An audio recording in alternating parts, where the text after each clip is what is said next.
Access granted.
Boom!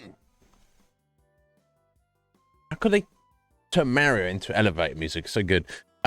Atheline, yay. Excellent. Gav, hola. Buenos dias. Meow. Yes, that's how the cats say hello. How you doing, Ryan? I hope you're good, guys. Yeah. This is true. This is true, Ryan. What?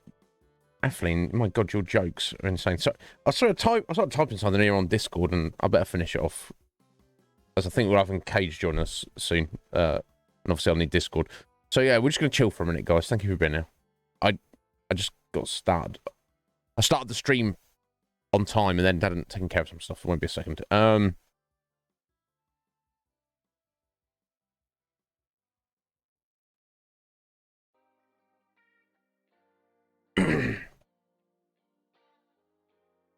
But I hope you're all good today, guys.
I'm getting there.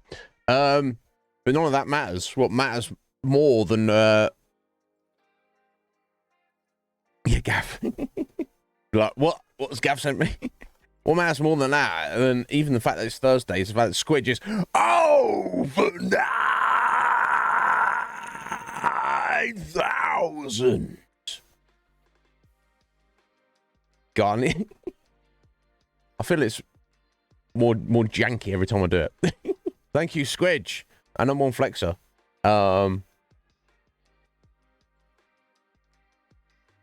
supposed to stream. Don't worry about that, Squidge. How's your hair doing? What have you done with it? Still got your undercut and you're blue. I say I hope. I hope you just do whatever you've done whatever you wanted. Don't worry about me. Don't worry about anybody else. You do you, Squidge. Or maybe, I don't know. Extra blue. Perfect. Right, okay, cool. So it's tidy up, trim, freshen of the colour, freshen of the blue. Excellent. Squidge, I respect it. Legion Kaj. How you doing, Cage? You ready, buddy? I'm kind of not, so don't worry. But you take your time. You also, I'm kind of on time-ish for a change. So you let me know when you're ready, Cage.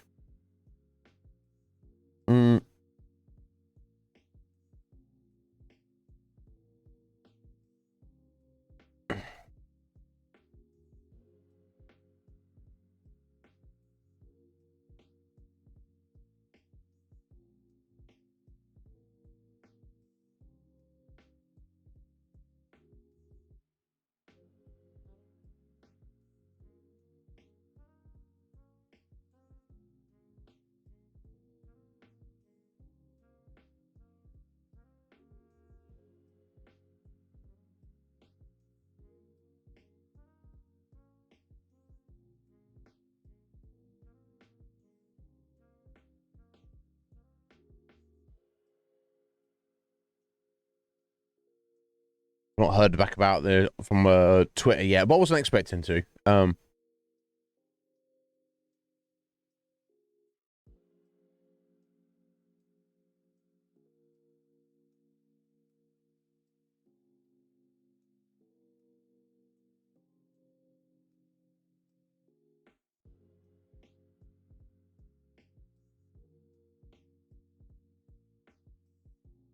we go. I think we're done. We're done. There we go. Sorry about that. I shouldn't take care of this. I should do this stuff before, but it's fine.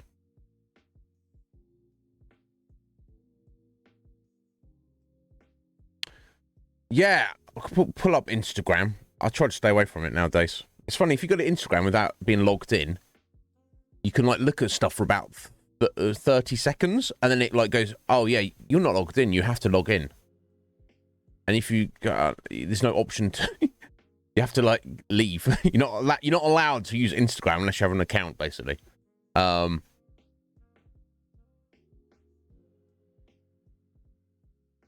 all ready, Cage. That's, you get our breakfast in your buddy. And don't be all right, okay. You've been lazy about making breakfast. There's no rush, bro. Yeah, that's his problem, isn't it, Atheline? If you do, then you kind of you go for like bleach first, and that's not good for your hair in general. And it's, you know, dark hair is good.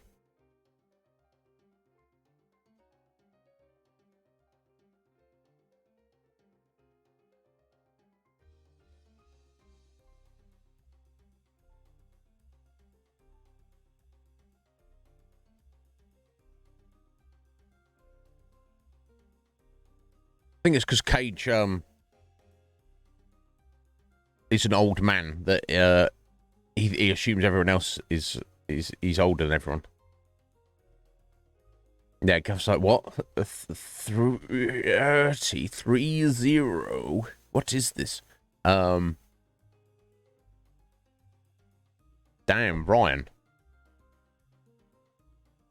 Ryan, you're a handsome fella. Not that if you had pure white hair, you'd be less handsome. It'd be striking. Don't say that to Ryan or Gav, whoever you were talking to. Kaj.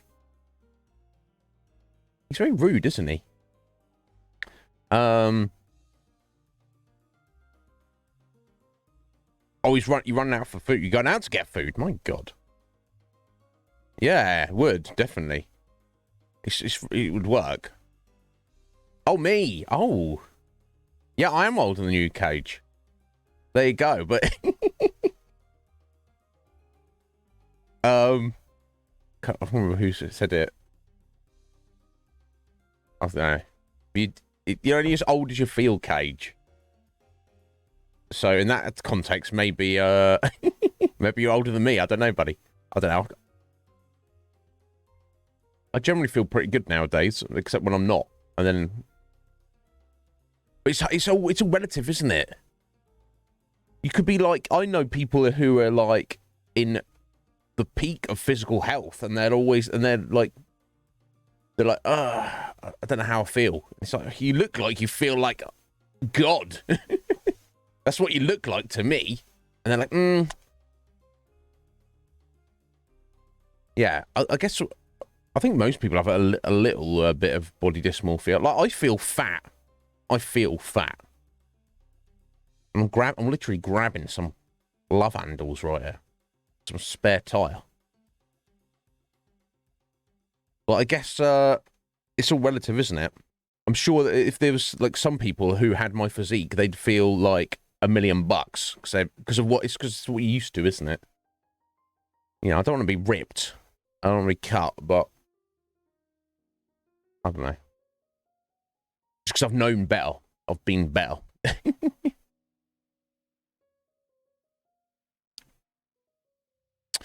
Yeah, you got 93. That's what you feel like. There we go. Yeah. Yeah, I mean, if anyone's going to rule us, Ryan, surely it's going to be you, sir.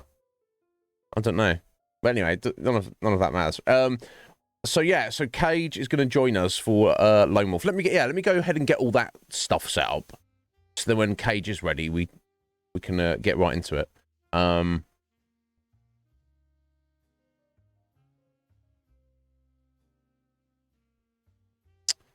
Right, okay, I need another one of these for our random number.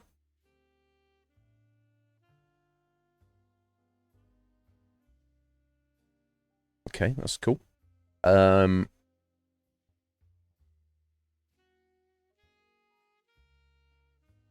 I need to open up this folder. And there's our character sheet.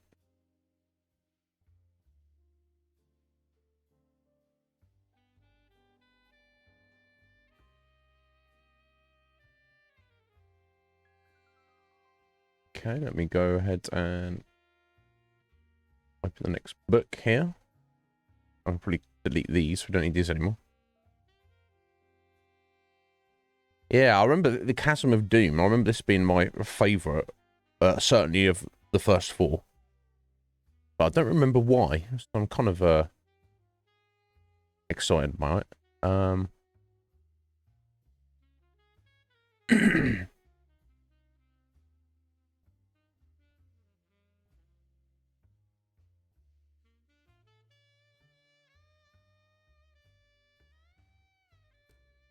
Good question, Squidge. I don't know.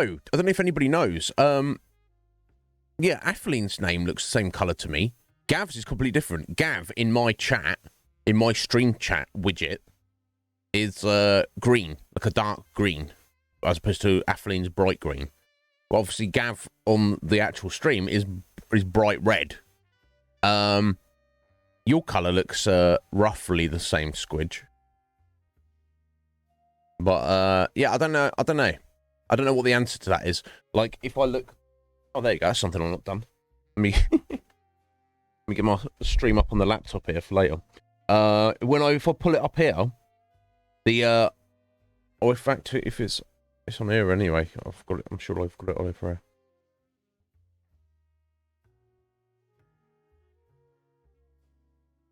Right, yeah. So I'll go to the stream chat on actually the website.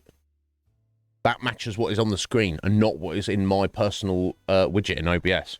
I don't know. So I've honestly, I mean, I can't tell you, Squidge. I don't know how or why. I think most people, you choose a color. So most of you guys, and I do, mine's red. That's the color you have because you've chosen it. But maybe I think you get a random color if you don't choose it.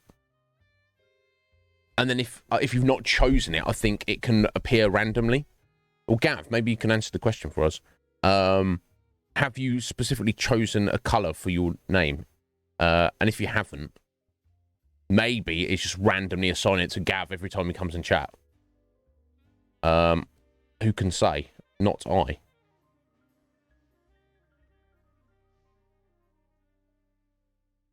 There we go. You just have, just now. There we go. So that might be the answer, the Squidge. But I don't know. I've definitely, maybe even people who have set it, it changes. I can't say for certain.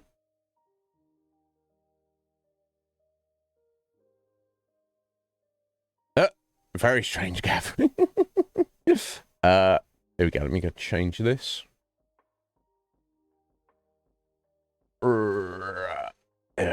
Let's open this folder.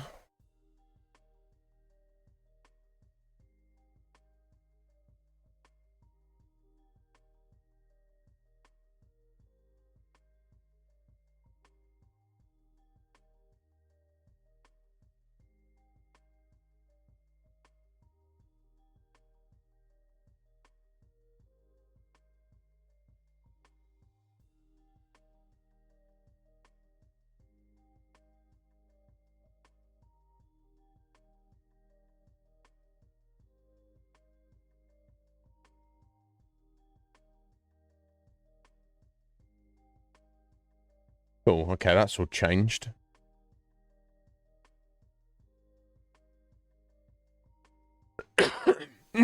Excuse me.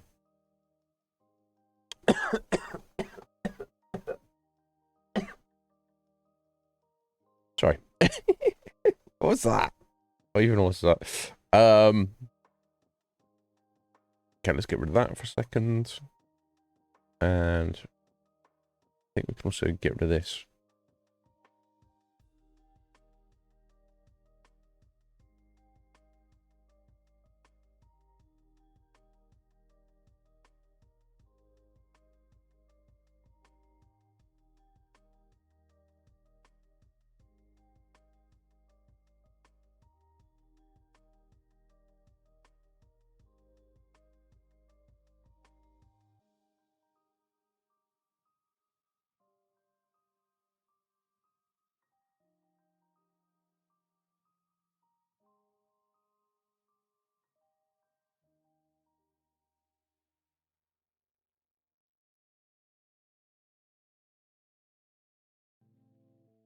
Cool. Okay.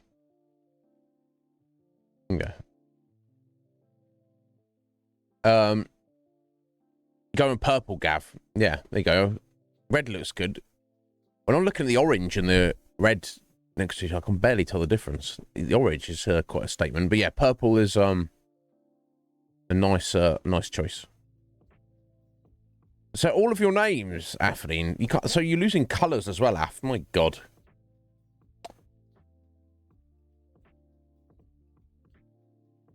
I don't know. I don't know, Aph. What are you gonna do? What are you gonna do with you?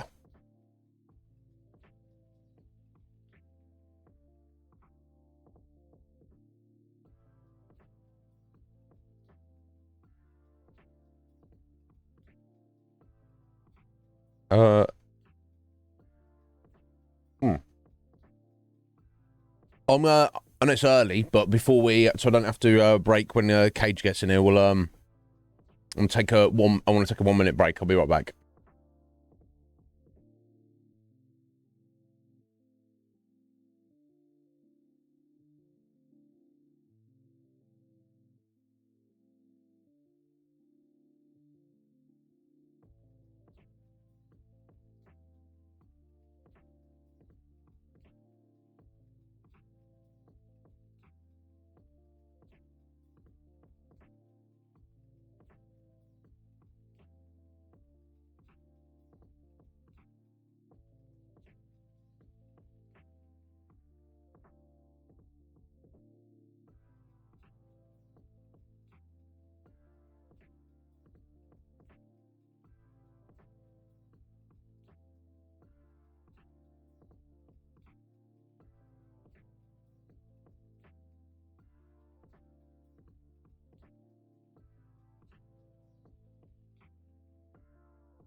All right, sorry about that. Yeah, so I hope you're all well today. I'm feeling pretty good. I don't know, what is it? Still a bit of a chill. It was raining earlier here today, but I don't know. I just, it could get cold. Like, when I went to bed last night, it was cold and fuck. But, I don't know. I feel like we're over the worst of it now. I want to feel that spring slowly creeping in. I'm personally very ready for it. What's going on here?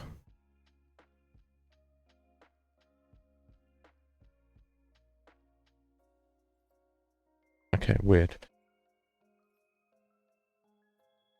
I prefer it to be rain than be just cold.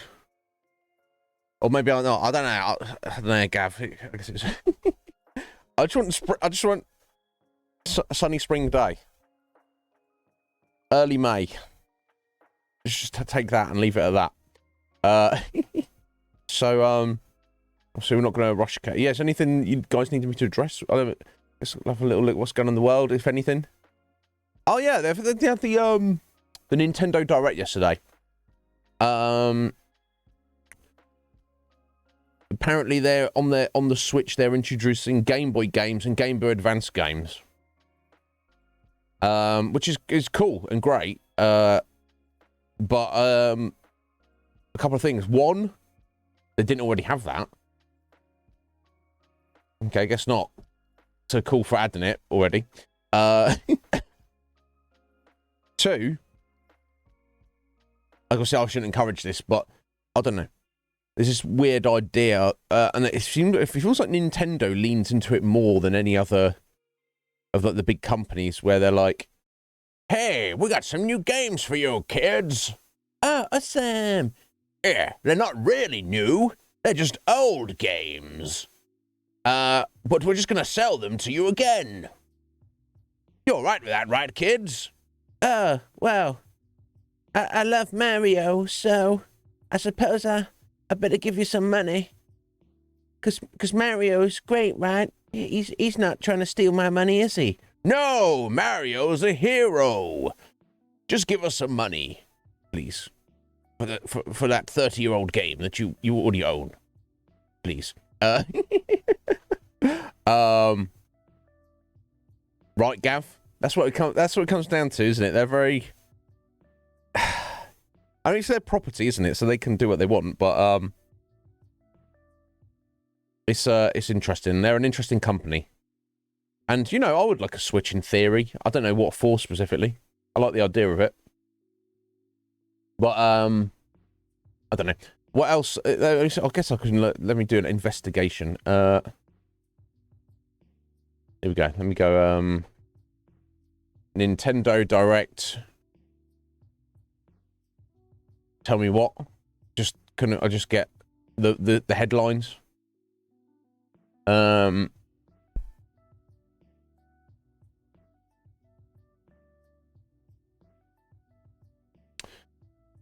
Legend of Zelda: Tears of the Kingdom. I assume that it's like a sequel to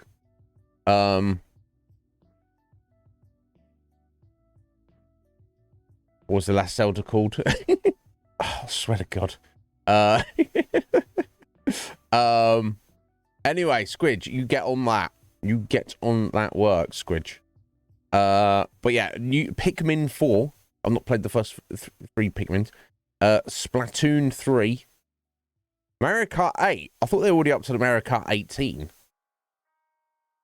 Never mind. I can't hear your trap.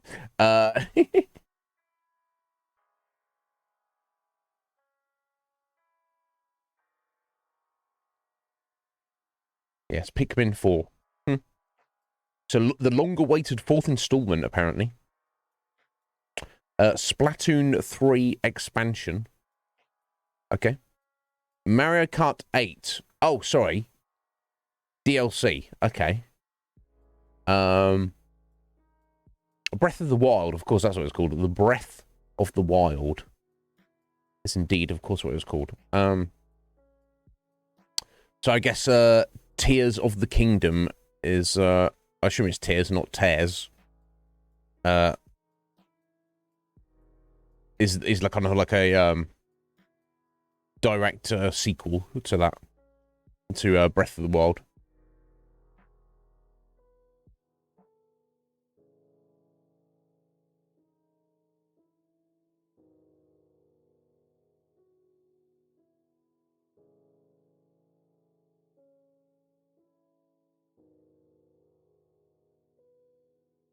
Wow.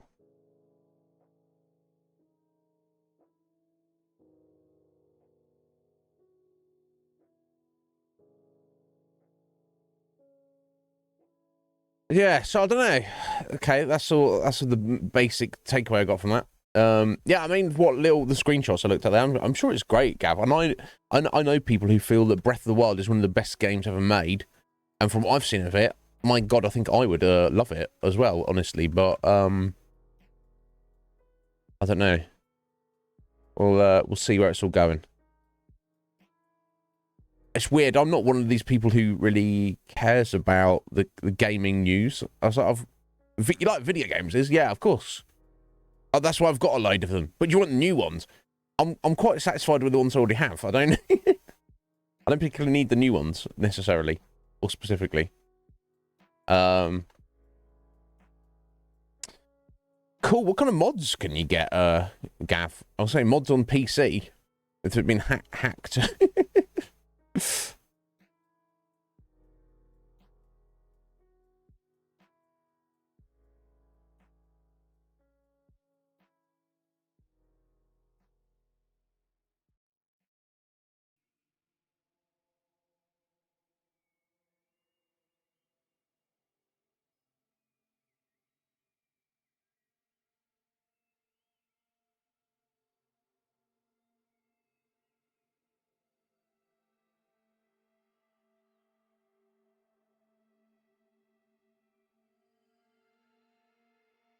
Oh, that's cool.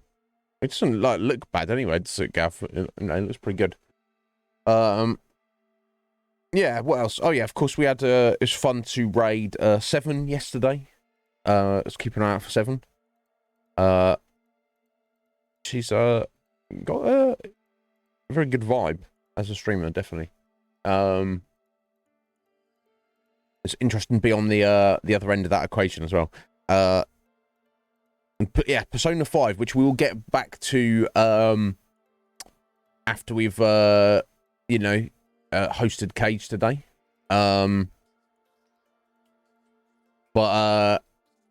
So basically we completed the infiltration of Maruki's palace, but much like when they dealt with Shido, they want a specific date to head in there and get the treasure. So we've got about a week in game, which we need to not waste, but do stuff. Try to, I think we've got 1 rank of Oya in terms of confidence, and 5 ranks of Sumire, of which one of those 5 ranks we'll be getting as soon as we start the game up. So we saved the game right, we stood right next to her. And there's a couple other random bits and pieces we can do, but we may very well run out of time before we can do any or all of that. But either way, I'm not too worried about any of it. But we'll just do some stuff. Yeah, it's incredible game. I feel I don't know. I feel like you probably would get the most out of a playthrough of Persona 5, or maybe if this is the same for any Persona game. But you could even argue any JRPG if on a playthrough after the first one. I personally do not have time. Well, we certainly don't have time to replay in Persona 5 on stream, so obviously. And that's when we already had the story anyway. So, like, even if I replayed it myself off stream, I would not be, like, reading the dialogue. I'd be fast-forwarding everything, because it's, like, not... Yeah, I already know what happens, it's... Yeah, Red Mage! How you doing today, Red Mage? It'd be like that. It'd be like that. Yeah, Mementos as well. That's something else we could dive into. But we shall see. I'm very well, Red Mage. How are you, buddy? Are you good today? I hope you are. Happy Thursday to you. Yeah, so will we have enough time in half a stream to wrap it up? Yeah, thank you, Atheline. Yes, Root mentioned that.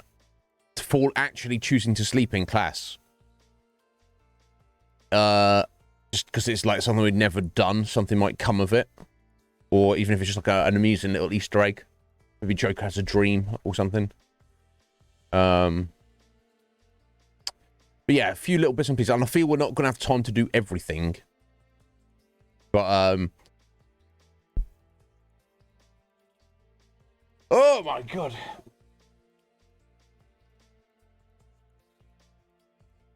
Yeah, this one certainly does. Atheline. Yeah, it's so I knew I'd heard Red Mage. Obviously, firstly, a JRPG that is in the genre of game that's a longer game anyway. In fact, if you have a JRPG and it's 40 or 50 hours long, I consider that short. I consider that a short game in that genre. If you're looking at 70 or 80 hours, now I'm like, yeah, no, cool, nice chunky old game. And if it's going 100 hours plus, I'm like very satisfied with that. I'm like, cool, this is awesome. 220 hours, I think we're up to now.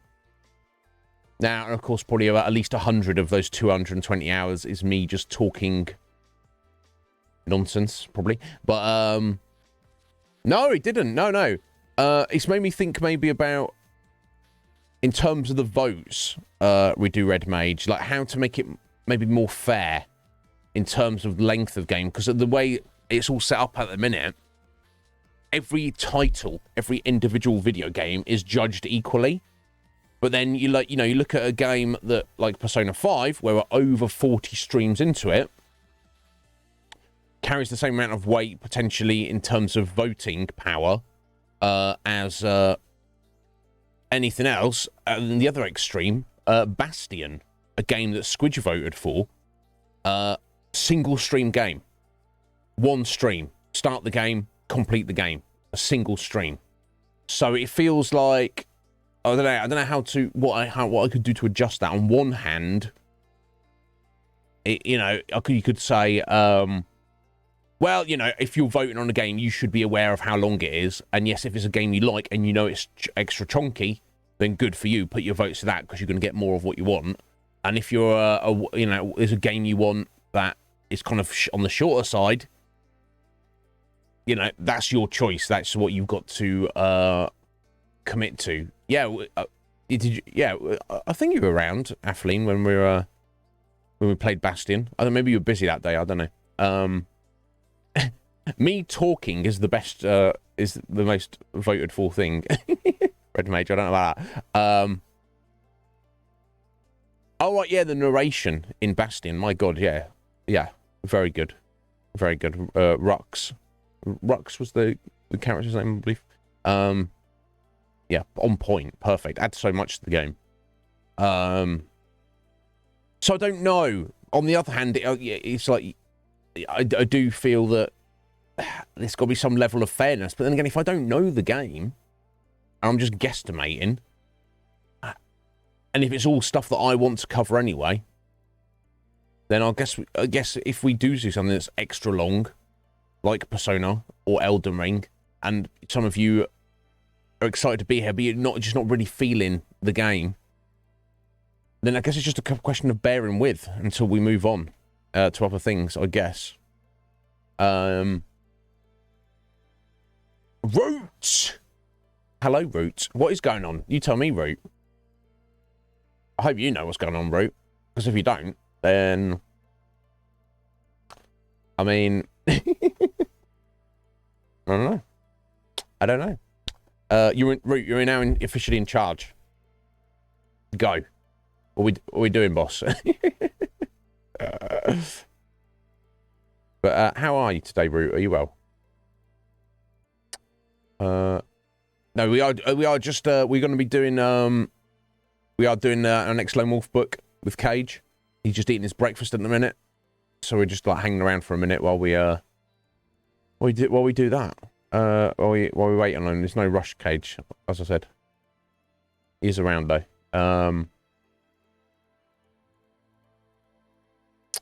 But let me have a look at this.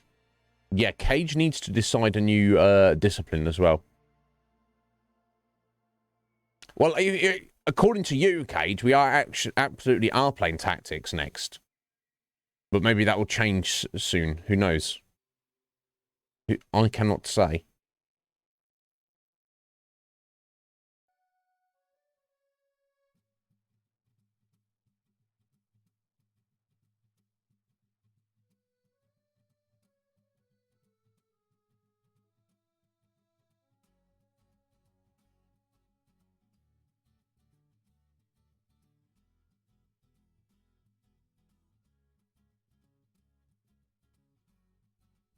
Yeah, we shall see though. But that's the thing; those votes aren't going to really come to pass until we're getting very close to the end of Elden Ring. So yeah, probably sometime in November. But if anyone has votes, you know, your best bet is to, unless you're not really too fussed one way or another, just sit on them for a bit. I know Ryan splashed a few of his around to change things up a little bit. And he's still got a few left. And there's people like Atheline and Jack who could just flip the table in any real way, shape, or form they wanted, honestly. But it's fine. I'm trying to put it out of my mind until we get back to until we're at the point of thinking about it. There's absolutely no point. Yeah, I mean, look, it's gonna be done at some point. Oh, and this is something to consider. Cage is, because it's his favorite game ever, and he's quite well knowledgeable and versed about it. He has offered to come in on voice to offer advice of past commentary when we're playing tactics, which I'm perfectly happy to. I'm sure in general you guys don't mind, but for Cage and all of you as a group, is that a necessity?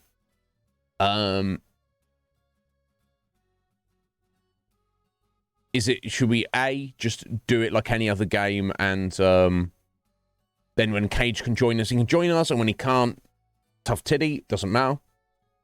We get through it a lot quicker, but obviously we'll have the focus on that. Or the other option would be we specifically wait on Cage, and then we just take a slower pace with it, and then that will free us up to do other things in the meantime. But we shall see. We shall see. But yeah, so, you know, I'm sure no one here would dislike having Cage here. But would you prefer it if he was here all times, or would you prefer to, you know, let's just get on with it? Let's get this done. But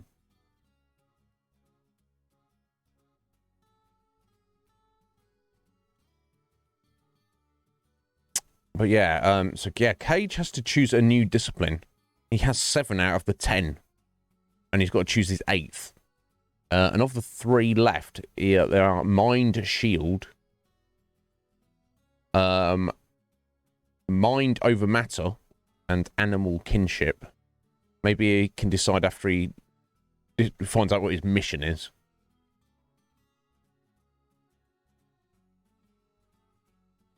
Nah. Well, I don't mind that, Gav, but it's entirely up to him. Yeah, I mean, Beastmaster. Yeah, I may unlock Beastmaster later. Oh, no, so I'm talking about something else. Yeah, Animal Kinship. Yeah, they sound cool, don't they? It's, enables a Kai Lord to communicate with some animals and be able to guess the intentions of others. Now, obviously, we can all know the intention of, like, if you stumble across a bear, a mama bear with her cubs, and she's growling at you and foaming at the mouth and about to scrag you. You know, you know what that bear's going to do to you. Everybody knows that. But I guess it's something beyond that. Some level of getting to communicate with some animals. That's very direct and specific. It's just having a conversation almost on some level. So it is very specific skill. Talk to animals. But for how niche it is, I feel it has some level of strength to it. Mind Over Matter, telekinesis. Again, very powerful ability, but again, very, very specific. And of course, his Mind Shield. There are, I don't know whether it's magic exists in this world, but there's also seems to be like psionics as well, essentially, which are not fully explained, but it's just using the power of your mind to attack somebody else's mind, so you can have offense and defense with that. Obviously, a normal human being has neither. Most entities in the world have neither. Cage himself has learnt the Kai, Kai discipline of Mind Blast. He can use his mind power to attack others, which gives him +2 on his combat skill. But he does not currently have the Mind Shield, so any enemies who come across are using a similar kind of mental attack. He has no actual defense to it himself at the minute. It's seemingly not come into being too much of a factor up until this point, but who knows going forward.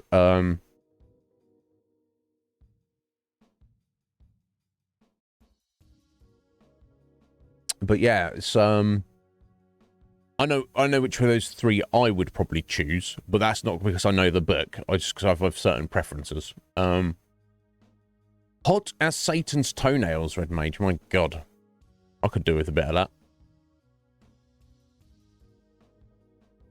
Yeah, you do whatever you want, Cage. I assume there's a lot of I believe there's a lot of story and dialogue, in Final Fantasy Tactics, so I feel I will need to do some measure of voice acting. So if that's not too cringe for Cage to have to directly listen to while I'm doing that, then, you know, he's more than welcome. And I do wonder if his main advice is to kind of explain the game to me and give me some good advice about what to do and what not to do as I progress. I guess like after the 50, progressively as we get further into the game, I'll have a greater understanding, and Cage will have less advice to offer and less to say in general. So maybe he won't be needed, or he may not want to be here as we progress through the game. That's also an option. There you go. Fair enough, Cage. Excellent. Yeah, it's been a while since I've done any. You know, that's what Red Mage is here. It's my superb Ico voice acting. But I think it just seems like over the past year or so, we've just played a lot of more modern games, which have obviously voice acting in them. So I feel that any dialogue that is not voice acted, as I've already heard their voice, if I were to voice act it, I have to try and emulate what we've already heard, which is not going to sound good. Anyway, plus like a game like Persona, there's so much dialogue, and a lot of it is not like real necessary. It's like when I think back when we played Yakuza 0, wonderful game, so much unimportant dialogue, and that's the game where I've kind of learned that I was like, oh, actually, hang on, maybe there's times where it's not necessary to voice act everything. Sometimes just read, because it's quicker, it gets the point across to the audience. I suppose it could be amusing, but I'll say for myself, it definitely takes more effort to voice act. However, there's something about retro games I feel lend themselves more easily to me. You know, I voice acted Final Fantasy 1 through 9, and it seems to come naturally. So I wonder if I'll feel that way about Final Fantasy Tactics as well. And I guess it depends what mood I'm in, whether what little I do now is just like silly, like bad guy stuff. But you know, I sometimes I want to take it seriously. And honestly, Grandia is the best example of that. Not that we ever need to cover that game on the stream, but that's a game that I have in my own mind very specific voices for the characters. And some of them are, and some of it is actually voice acted anyway. A small amount of the dialogue. So I am actually trying to emulate them. But something about that game, it all comes very naturally to me. Well, it's on the list, Cage, but you know, people might not be interested in it. You know, I'm not going to force it. Plus, I replayed it like a couple of years ago anyway. So, well, I didn't complete it because my freaking PlayStation PS2 is deaded, unfortunately.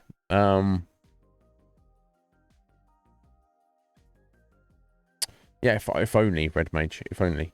But you know, yeah, I'm not against it. But there's like, you know, there's a million other games that I would be quite happy to get to, retro or otherwise. But yeah, we'll see what happens as we go along.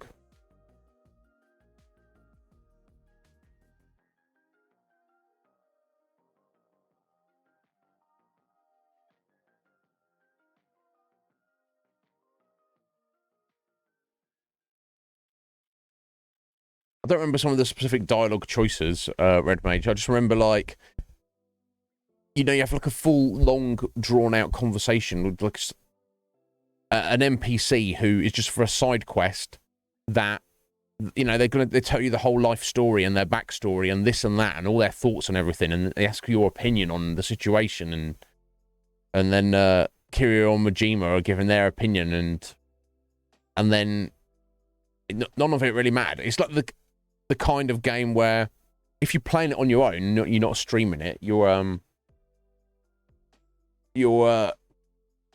just kind of read through it to yourself real quickly.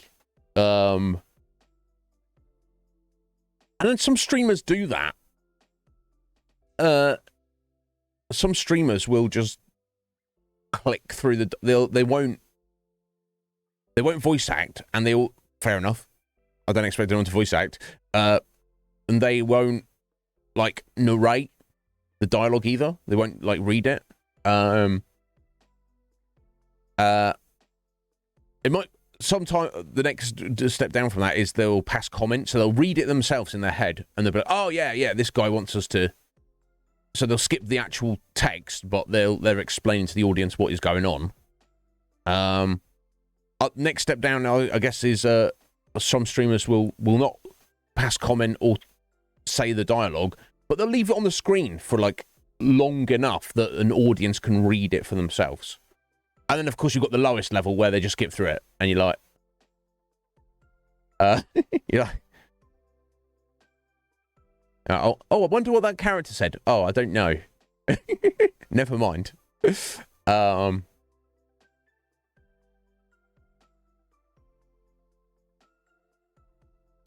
you think so, Red Mage? I don't know. Can't remember. I'll tell you this. Obviously we did Yakuza 0 on stream. I played Yakuza 1 myself off stream, and Yakuza 2, I guess I got like 80% of the way through it, and I just got distracted by stuff, I guess. Then it left Game Pass. Then it came back on Game Pass. But now my Game Pass is about to run out again. Well, I think I've got just under a month on it. So, if I get back to it, I have gone ahead and put Like a Dragon on the list, which I think is still part of Game Pass. The reason why that I'm willing to skip ahead with that, like, you know, if I get back to the main series, I would for myself would definitely want to play them in order. But Like a Dragon is, I assume it's set after all the events of the rest of the series, but you do not play as Kiryu. You play as a new character, and I assume you wouldn't get too many spoilers about the overall story. Yeah, no, what's the overall story of the Yakuza? There's some guys in the Yakuza who are trying to power grab and do their own thing, and then they have to fight Kiryu, and it's all convoluted, and eventually Kiryu beats them up and wins the day. So you know, that's what it boils down to, isn't it? So we wouldn't get any spoilers. The main appeal of it is, of course, it's completely different gameplay style. It is a JRPG. It is turn-based combat. And you have like a team of characters rather than just, you know, a beat 'em up, you know, a button mashing beat 'em up kind of, you know, game that the other Yakuzas are. That's, we'll have to see. Have you played it, Cage? It looks very, very interesting. Yeah, so bringing the world and the vibe of the Yakuza games and making it JRPG battle mechanics, I mean, yeah, Red Mage. But again, that's if it gets voted for. You watched a bunch of it, Cage. Indeed. Excellent. It looks cool. That's all bloody hell. Yeah, no doubt.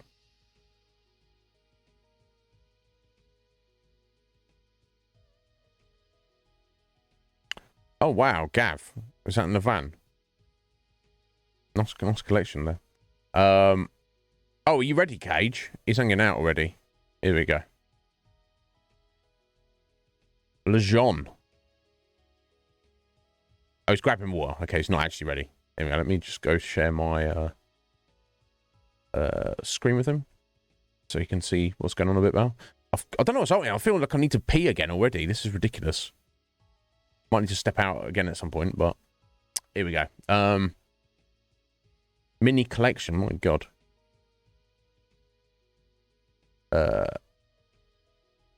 Boom, here we go. Okay. A little bit messy, a little bit jank, but let me go tidy all this up for a second. Yeah, I've got a different scene for each one. Yeah, okay, let me go fix this up a little bit while we're out on cage, no rush.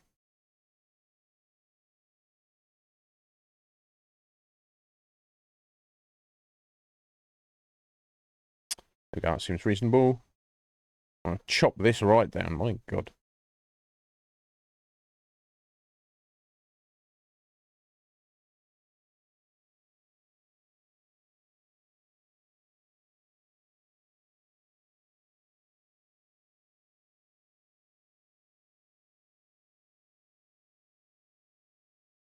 Just pull up that. Okay, that seems alright. Let me just little spoiler. It's fine. Not too much of a spoiler. Why am I leaning? Why am I even sitting in today? I don't know.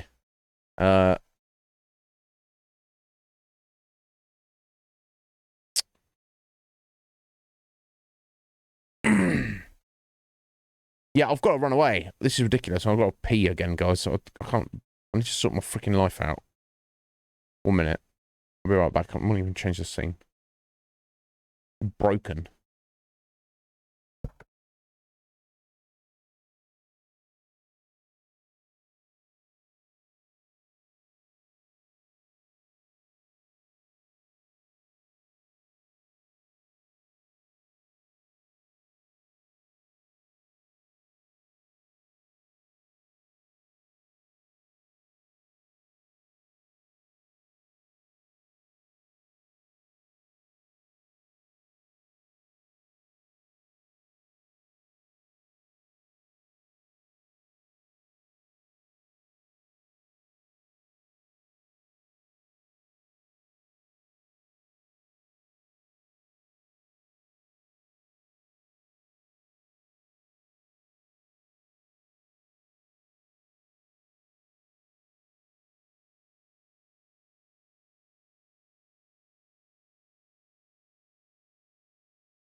All right, sorry, folks. You gotta go. It's a cagey boy I see here. Let's see part of his arm. Should probably get him on the cam, shouldn't we? Would be helpful. Yeah, put all these placeholders, but unfortunately every time I've got to shift it around because stuff moves around. You tired, Cage? Always. Bless you. Working too hard, buddy. No, I just had well, I went to get water because I got Thirsty? coffee with my breakfast and it was disgusting. Your coffee was disgusting? Yeah. Why was your coffee disgusting? What the hell? Because I tried something new. Oh, what? Didn't like it. Okay, well, what was it? Dunkin' Donuts brownie batter coffee. Oh, okay. And it was gross. It was delicious, but it was gross. Yeah. Okay. What do you usually go for? Just standard caramel regular. coffee. Oh my God. I don't like warm coffee. I like iced coffee, and I like lots of sugary stuff in it. Yeah, pretty much. Oh my God. Fair enough. Yeah, it's like sweet. Oh my God. So yeah, I had to go get some water, and I decided that I didn't even like the taste in my mouth still, so I rebrushed my teeth. Oh, bro, that's how can it be that gross? It's just it's like just sugary chocolate coffee thing. I don't. Never mind. I believe in giving things a second shot type thing, so I probably will try it. I also didn't go to my normal one. That's what took me so long. I didn't go to my normal Dunkin' Donuts, so I'll give it a second shot here before it goes away because it's only supposed to be here for like a couple weeks. Um, yeah, I don't know. But yeah, so I rebrushed my teeth and then I started having a coughing fit. Right, that's not good. That sucks. You feeling all right now? I don't need you to commit. You know. I'm good. Is that a Ric Flair t-shirt you're wearing? Yes, sir. Woo! Okay, I don't know how good that was, but it half cut out on my end. So. Oh, okay. Yeah. Wow, my God, yeah. Got some good taste. But you know wrestling much better than I do, Cage, but I did grow up with it, and I definitely had a fondness for it as a child. A couple years ago, I was subscribed to something called Slam Crate. Oh. And it was one of those like loot crate services. But and wrestling stuff. Yeah. That's cool, every man. month, like its big selling point was every month it would come with a like a large pin. And I mean, I'm talking a hefty pin that looks like one of the championship belts. And then an exclusive t-shirt, like the only place you could get this exclusive official WWE merchandise was with this Slam Crate. The t-shirts were always kind of hit or miss because, you know, if I got a shirt for a superstar I didn't like, meh. Yeah, that's the thing, isn't it? You have your favorites, and then part of it, of course, is having the wrestlers you don't like. You want to see get beaten up and lose. Yeah. And it's like, here, have a t-shirt promoting them. You're like, no, get on eBay.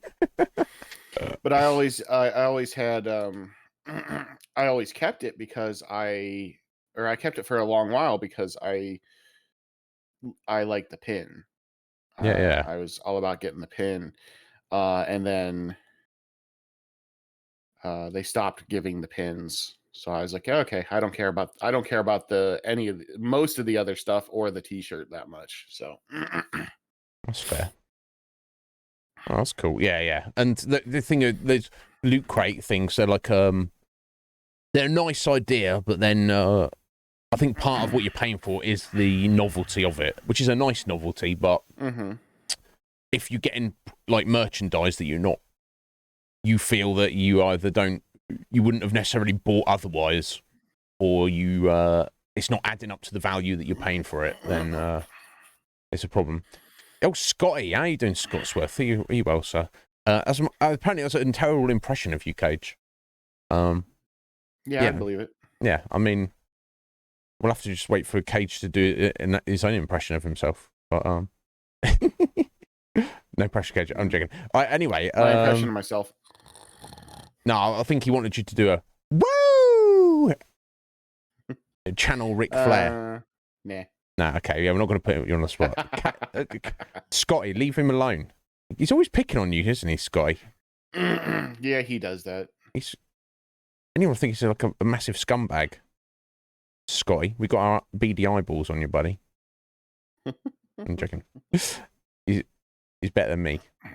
Although arguably that's not so much. There we go. I think I've got Cage like nicely lined up now. He's looking at his same handsome devil face as always, as per usual. Phoenix, how you doing, buddy? Yeah, here we go, Cage. If you're all ready. So here we are, book 4, guys. This is the Chasm of Doom. First things first, you need to choose a new skill, Cage. You have 7 of the 10 disciplines. You need to choose your 8th. The final 3 that you do not have yet are Mind Shield, Animal Kinship, or Mind Over Matter. So you get to choose one of those 3. Or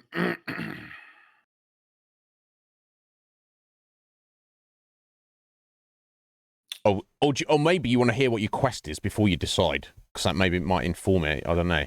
I'll probably tell you that, right? I'll put you on the spot. Or maybe it wouldn't. Maybe you don't give a shit. I can make my choice. Yeah. Remind me what Mind Shield does.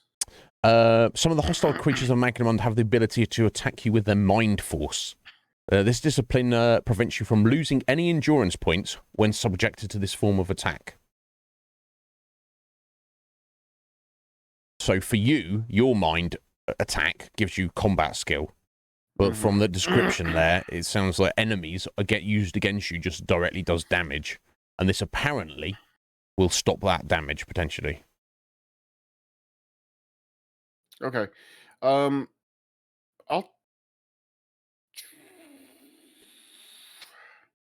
You know, I'm going to take animal kinship. Yeah?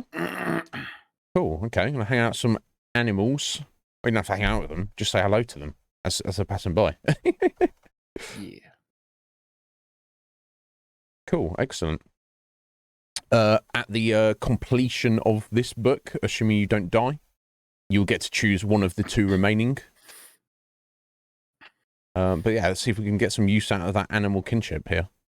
There's not been too many instances where it's presented itself in the previous 3 books, but I think there's like maybe once or twice, but it seems like a cool, useful thing to have.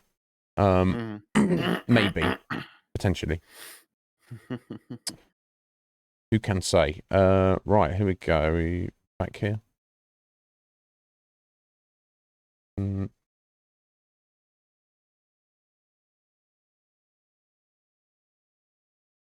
Right, yeah, story so far adapted because it's going directly into what you're doing here. So I'll just throw out the map for you to have a look at.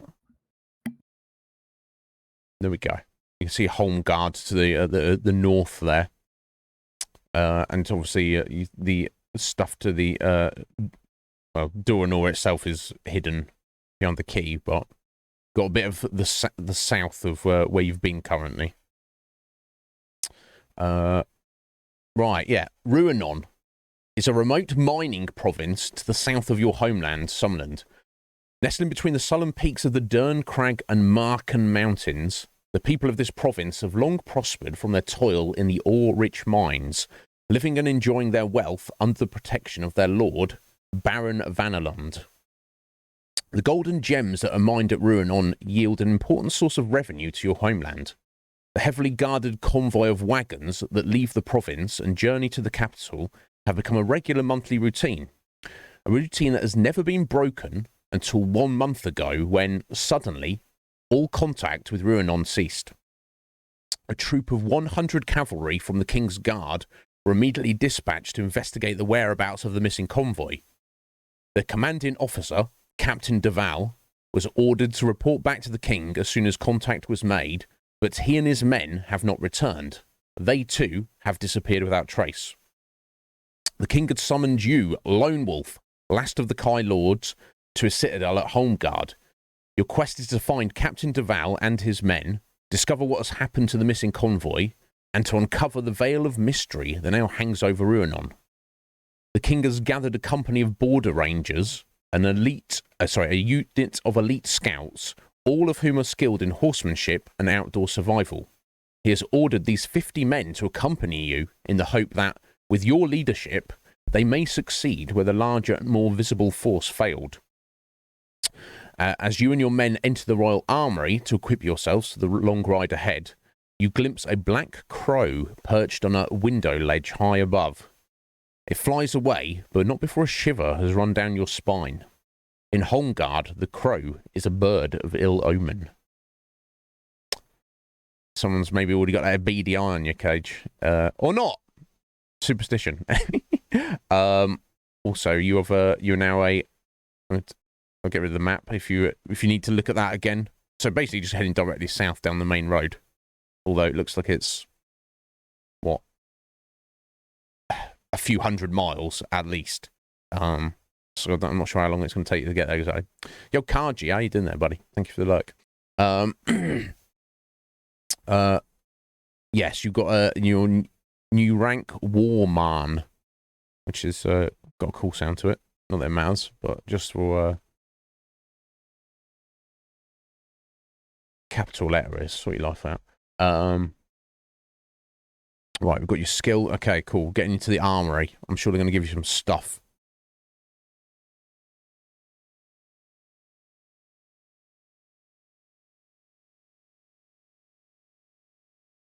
Here we go. Before leaving Holmgard on your ride south, you're given a map of the Southlands, a badge of rank that you wear upon your sleeve of your tunic, and a pouch of gold. Now, you are currently...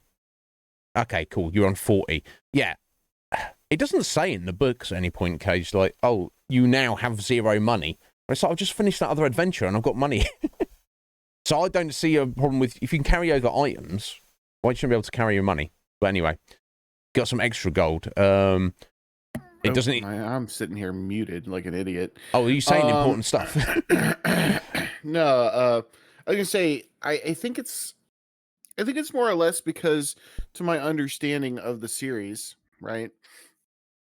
You can start with, well, maybe you have to start with book 1, but yeah. you can play them in any order. Yeah. So theoretically, they're just making sure that if it's your very first book, yeah, they're giving you some money. Yeah, you're getting something. Yeah, totally. And you could argue definitely, you know, by playing them through in order, you're actually playing the easier version of events than, you know, it'd be harder to pick, in theory, to go through any one book by just doing that one book on its own. But yeah, so you've got 40, and you know, you get random number plus 10 gold. So I mean, we're just going to put you on your maximum amount, which is 50 gold crowns. Obviously, you know, potentially that could be, you could lose that or steal, that could be stolen from you. So, you know, over my dead body. Yeah, we'll see. Right, you can take your pick of the following items in addition to those you already possess. Remember, you can only carry 2 weapons. And of course, you've got your summer sword, very important. And you picked up that bone scimitar, a bone sword from the Ice Barbarian, which I guess you still have knocking around. If you want to keep that. I should have just kept my magic spear, honestly. I mean, it was only magic, remember, Cage. But yeah, so of these items, you're allowed to take up to 6 with you. So we have, there's weapons, there's a warhammer, a dagger, a regular sword, a spear, a mace, if you were inclined to take any of those. There is also a chainmail waistcoat, adds 4 points to your endurance total. Now, you're currently wearing a padded leather waistcoat. I would say it's one or the other, but it seems like the chainmail waistcoat is strictly superior, apart from maybe if you're trying to swim. If that were to become an issue, maybe that might be a problem. Who could say? There is also a shield special item, adds 2 to your combat skill. That sounds pretty handy. There are also 2 lawn spur potions, which recover 4 endurance points each. And there are 5 meals, which you can take as many of those as you want. Obviously, each meal and each potion is 1 of your 6 items. So, up to you what you want to take there, buddy. Well, I want the chainmail waistcoat. Makes sense. That's 1. And the shield. Yep, also makes perfect sense. Oh, wait. Let you get caught up on it. All right, cool. No, there you go. So, of course, cool. I'm watching the stream and not actually here in Discord. So that's all right. Either way.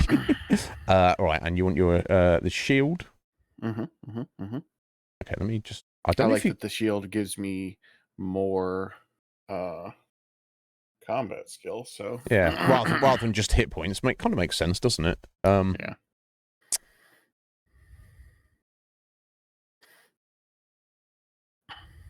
I should probably put that up here as well.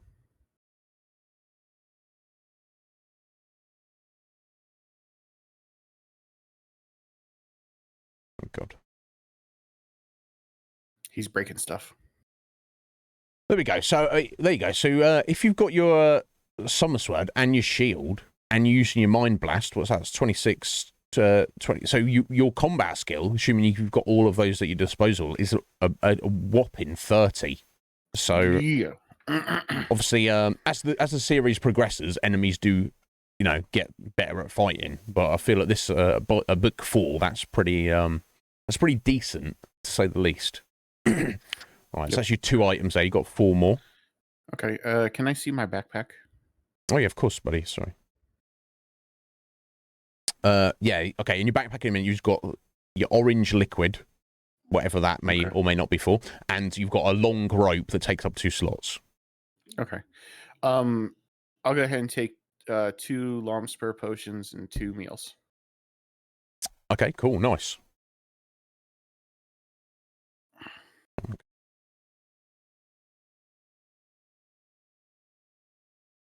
What have I done to that?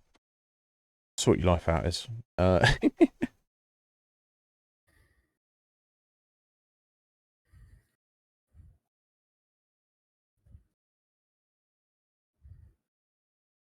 cool. In fact, oh my god. I swear there'd have to be an easier way of. I'm not trying to autocorrect it. Yeah, I've spelled that right. I don't remember keyboard shortcuts. So Control and C and Control and V. There we go. Yep. You'd think I would know this by now, but I'm so used to using the mouse. Anyway, cool. There we go. So you got your 6 items. Wonderful. Yes, we know how combat works. We've increased your rank. Right, here we go. Final wisdom. Your mission will be fraught with danger if you're about to venture into the bleak and hostile wildlands of the south. Use the map to help you plot your course to Ruinon. Make notes as you progress through the story, for there'll be great help in future adventures. Many things you'll find will aid you during your adventure. Some special items will be of use in future books. Or some may be red herrings of no real use at all. There's several routes to Ruinon, but only one will enable you to reach the mining town and find Captain Duval with the minimum of danger. Wise choice of disciplines and a great deal of courage. Yes, we know. It should be fine. Just letting you know you'll be fine even if this is book 1. Right, here we go. Let me just catch up here. Kaji, I saw your raffle ticket you got there, buddy. I'll be sure to add that on after this section. It's not going anywhere.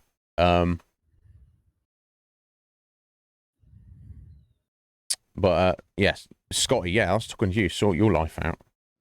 Anyway, here we go. For the last, for 3 days, you lead your brave company of rangers across the lush plains of southern Summerland on the first stage of your urgent mission. The flat, treeless fields surround you with a seemingly endless expanse of wheat, so high that even though you're in the saddle, it reaches well above your knees. Your horses seem to be swimming through a vast yellow sea of corn that is only interrupted by an occasional track or group of isolated farmhouses. The southerners welcome your sudden appearance, but you only make the briefest stops for food and rest, neither wishing to risk becoming a burden nor alarm these good people with your mission. By noon on the 4th day, you reach the pass of Moitura. Here the plains give way to the broken foothills of the Dern Crag Mountains.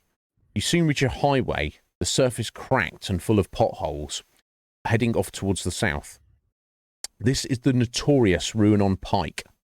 South of the pass, the Ruinon Pike crosses 100 miles of open territory known as Raiders Road. Bandit tribes from the wildlands and Giak war bands from the mountains of the west will frequently ambush those who travel along the pike, and the regular shipment of gold and gems from the mines at Ruinon have sometimes yielded rich pickings to these merciless robbers. Point and flankers, you shout, and immediately 3 groups of rangers peel away from the column and spur their horses to a gallop. You watch with pride as the expert horsemen take up their scouting positions to the front and side of the company. It is late afternoon when a ranger scout approaches the company from the west. He points towards a craggy outcrop where a thin spiral of wood smoke betrays a hut hidden beneath the overhanging rock. Your choices, Cage. You can investigate and stop to go and investigate this hut, or ignore it and just continue on your way. We'll investigate. Okay. An escort of 5 rangers accompanies you along the twisting narrow track that leads to the hut. The rough stone walls are covered with a damp moss into which is set a curious oval door. There are no windows. You've dismounted and are approaching the door when suddenly a man's voice calls from inside the hut. "Come in, Lone Wolf. I've been expecting you." Your choices are open the door and enter, draw your weapon and kick the door open, or send your rangers into the hut for you. to presumably not risk yourself. Yeah, I'll just go ahead and enter. I don't care. But somebody who knows you, seemingly. How curious. Here we go.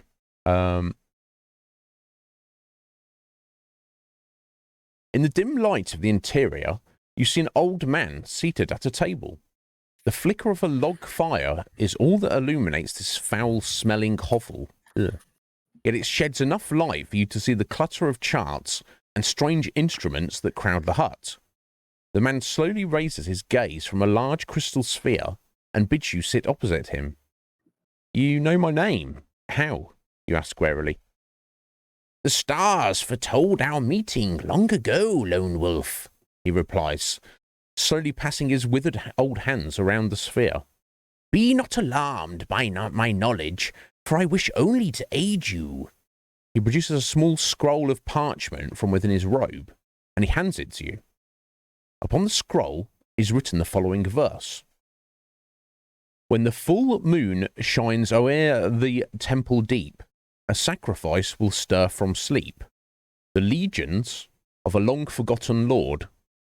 When a fair royal maid on the altar dies, the dead of Marken Gorge shall rise to claim their long-awaited reward. I can send that to you if you want, Cage. If you need the or I can pull it up anytime. In fact, let me go and just copy and paste that somewhere. I was gonna say, yeah, if you could just you should be able to put it in the chat. Yeah, there we the go. Room in here, if you could. Boom, there we go. That's what the scroll said, folks. And I can give that to you anytime you need, Cage. You ask the meaning of the strange verse, but the old man does not answer you. He seems to have fallen into a deep trance. You lean across the cluttered table to awaken him, and are shocked to see your hand pass straight through his body. Gradually, his image begins to fade. Within seconds, he has disappeared completely. You place the scroll in your pocket. Okay. Special item. I don't know what it is related to. You quickly leave the hut, pausing in to wipe the cold sweat from your brow. How disturbing.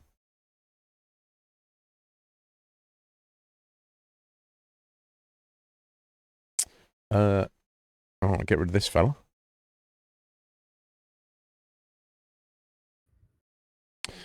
You've ridden less than 5 miles when you see a group of wagons on the highway ahead. They're painted in a gaudy mix of bright colours and drawn by teams of oxen. A huge tasselled banner flies above the leading wagon, which bears the following proclamation. The famous Assagear players, troubadours to the imperial courts of Magnamund. Your options. You can stop to question the travelling minstrels, or just ignore them and continue on your way.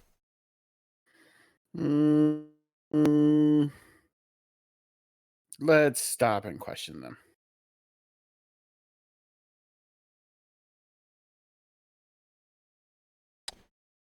We've got a lot of illustrations in this one. This is cool. It seems like we might have extra in this book for some reason. You signal to the driver to stop. The wagons halt, and a small moon-faced man in a bright pink tunic throws open the rear door of the leading carriage. He shouts and curses the driver as he descends the ladder, pausing only to adjust the cummerbund that barely covers his huge stomach.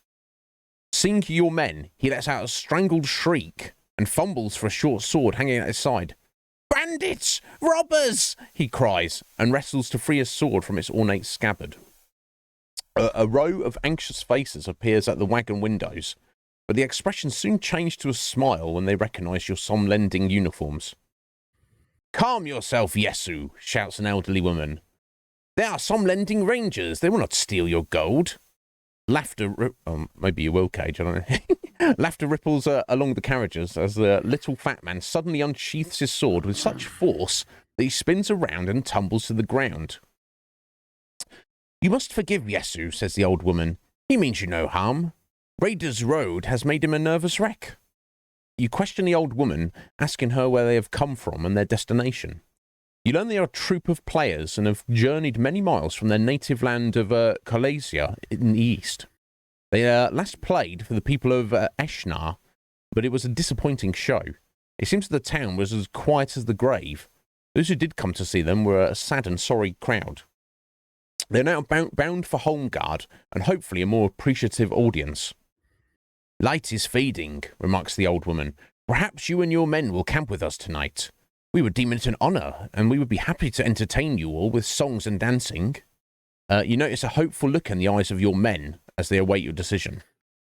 So it seems like your rangers would like to camp with these folks, but so that your choices are set up camp with the troubadours, or keep pressing on towards Ruinon.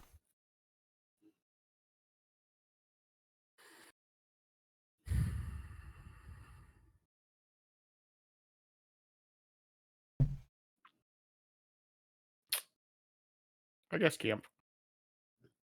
You guess? You're in charge, sir. I know. I command you camp. I'm trying to keep the morale of the men up. Yeah, that seems reasonable. Okay, let's go for it. The wagons are drawn into a circle and you set up camp inside. A ranger is posted to patrol the perimeter. The troubadours construct a small stage onto which strides Yesu. He calls for silence before announcing the title of the play, The Brave Warriors of Summerland, a choice that meets with the hearty approval of your men. During the performance, you notice something very odd. Not only is one of the actors using a real sword, but it's a type of sword only issued to officers of the Somlending cavalry. After the play, you approach the man to question him about the sword. He looks at you nervously and makes a dash for the darkness of the perimeter wagons. Okay. If you wish to give chase and have either hunting or tracking, you have both. If you do not possess these skills but still wish to give chase, or decide to let him go and return to your men. Obviously, you have the skills, which I would assume it would suggest aid your success of capturing him, or catching up with him, at least. I'll give chase. I want to know what's up. Yeah, it's a bit sus, isn't it? By rights, he shouldn't own this sword, and the fact that you questioned him about it and he immediately ran away. All right, let's go. Although the wagons are shrouded in darkness, your Kai sense reveals to you the actor's hiding place. You climb the ladder at the rear of a large caravan, push open the door with your weapon, and enter. In the plush candlelit interior of the caravan, you find the actor cowering beneath a blanket in the far corner. You flick the blanket aside and ask the petrified man to explain how he came to possess such a fine sword. I bought it in Eshnar, he stammers, his eyes wide with fear. From the innkeeper of the Pick and Shovel Inn. He grasps the sword by the blade and offers it to you. If it is your sword I have unwittingly bought, I'm truly sorry. Here, please take it. You grip the brass hilt and examine it closely. There is no doubt. It is a Somlending cavalry sword, but the inscription on the blade makes your heart miss a beat. Captain Ramir Deval, King's Guard Regiment. You can choose to keep Captain Deval's sword. You will need to ditch your bone scimitar, though, if you do.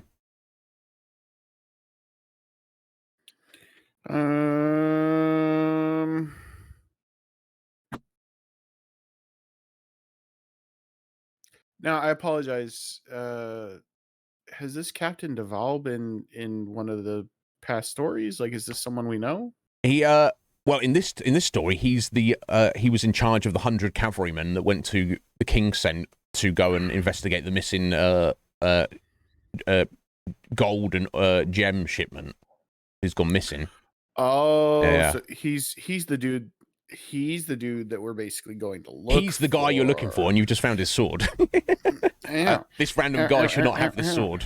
Yes. So it's not seemingly... so either Captain Deval is dead, or he's in some circumstance with at the very least without his sword. And if this guy's telling you the truth, he got it from the town of Eshnar. He bought it off a guy there. Now, is Eshnar marked on the map? Let me have a look. Right, yeah. As you head further south, Ruinon's to the south at this split in the roads, and Eshnar is to the east. That's where they've come from, apparently. And that's where he claims he bought this sword from, the innkeeper there. Where was our final destination again? Ruinon, directly to the south, through the forest. Okay. Yeah. And roughly, we're at that fork in the road? You're not at that fork yet. You're further north. Okay. How far exactly, I don't know, but...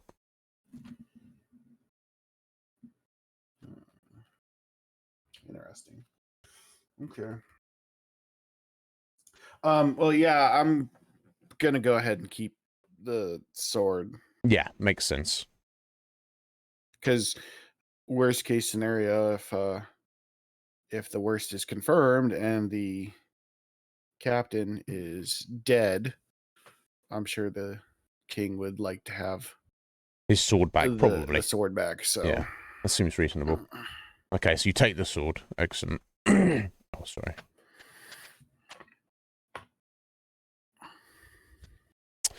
You return to the troubadour's stage in time for a meal that has been prepared by your host. The steaming broth smells most appetizing. If you wish to accept this meal from them, or you can decline the food and then eat one of your own meals, or just go without and take some damage. I'll decline the food. And eat your own? And just take the damage. All right, okay. Let me, yeah, which, it's strategic for right yeah, now. No, it's strategic because, you know, these guys seem trustworthy, right? But are they? But yeah, before too long, you'll get those hit points back anyway, so. Yeah.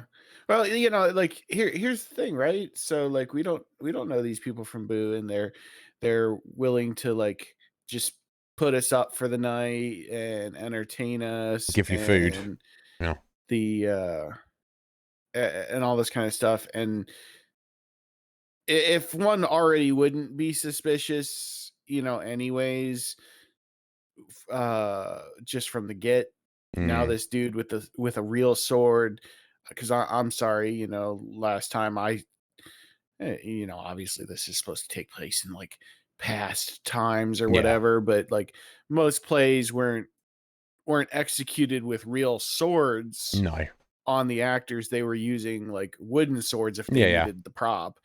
Like, and then to find out that it's the captain's sword, something is not quite right here as a whole, and I'm not sure if it's worth the risk, them or others. Okay, like, cool. So you refuse the food, and you also just choose to go without and go hungry for the evening. Yeah, I don't want to insult them. Yeah, I assume. I'm just not hungry. No, of course. I assume that you can't command your men. I assume all your rangers are gonna just eat the food they're given, but I guess you have no control over that. But anyway, the show finally comes to an end, and you make the necessary preparations for a night's sleep. At dawn the next day, you and your company bid farewell to the travelling players and continue on your way to Ruinon. A random number. Now, this is a 50-50, so may not necessarily be bad or good. Okay, we've got a 2.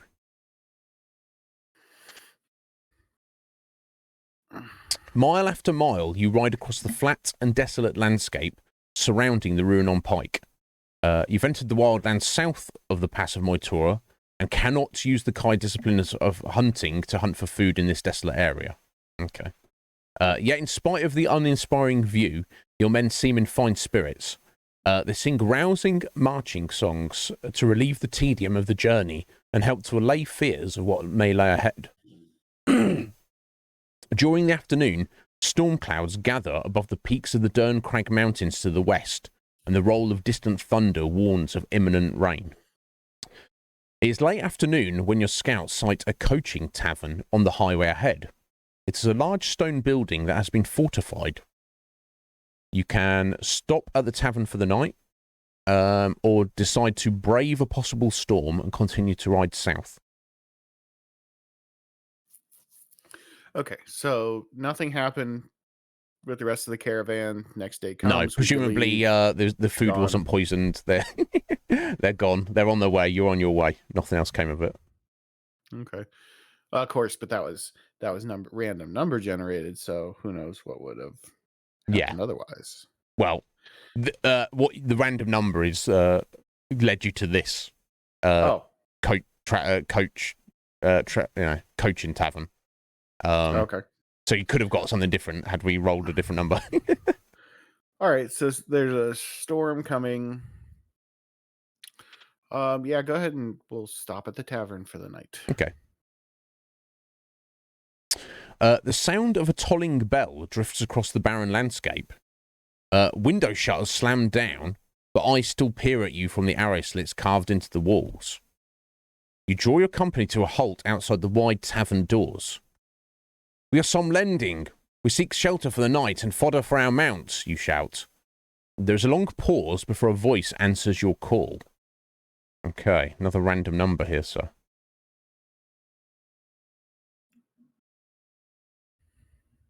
Six.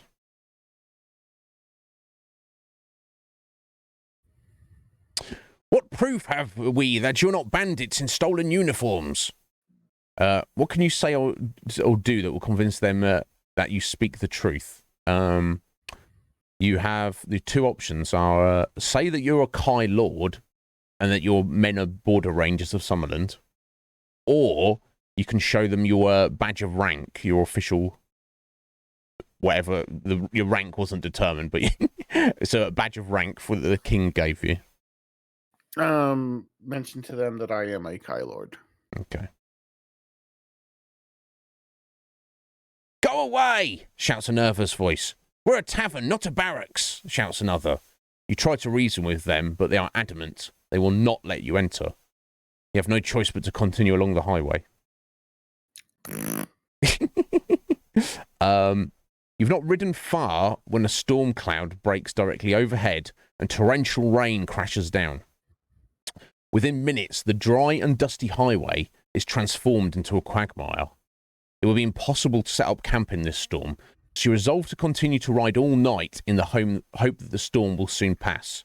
During your night ride, you must eat a meal or lose 3 endurance points. Eat a meal. Yeah, okay.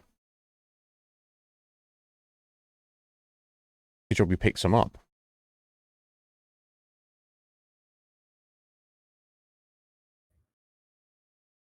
By morning, the rain has ceased, but you and your men are now very tired from the ordeal. You're about to order your men to make camp when a scout gallops towards you from the east. He points to a line of horsemen on the horizon. "Bandits!" he cries. You estimate there are at least 200 of them, and they are riding in your direction. Interesting. Yeah, if you reach the Kai rank of Warman, which you have, because we've done all the previous books, but yeah, not that's going to skill. So yeah, on the basis that you've completed the first 3 books, you get this option. The flat wildlands offer no cover in which to hide from the bandit horde. You know that if you're to avoid combat with an enemy which vastly outnumbers you, you must split up your company and try to outrun them. You detach a troop of 10 rangers to follow you and send the remainder off towards the west, in the hopes that they may lure the bandits away to the Derncrag Mountains. With one last glance at the enemy, you lead your 10 rangers on a deadly race along the Ruinon Pike. Your tactics have worked. The bandits ignore your small group of horsemen and pursue the others towards the west. Once they reach the wooded foothills of the Derncrag Mountains, your rangers will have no difficulty evading the enemy among the densely packed firs. When the bandits have disappeared from view, you call a halt and allow your men to rest. In spite of the number of men you have lost, they are still eager to continue their mission. Right, random number. 3. You've been riding for over 4 hours when you see a flock of birds. They are black and very large and are swooping around the brow of a distant ridge. Do you have the Kai discipline of animal kinship? You do, indeed. The other options are to investigate the ridge or ignore them and press on. I assume your animal kinship is just going to give you some info, and then you can make a decision anyway. You identify the birds as carrion crows, a despicable breed of wasteland scavengers. Whenever a creature lies dead in the wastelands, you can be sure to find a host of these loathsome predators. Right, so they're probably hovering over something dead. You can take a closer look at what they're eating, or just ignore it and press on, continue on your way. Take a closer look at what they're eating. Cool. As you reach the top of the ridge, a gruesome sight meets you. The bodies of men and horses lie scattered across the shallow valley beyond, their bones picked clean by the scavenging crows. You hear the gasp of horror as your men recognise the armour and tattered white uniforms of these skeletons, for they were once your countrymen, some lending guards of the king's cavalry. They must have died in battle, for the corpses of bandit warriors lie entwined among them. 40 brave soldiers, nearly half of the squadron that left Homeguard 1 month ago, now lie before you, and it is with heavy heart that your men set about the grisly task of burial. As you ride away from this valley of death, you're comforted only by the knowledge that Captain Duval was not among those you buried. After many hours of riding, you reach a highway junction. You've left the wildlands and you may now once again choose your hunting to hunt for food. Excellent. A large signpost indicates 2 destinations. South to Ruanon, 60 miles. You got a kitty cat there. Sassy cat. And east to Eshnar, 40 miles. So if we put up the map, so you are now exactly at the crossroads. So Eshnar is 40 miles to the east. Ruanon, your destination, presumably, is 60 miles to the south. Yo, Seastar, you hear the kitty? So, I mean, your only real reason to consider going to Eshnar, I would assume, is because somehow, assuming that troubadour was speaking true, Captain Duval's sword somehow made its way there into the possession of the tavern owner who sold it to him. Whether you feel that is worth going 40... Arguably 40... Yeah, here we go. Whether you feel that's worth going 40 miles out of your way to go and investigate it or not. And potentially, even if it is or isn't, potentially an 80-mile round trip just to get back to this point. That is obviously entirely up to you, Cage. No, we'll continue heading south to Duranau. Okay. Not gonna worry about it. Is that what it was called? Duranau? Ruanon. Ruanon. Yeah, Ruanon. On Eshnar to the east. Yeah. It's not. What the hell is Duranau then? Duranor is the place you went in book 2 to the east. The sister kingdom of Summerland. It's all right. I don't expect you to remember all this, Cage, but you know, I can definitely answer your question. But yeah, so you're not going to worry about it. You're just going to keep heading south to Ruanon. Yeah, I feel like that's more of a not necessarily a red herring, but it's to your point. It's out of the way, and theoretically, like based on some of the other choices of these books so far, well, I just sent all those men towards the mountains there. Theoretically, they're going to evade the bandits, and they're supposed to head down to Ruanon, whatever. Ruanon anyway. Yeah, you think Ruanon. so. But I mean, technically, your primary mission is to find out what has happened to not only the shipment of gold and gems, but also Captain Duval. So obviously, you know, his sword previously having been an Eshnar, maybe that's worth taking the time to go and investigate. Because you're not on a timeline here necessarily, but it's up to you as the lead investigator what you feel is more pressing. Oh, you're killing me here. Yeah, I know. Help him out, guys, if you think. All right, fine. We'll go to Ishnar. You don't have to.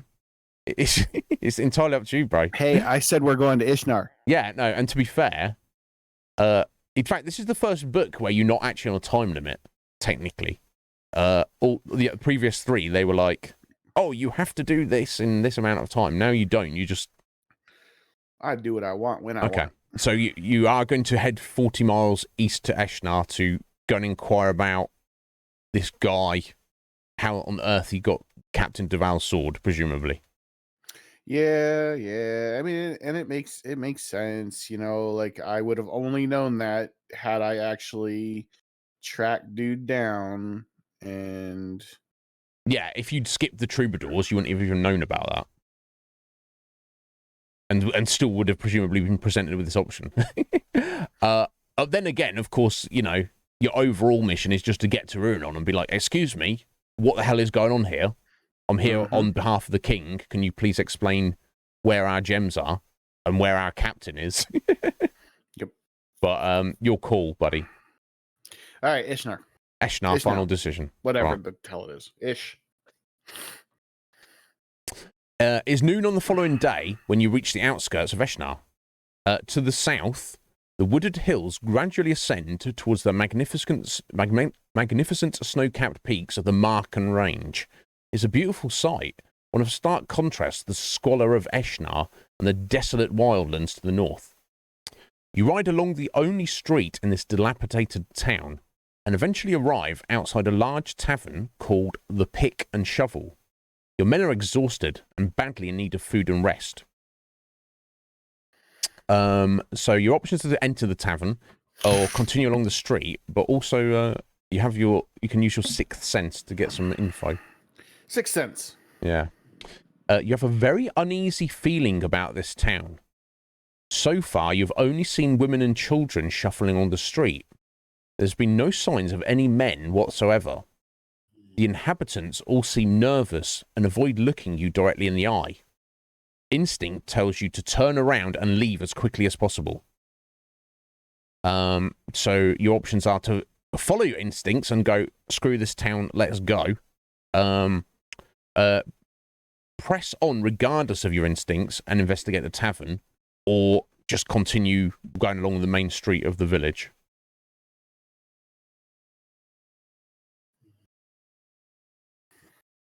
Tavern. Right, so regardless of the fact that you get a bad vibe, you want to find out. You're intent on finding out. That's fair. Okay, let's go. Because that's where dude did say that he got from the owner of the tavern. Yep, right? that's right. He said the tavern owner sold him Captain Duval's sword. Whether he was telling the truth or not is another thing. Anyway, so you're going into the tavern, but at least you've got a heads up that something's not right here. Your men tether their horses and follow you into the tavern. An old woman stands behind the bar, her face taut and lined as if in pain. She wears men's clothes, a shirt and checkered trousers. The tavern is empty, but the tables are covered with ale mugs, many half full of beer. If you feel uneasy about the tavern and wish to leave town, or question the old woman. Question the old woman. You've barely taken a dozen steps when the old woman drops to the floor. A ranger shouts, "Ambush!" is the last word he will ever speak. A razor-sharp disc of metal whistles down from the balcony above and sinks into his chest. Then suddenly the tavern is full of bandits, pouring in through windows and doors. 3 charge straight at you. Their battle cries are loud and savage. You draw your weapon and strike, beheading 2 of the dark-skinned warriors with a single blow. The 3rd bandit is upon you before the bodies of the others have fallen to the floor. Well. Okay, you're fighting a bandit warrior with a combat skill of 17. That does mean you are rocking his the maximum advantage with your 30, with all your gear and your magic sword. Spirit magic helmet. 2. That was a terrible roll there, Cage. 10 and 2. Okay, sorry, I didn't say how many hit points he's got. He's got 27. He's on 17. You take 2. Round 2. 3. Not much better. Oh my god, stop rolling like poop. It's your random number generator, Cage, apparently. But there you go, 11. You're still smashing them up. You're just taking a few licks. Who was it that was claiming that I rigged this? Everybody. Red Mage? Was it Ryan? Oh, everybody. Okay. I think Squidge was the only one who had your back. Everyone else was like, Cage, scum. Because Squidge is awesome. Yeah, I mean, that's true. Oh, yeah, I didn't mention, I'll mention this later, yeah. You, on Scotty's channel on Sunday, you'll see me, Cage, Scotty, Squidge, Tuba Swan, and Poots Cootie. So look out for that, guys. I'll tell you more about it later. Right, yeah, sorry. Third round.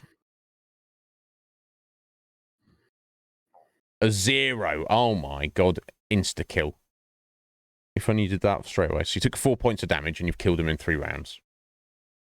Not too bad. Not too bad. No sooner has the first warrior collapsed when another is hacking at you from the side. As you turn to face him, a spear thrust gashes your left arm and you lose 2 endurance points. All right, that's 6 down at the minute. You recoil in pain, and in the crush of battle, you slip and fall to the floor, which is already strewn with bodies. Then you glimpse an open door and crawl towards it. Random number. If you possess camouflage, which you do, add 3 to the number. Okay, and we're trying to get 6 or more. Yeah, 7. Okay. So that's a success there. You reach the door and quickly make your escape. You land behind the tavern in... the land behind the tavern is steep and heavily forested. 2 of your men follow, but they're both badly wounded and cannot keep up with you. You turn to shout encouragement, only to witness their deaths as they are brutally stabbed to the ground. The bandit murderers wipe their blades and sprint towards you. You can run straight into the forest, try to change direction as soon as the trees hide you from your pursuers. Okay, so I guess the idea is as soon as you get to the tree line, either just keep going forward deeper, or do a 90-degree switcheroo and hope they don't notice that you run along the tree line. Do the 90-degree switcheroo. Okay.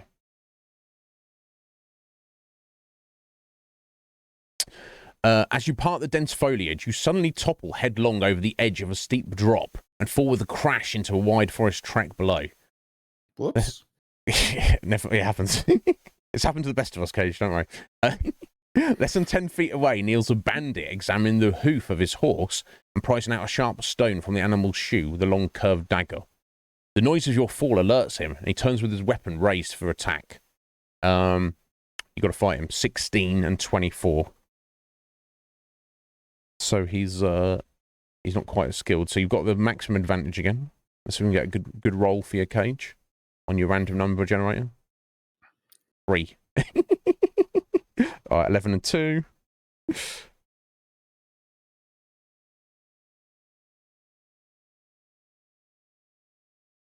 Another 3. My God. And third round. Another 3. My God. Okay. Come on.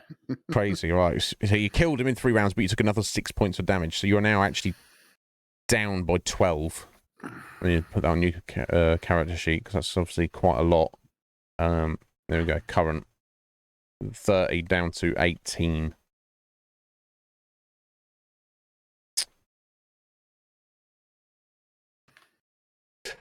If you win the combat, you notice that a group of bandits are closing in from the north. You spot them just in time to make a hasty escape. Onwards and upwards, you claw your way through the wooded hillside. Your throat is dry and your heart is pounding as though it is about to burst. But you dare not slacken your pace. 4 hours pass before you feel certain you've outrun the enemy. It's nearly dusk when you chance upon a narrow, steep-sided valley, carved from the hillside to afford access to a mine tunnel. For hundreds of years, the ore of the Marken Range has been the blessing and the bane of many who have ventured here to seek their fortune. Men have found wealth beyond their wildest dreams, but also men have perished without trace in its labyrinth of cold, dark tunnels. You examine the mine entrance. You know that if you can find a major passage, you could trace your way to ruin on itself. Oh, damn. So I guess the mines just run for like hundreds of miles under the ground and are potentially all connected. At the entrance, you find a discarded wooden crate containing six torches and a tinderbox. The mines are dark, and you will need to use at least one torch to light your way. You may take as many additional torches as you want, but remember each one counts as a backpack item. Be sure to make the appropriate changes to your action charts. A little note here.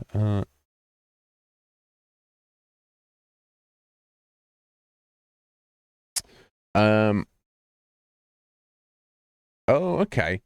You've still got your fire sphere, and apparently that can be used to light a torch, so you don't necessarily need the tinderbox. Apparently.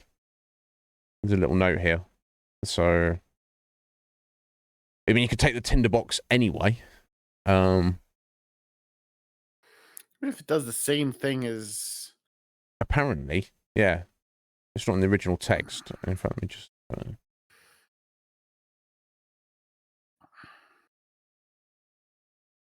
Yeah.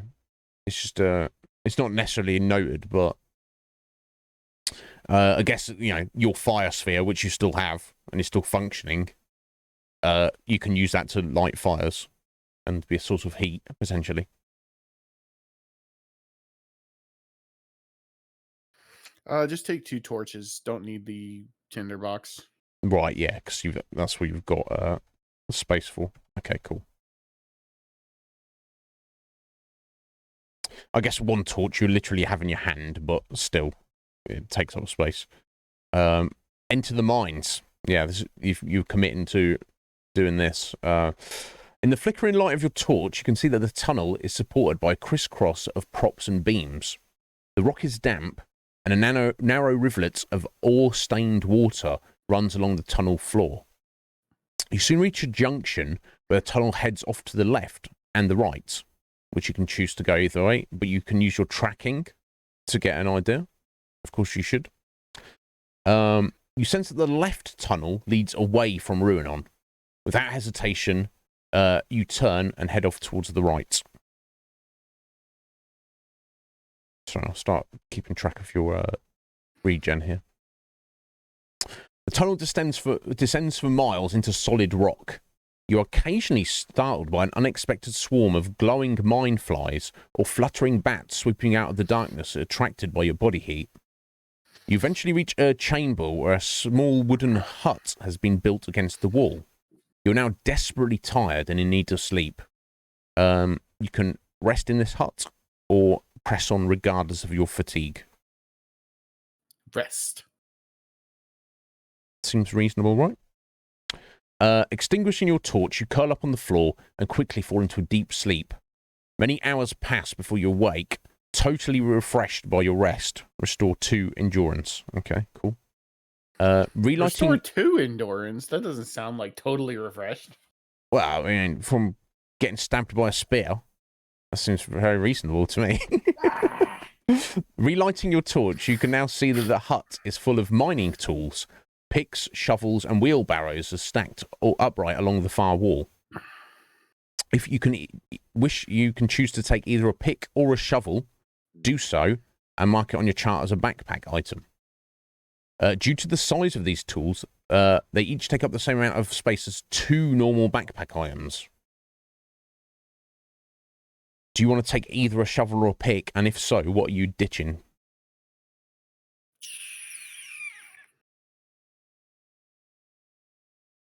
Or just ignore them. You don't... But of course, you're thinking, well, it's given me the option, so...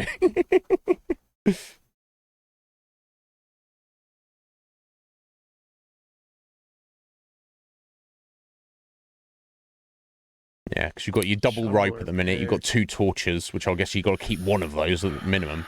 You've got your 2 potions, and you've got a single meal, and obviously your mysterious orange liquid.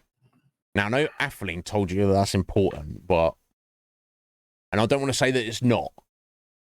But to my understanding, that special items certainly can be of use in future books, but I thought random backpack items, if they were specific, were not. But I could be absolutely wrong. Or Atheling could be wrong. Yeah. If you ditch it, then it comes up again. I'll feel bad for the whole situation. But we would have learnt a lesson at least. Oh, ditch the rope and take the pick. Yep, but keep everything else. Yep. Okay.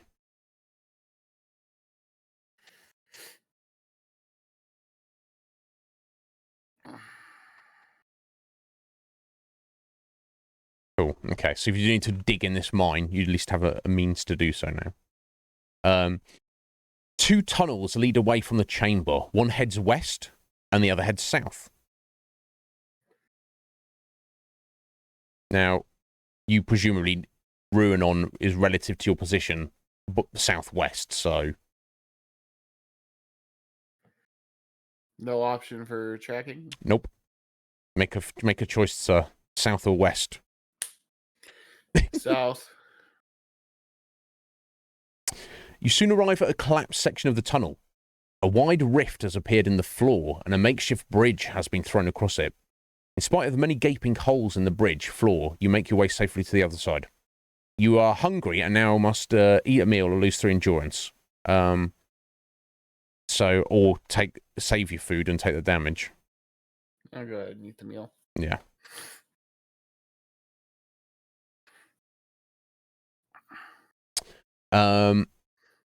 Moving on. Oh, hang on a minute. Oh, sorry, I clicked on the wrong thing there. Apologies. You follow the tunnel for 3 hours before arriving at Great Hall, where several tunnels, all at different depths, meet up. A series of wide stone ramps connect each tunnel to those immediately above and below. 4 levels below you, teams of men are pushing wagon loads of ore. Others, dressed in red armor, stand guard over the wagon pushers and urge them on with whips and cursors. The tunnel in which you now stand is on the highest level. You realise that the only way you can proceed is by descending the ramp to a tunnel on a lower level. To your dismay, you notice that each of the ramps is guarded by armed men. Inching forward, you peer over the edge of the ramp. 2 guards are sitting near the tunnel entrance below. They are laughing and giggling and pointing at an empty wine flagon that lies at their feet. Okay, I guess they're drunk. After watching them for several minutes, you decide they're probably too drunk to notice you.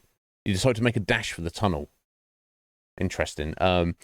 If you possess random number, if you possess camouflage, add 4, and you're trying to get 8 or more. Okay, you got 6. Does this call for a reroll, Cage, or are you gonna get spotted? Bam. Reroll that shit. Yeah. Yes.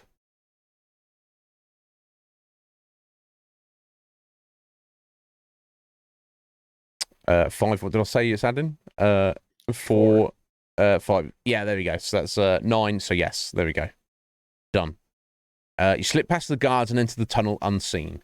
It is wide and illuminated by a line of wall torches whose guttering flames crackle and sputter noisily.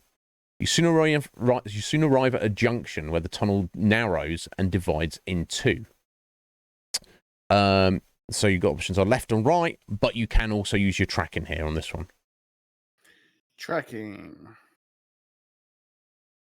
You notice that the right tunnel is newly excavated, and you sense that it is yet to be completed. Rather than get caught in a dead end, you push on along the left tunnel.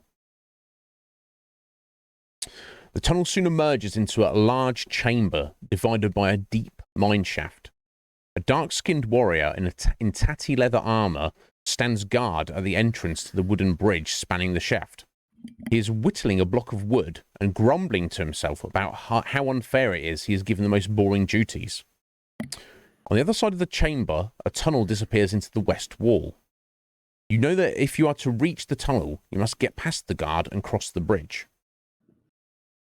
So, your options are launch a surprise attack on him, or you can make use of your camouflage, or there's an option potential to make use of mind over matter. But obviously, that's not an option. So you can try and camouflage it, or just attack the guy.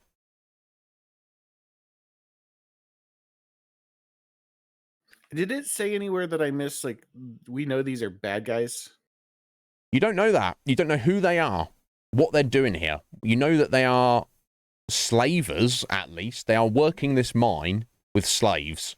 You have no idea who they are. They're clearly soldiers. They're clearly organized. Who owns this mine? I guess technically it's owned by the kingdom. So whoever these people are, you could argue this could be considered a declaration of war because they've just moved in and set up shop. These guys may be responsible for what happened to Captain Duval and your missing gold shipment. But who could say? Use camouflage. Okay. Using your Kai skill, you blend into the shadows of the chamber wall and slowly inch your way nearer and nearer to the bridge. Suddenly, the guard puts down his block of wood and turns his back. He is rummaging in his haversack for some food. You see your chance and sprint towards the bridge, your weapon poised to strike down the unwary guard. Okay, looks like you are attacking him.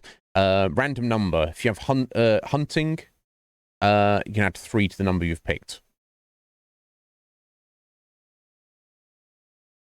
8, which is just the total of success. Your attack is swift and deadly. The guard expires before his head hits the ground.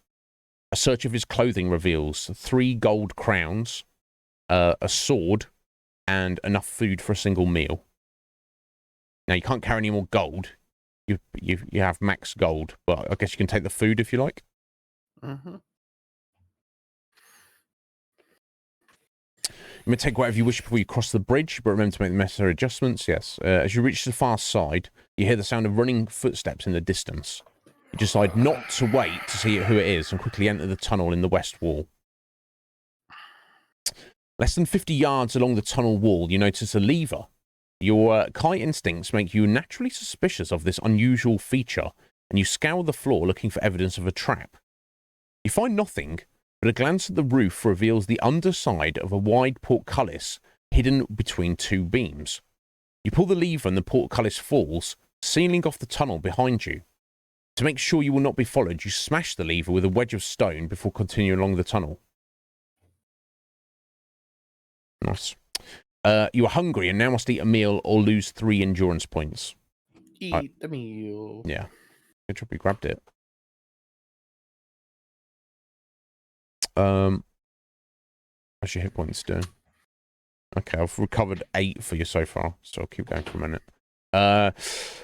You then continue along the tunnel, which runs for several miles before eventually arriving at a long, deserted gallery. A line of empty ore wagons lie parked along a stretch of track that disappears into the west wall of this gallery.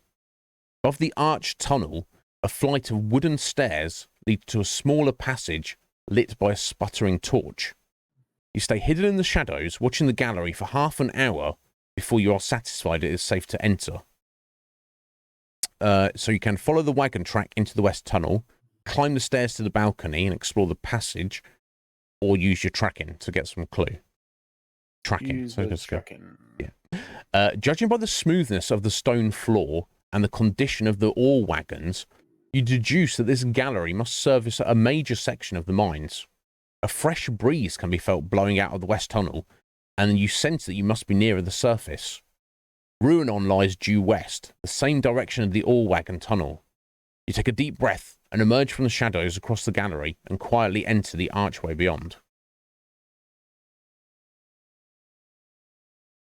As you make your way along the torchlit tunnel, you pass several ore wagons bearing the same design branded upon their wooden sides. A cross moline above the initials OV. You recognise the seal of Oren Vanneland, the Baron of Ruinon, and it confirms the fact that you're heading in the right direction. Suddenly, the sound of approaching footsteps begins to echo along the tunnel ahead. They become louder, accompanied now by shouting and the crack of a whip.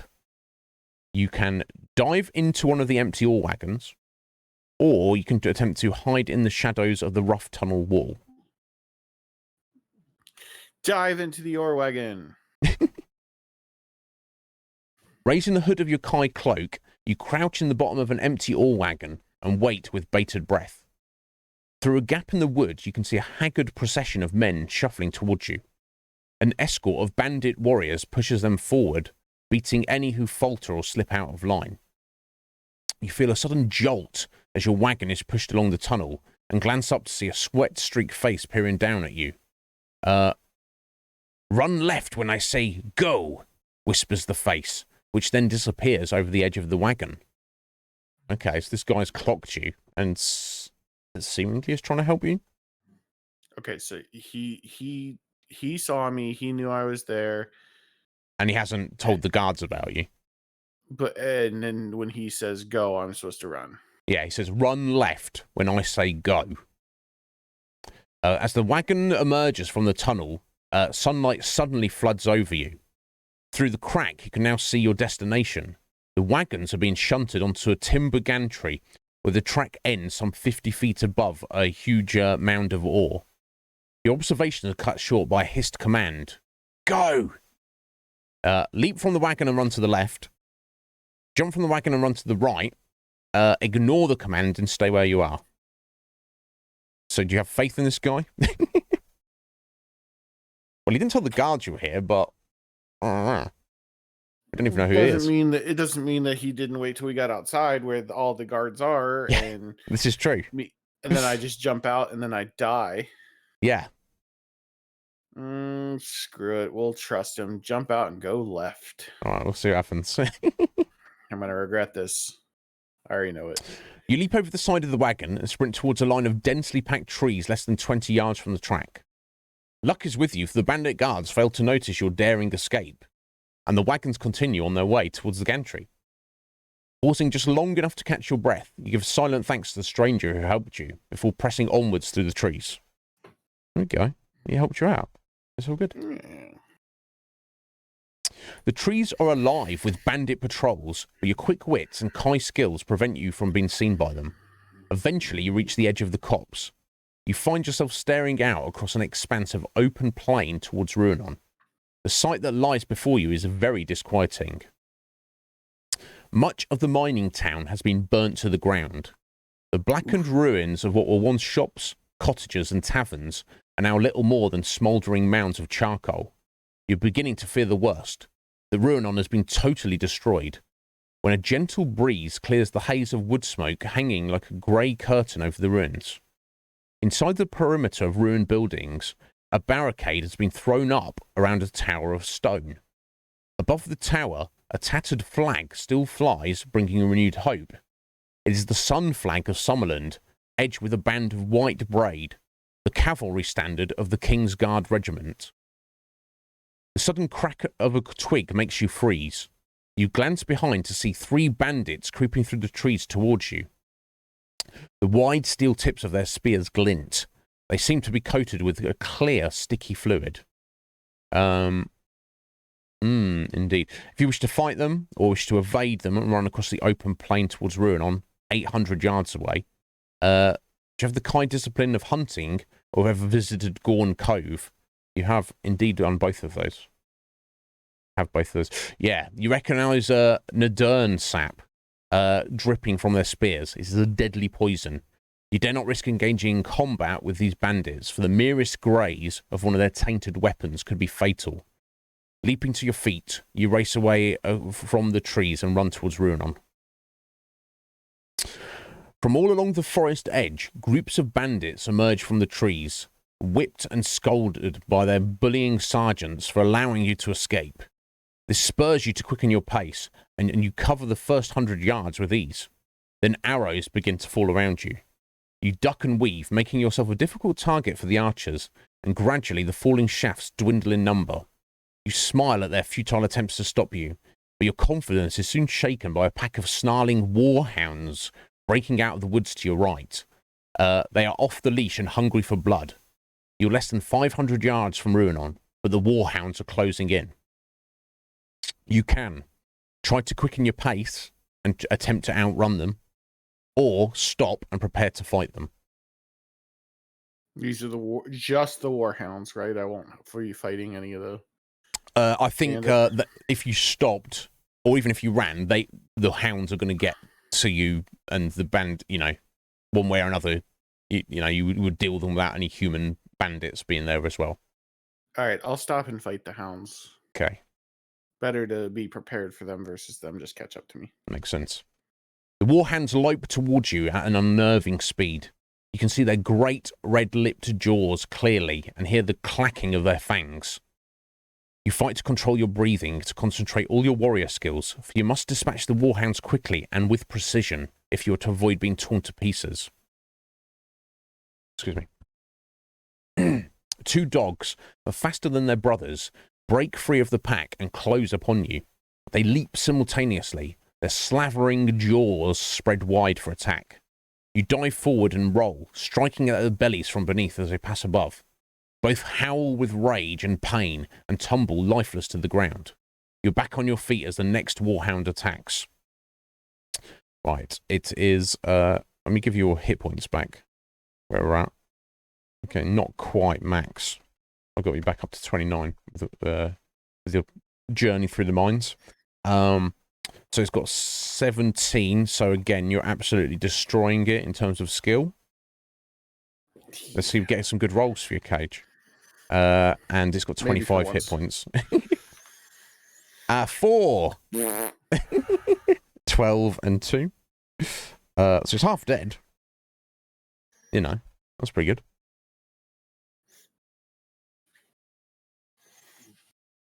3. 11 and 2. It's on 1 hit point.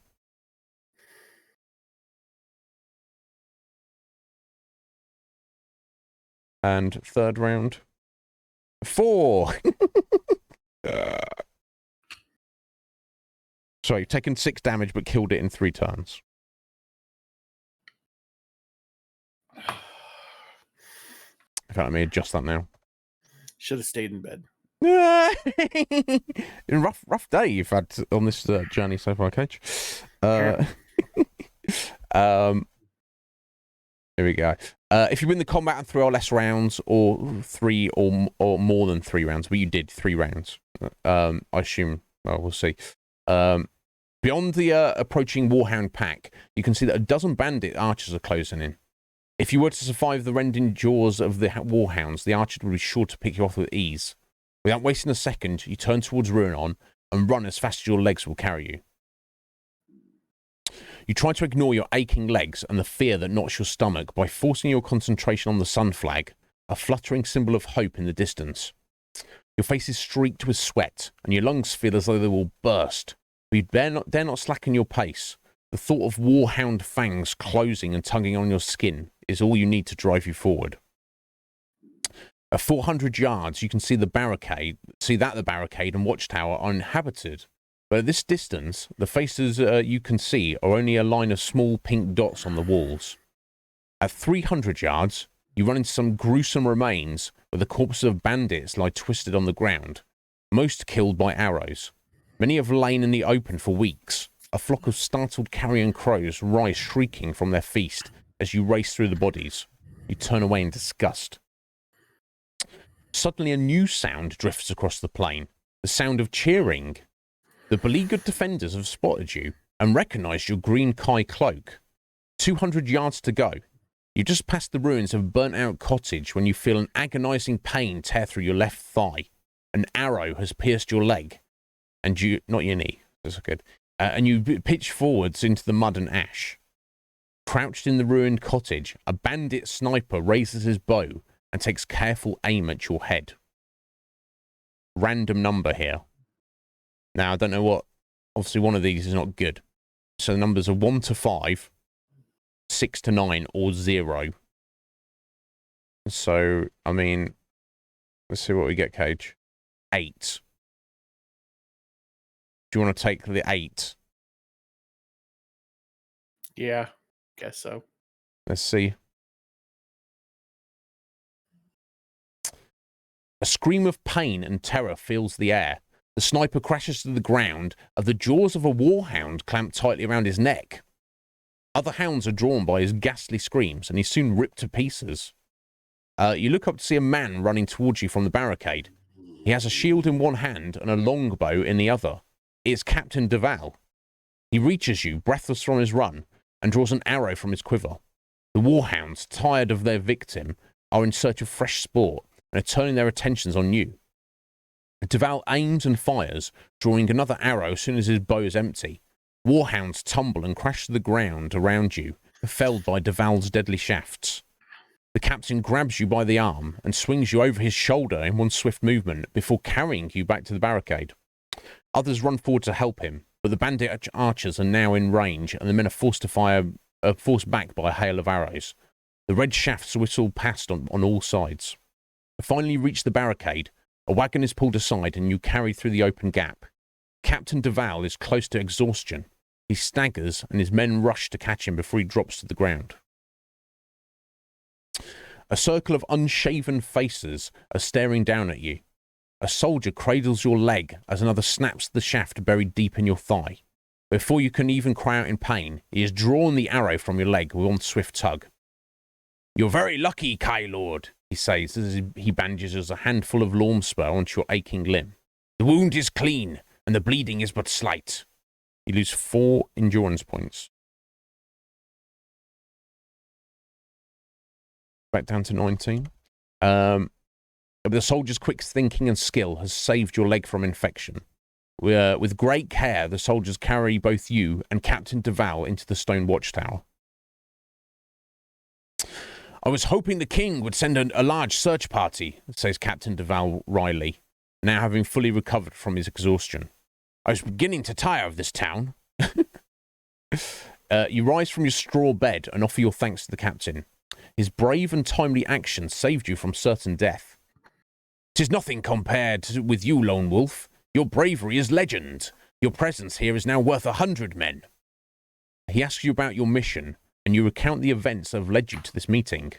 The ride south, the loss of your company, and your passage through the Marken mines and the bandits. "Yes, the bandits. Baraka's men," retorts Deval, his gruff voice conveying his contempt for them and their leader.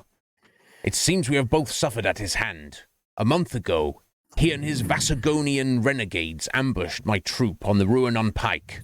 We were sorely outnumbered, and the fight was indeed bitter, but we broke free from them and escaped here to Ruanon. We've been beleaguered ever since and praying for help to arrive. We have enough weapons to resist them, but we have barely enough food and water to survive." You ask what has become of the people of Ruanon. "Most are now slaves. Baraka has taken the mines and he uses the Ruanese as forced labor. Other than yourself, only one man has escaped from the mines and survived the warhounds and the bandit snipers. That man is Baron Oren Vaneland. Come, I shall take you to him." Deval leads you to the topmost chamber of the watchtower and pushes open an iron-shod door. The sight that greets you fills your heart with sorrow and pity.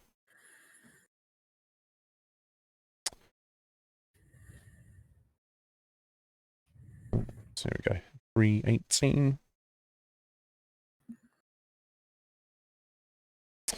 Oren Vaneland is the 15th Baron of Ruanon, a noble warrior of royal lineage, and 5th in succession to the throne of Summerland.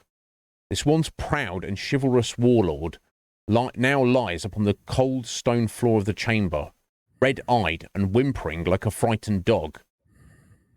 "He has lost everything," says Deval quietly. "Baraka has destroyed his castle, his land, his town, and his family. His sons are dead, and his only daughter has been taken captive by Baraka himself. I fear the ordeal has turned his mind." The pathetic man raises his tear-stained face, when with feeble voice mutters a curious rhyme over and over again. "When a fair royal maid on the altar dies, the dead of Marken Gorge shall rise." If you possess the scroll, you do possess a scroll. Indeed, you do. That's on that scroll. It is. It's part of that rhyme, indeed. As you unfold the scroll and begin to read its ominous contents, the Baron struggles to his feet. Word for word, he echoes the prophetic verse.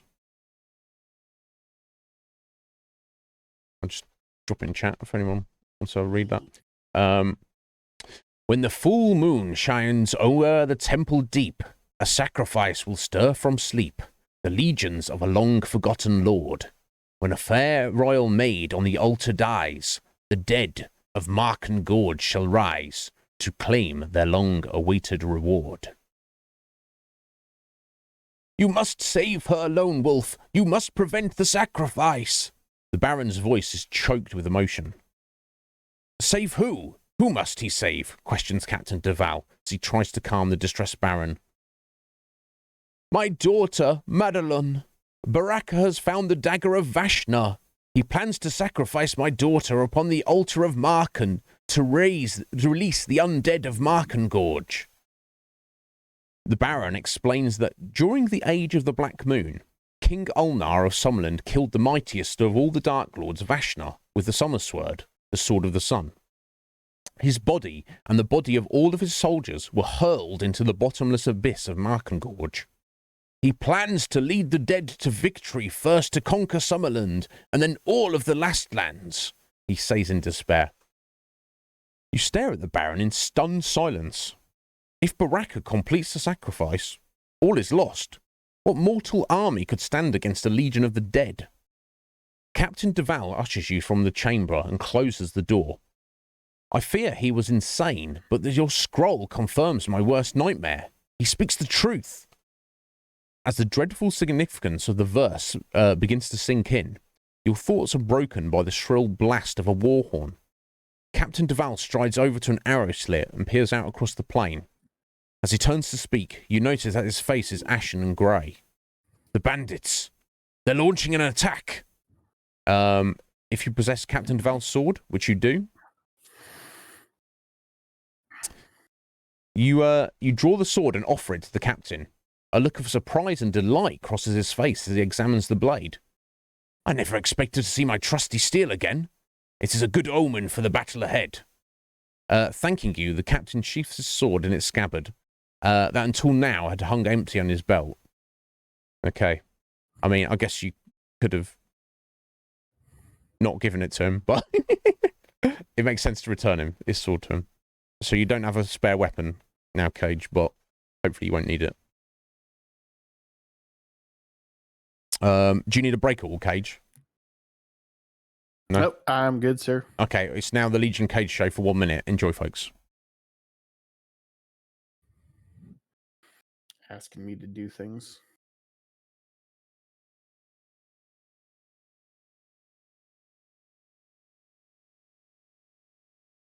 So rude.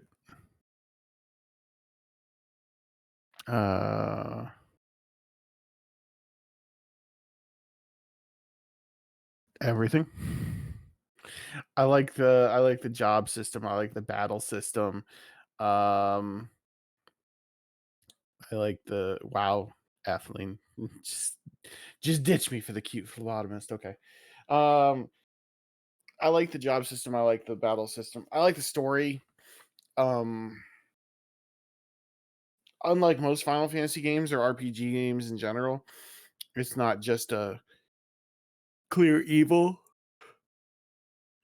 You know, it's a lot of political intrigue type of deal to it.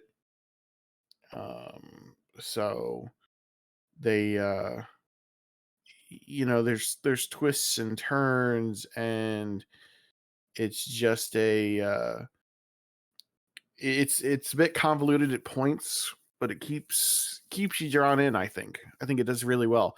The problem most people have with the story is that the battles can take a long time, so you get it's a bit between story elements. Welcome back. Thank you. Oh, you're talking about tactics there, yeah. Yep, Root asked about what my favorite thing about tactics was. Yeah, because if I understand, the battles are, which I don't mind, because I've often wanted this in other Final Fantasy games. Your party can be like, what, up to like 10, 12 party members? More? Less? Not that many? Well, you can have up to 24 members in your actual like group, but only 5 in a battle at a time. Oh, that's not too bad. 5 is like a normal amount. Okay. Yeah. But obviously, because it's not just turn-based, it's grid-based as well. Plus, there might be several enemies on there on the any given battlefield. Mhm. That yeah. So I guess some of the battles, a short battle is like 15 minutes. A long battle could be an hour and 15 minutes. Right, yeah. So as I think you've mentioned before, the save after every single battle. Yeah, it's and you want to use like alternating save slots Yeah, in because case you cock something up. Yeah. yeah, and there are a couple spots where you can soft lock yourself. So All right. Okay. Well, thankfully you're the expert, Cage, and you can educate us when we get to this point. Right. Anyway, carrying on. You follow Captain Duval as he hurries down the broad watchtower steps and out to the barricade. A rolling sound like distant thunder fills the air. Cavalry are pouring onto the plain from all sides, grouping up into the battalions in preparation for the advance. Columns of foot soldiers in bright scarlet armour march through their ranks, herding a frightened wall of people before them. "They're Ruinese!" cries Duval, his hand shielding the light from his eyes. "That cur Baraka! He's using them as a shield!" All around you, the captain's men have drawn their bowstrings, awaiting a signal to fire. But it is an order he dare not give. Suddenly, a hidden catapult hurls a massive black rock through the air, straight towards the barricade. You stare in horror as it bursts into flame and disintegrates, showering a rain of blazing oil on everyone beneath. The soldiers cannot evade the deluge, and many are badly burned before the flames are smothered. A battle cry resounds from the enemy ranks, a signal to attack. The Ruinese are pushed aside and trampled by the onrush of scarlet warriors who now race towards the barricade. The blazing oil has scattered Duval's men, and the barricade is poorly defended. You hear Duval shout your name. His cloak and tunic are ablaze, and he's screaming for your help. Okay, if you've reached the Warmarm rank, it says turn to this option. Your other options otherwise are help the captain or rally the defenders before the enemy reach the barricade. So I guess we'll see what your Warmarning has given you. I'm assuming both. Yeah. What's your thoughts on that situation, if in any way? Or or shall I just tell you what Lone Wolf's thoughts are? Just yeah, go. I probably would have said help the captain, but I mean, he's screaming for help, isn't he? Help me, Lone Wolf. And he's a good guy. I can't imagine it's been nice being on fire. But your Warmarning skill, a rank, you must rally the defenders or all is lost. You order 2 soldiers to help the captain and then leap onto an overturned wagon in order to see clearly the enemy advance. They've already reached the ruined perimeter of Ruinon and are now creeping forward under cover of the broken cottage walls. You shout orders to Duval's men to defend the barricade, but the enemy are less than 100 yards from the wall. You're afraid it might be too late to repel their attack. The Vasagonian bandits break cover and charge, and you give the order to fire. A cloud of arrows sweeps down upon the armour-clad men, the hardened tips penetrating their scarlet plate. The first wave of assailants tumbles and falls. The second wave falters. Another volley forces them back, and they retreat to the ruins to reorganise themselves. Here and there, groups of bandit warriors have survived the hail of death and reached the barricade. Most are slain as they try to enter, but a small and determined section of their boldest fighters has broken through close to where you stand. Suddenly, a thick-bodied warrior with oily black hair tied in a knot at the back of his scarred head leaps upon the wagon and attacks you. Vasagonian warrior. 18 combat skill, so you massively outskilled him. 25 endurance. So you can just kill him, or he says you can evade the combat at any time by jumping down from the wagon to try and get away from him. So let me know if you want to do that, but otherwise I assume you want to fight him. I want to kill him. Yeah. Well, yeah, or just didn't kill him. Let me give you your hit points back that I'd recovered, which was 4. That's all right. Right, so 2. Good roll there, Cage. Don't mock me, boy. 2 to 10 and 2. You do seem to be getting generally terrible rolls, though. It's not pretty much. It's not your fault, is it? Right, there we go. Round 2. I don't think I've legitimately had a legitimate roll above 7 today. Yeah, maybe not today. No, I think 7's been your best. Right, you've got 5. That's Bell. 14 and 1. All right, he's on 1 hit point. So I guess it's just a case of seeing how much damage you take. And finally, an 8 insta kill. If only you'd rolled that on turn 1. Never mind. Alright, so you take 3 damage there. Okay, so you set on 20 out of 30 hit points in a minute. Alright, you win the fight. Excellent. Deval runs past the wagon. I guess they put him out put out the fire, leading a dozen of his best swordsmen in a counter-charge and driving the enemy all the way back to the barricade. None escape alive. Those who survived Deval's swordsmen are cut down on the plain by his archers as they run towards the ruins. The shout of victory has barely died away before you are faced by a new threat. All-out war. War!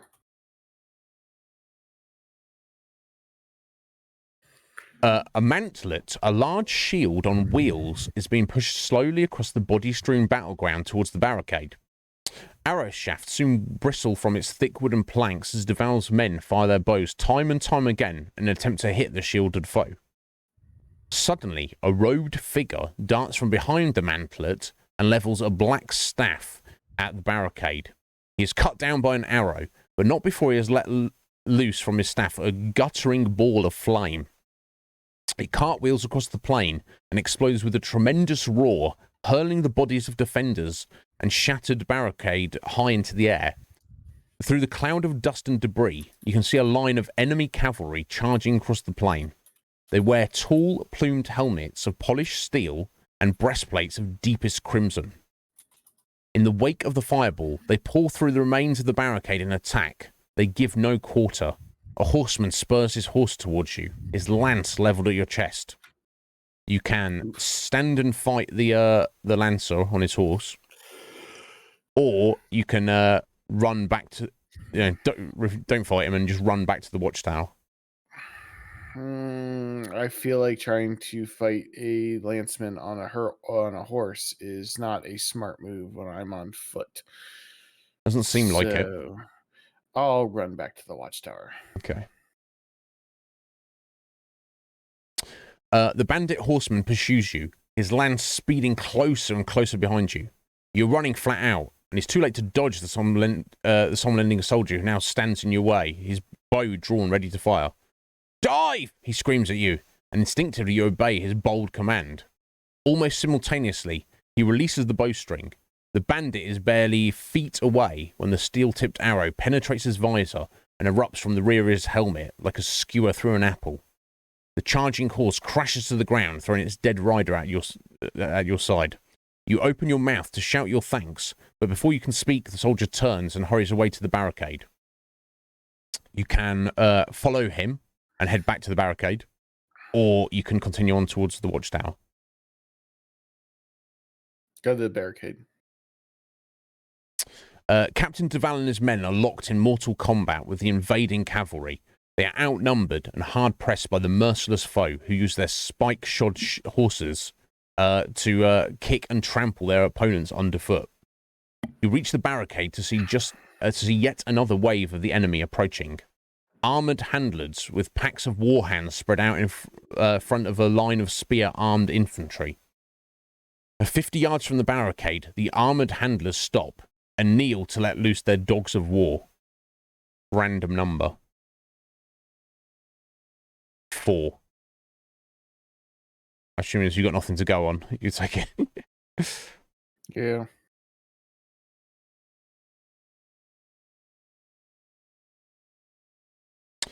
The snarling warhounds bound towards the barricade, their gaping eyes glowing crimson in the light of battle. Leaping from the bodies of the dead and dying, they launch themselves at the somnolending defenders. All around you, soldiers are being torn from the line, bowled over by the leaping warhounds. You back away as a howling dog crashes through the wall of sacks and barrels. But before it has risen, you move swiftly forward and dispatch it with one blow to the head. Another warhound claws your back and pitches you forward into the collapsed barricade. But before you can free yourself, yet 2 more dogs have sunk their fangs into your leg. Oh my god. Okay. Bastagonian warhounds, you must fight them. 17 and 30. So again, you have the utmost advantage. But it doesn't matter when I roll like turds. Here we go. Here we go. There you go, Cage. 9. Okay, so just need to complain about it every time I roll. That's all you got to do. Just moan about it. Just bitch about it. And you will insta-kill. Oh, I'm good at bitching about things. Multiple warhounds in a single blow. There you go. Smash. If you're still alive after 2 rounds of combat, or if you've won in the first 2 rounds. Excellent. Turn to 311. Excellent. 3 some-lending soldiers come to your aid. Not needed. Well, just to help you up onto your feet, maybe. Their swords slice into the evil warhounds. I guess it just wasn't the ones you were fighting, though. Until both dogs stiffen and die. Well, you know, Cage just stood there like, I've already killed those ones. Those ones are dead. And you thankfully stagger to your feet and try to assess the situation as the battle rages all around. Some lending soldiers still man the barricade, forming in groups that hold firm where the wall does not. Spears and arrows arc through the air, piercing metal, wood, and flesh. Men fall from their horses. Horses scream and bolt, and the dead and the wounded lie everywhere. The warhounds have been driven back upon the spears of their masters, who now advance behind a wall of shields. To your right, a bandit warrior is trying to jump his horse across the barricade, but the animal is wounded and near death. It cannot make the jump. The rider is hurled forward over the wall, falling close behind you. You can attack this bandit that's just fallen behind you, or you can rally the some lending soldiers to repel the advancing spearmen. Okay, so I guess the advantage is you're not leaving an enemy behind you. But the other option, of course, is to rally the counterattack or the defense quicker, but then you are leaving some random dude behind you there. Rally. Excellent. Okay, let me get rid of this. Meow. Again, cat. Needy cat. You climb the barricade and shout the order, "Draw bows!" And as the enemy shield wall closes fast in a deadly race to beat your archers, fire! Their shields of cured skin and wood, and no defense against the hail of death that tears into their ranks. The whole line seems to pause and sway. Great gaps appear, and spearmen fall in heaps on the field. A few escape being injured. You sense a turn in the tide of battle. The enemy are pulling away from the barricades by the score, carrying their wounded on their backs and on their upturned shields. You jump from the wall and race back towards the watchtower, where Captain Duval is still embroiled in a bitter struggle against the bandit horsemen. You're about to leap over the body of a dead bandit warrior when he suddenly comes to life and lashes out at your legs with a mace. He was only feigning death, and his surprise attack has knocked you to the ground. Lose 1 point of endurance.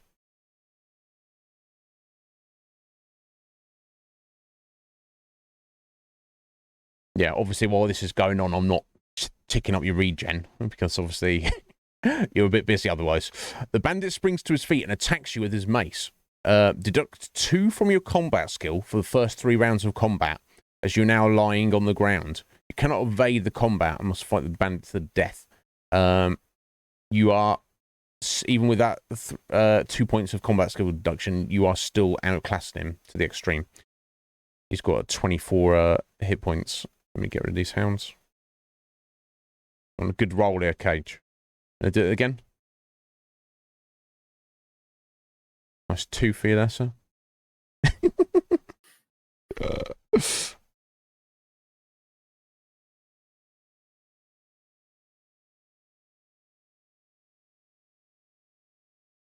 8. There we go. That's more like it. There we go.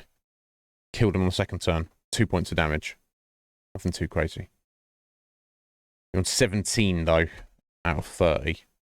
So you're pretty beat up at this point.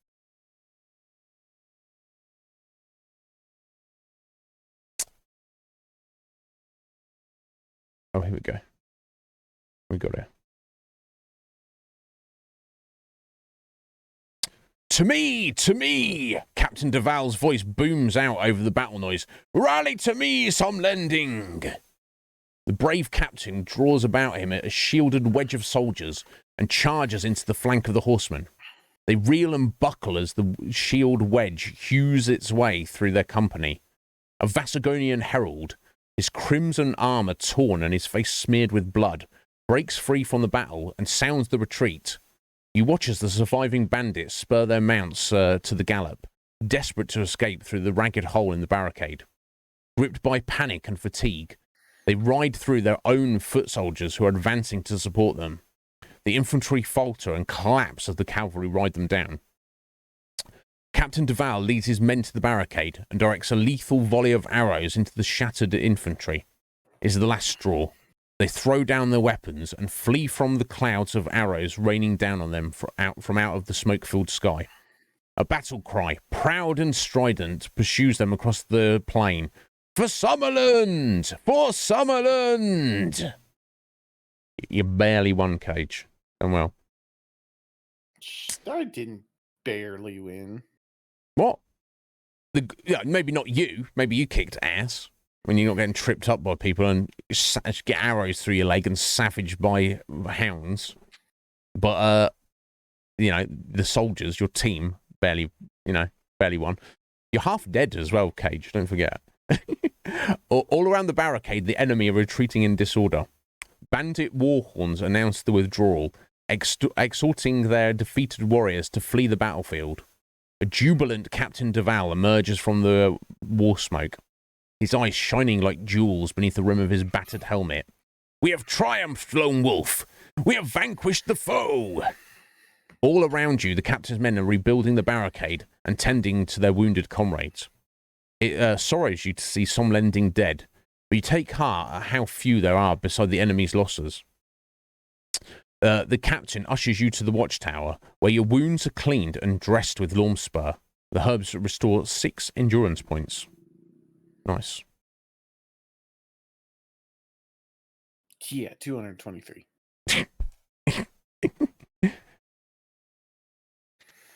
We have beaten this foe, but I fear that is but a temporary reprieve, says the captain, his face now composed and sombre. The sacrifice of Baron Vanadon's daughter must be stopped if we are to avoid catastrophe, for our strength will not avail us against a foe freshly risen from the grave. The words of the verse flood into your mind, and a chill runs down your spine as you realise what may lay ahead.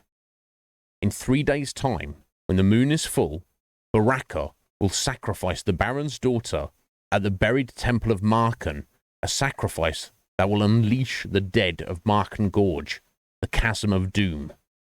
You know you must prevent the sacrifice.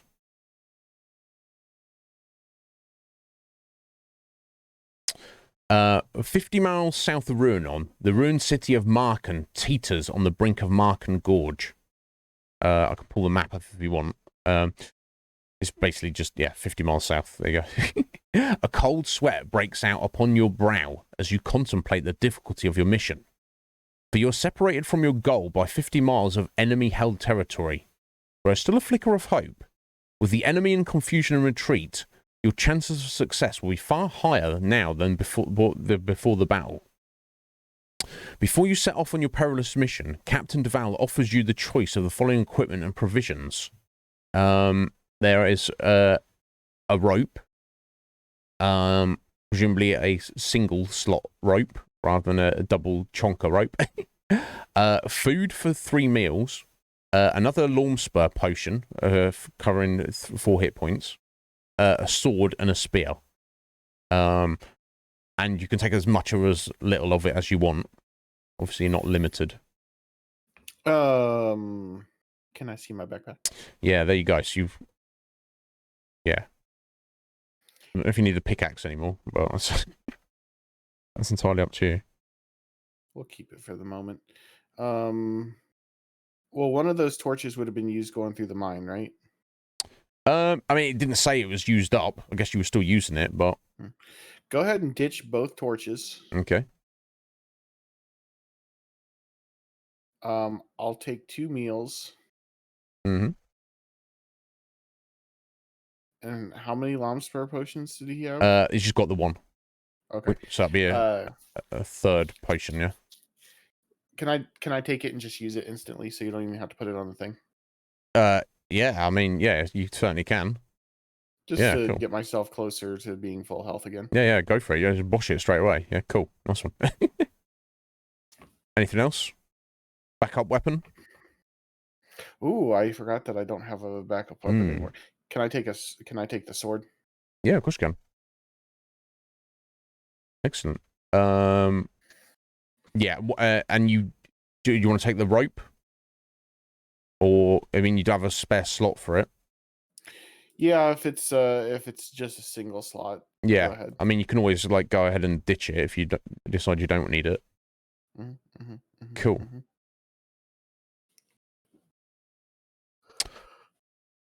Dusk soon enshrouds the beleaguered outpost of Ruinon, and used the cover of darkness across the body stream plain towards the south. An old highway trails off to Marken, but is choked with Macedonian warriors. They stand about in sullen groups, tending their wounded and brooding on their defeat.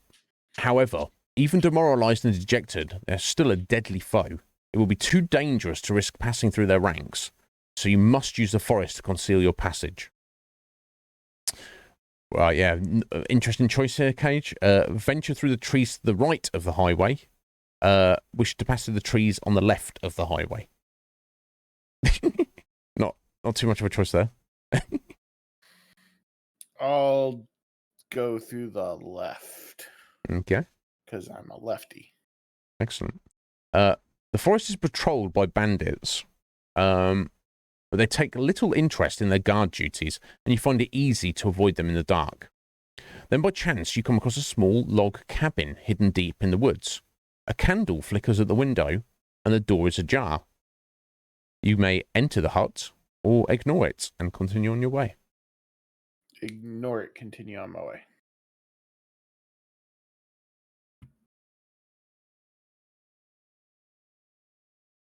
You quickly leave the hut far behind, and press on through the trees.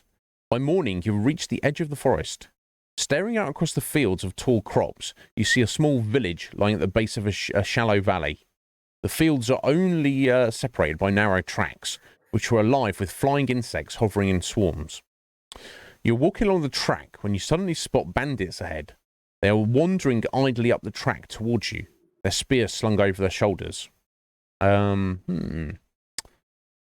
Interesting. If you possess an onyx medallion, you do not, do you? Other option is camouflage and reach the rank of guardian or higher. Camouflage. Yeah, the other is if you just don't have either of those, you just dive into the crops.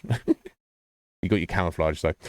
Lifting your feet high, you step into the tall crops, taking care to part them first with your hands. You allow the stalks to close around behind you, behind your back before you crouch down and hold your breath. Jeez, I need to not hold my breath. You've completely vanished from sight, as if the stalks have never been disturbed. The bandits amble past, barely inches from where you hide, oblivious to your presence. When you are sure they have gone, you emerge from the crops and hurry away.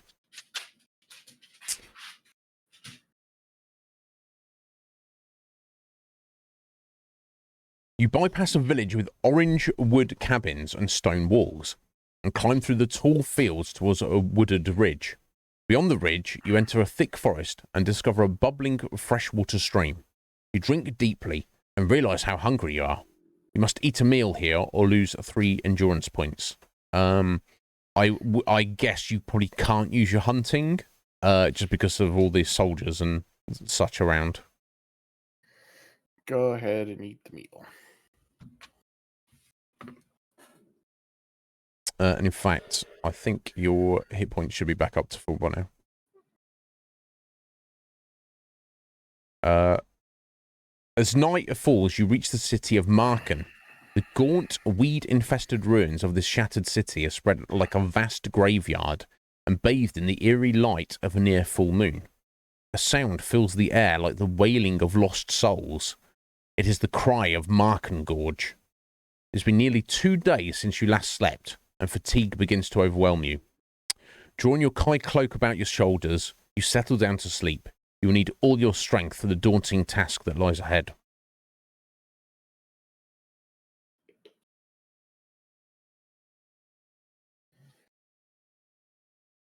Dawn arrives, rain-swept and gloom-laden.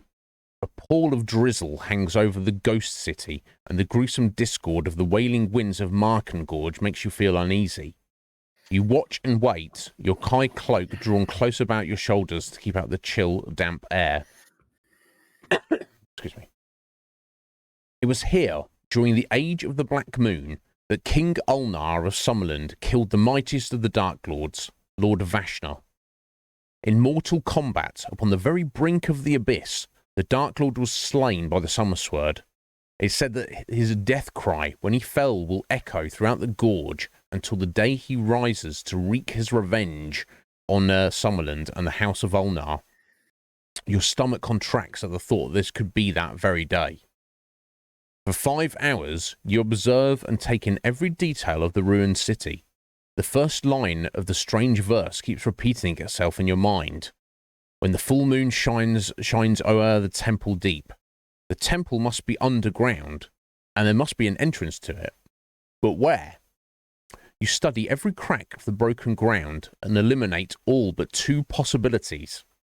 A crypt door, guarded by 2 Vasagonian warriors, and a flight of marble steps descending into the earth between 2 columns of fractured pillars. So your choice, Cage. Try to enter the temple where through the crypt door that is guarded by these 2 guys you can see here on screen, or try to enter the temple via the unguarded marble stairway. But it sounds like he doesn't know for sure what's what. No, he doesn't. Like,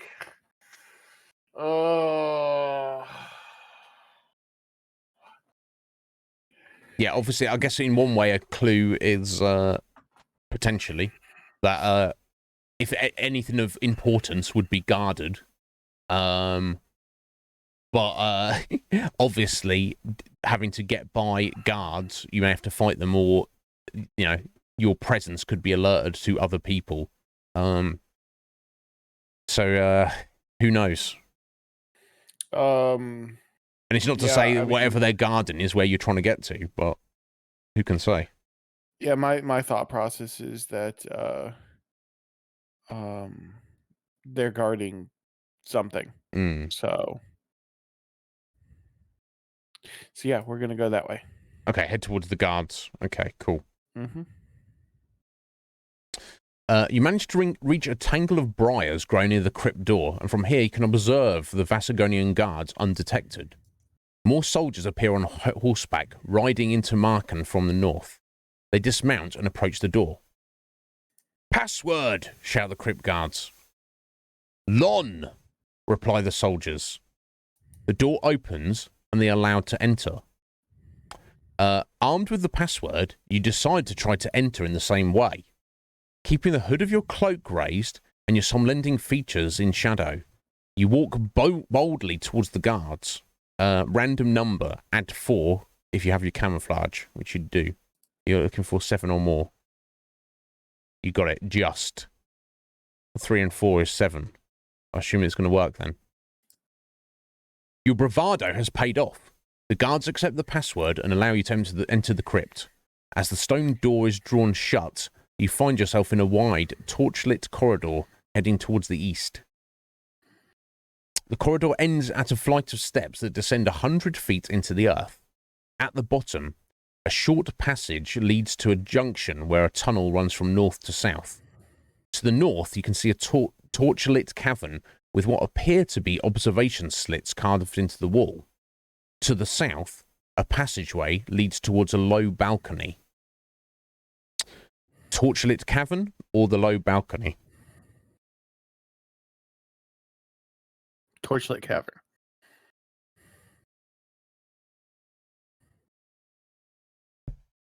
Oh dear.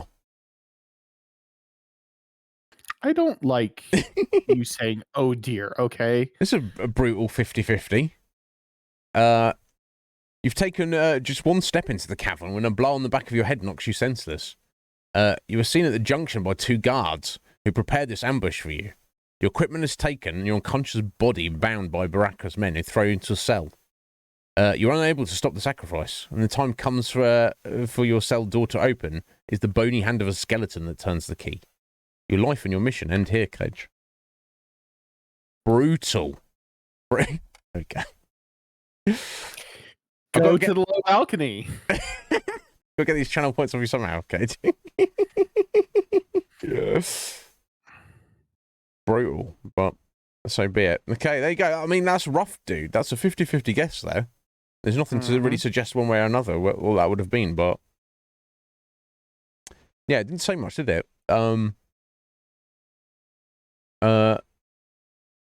Yeah, a torchlit cavern to the north, what appears to be observation slits carved into the wall.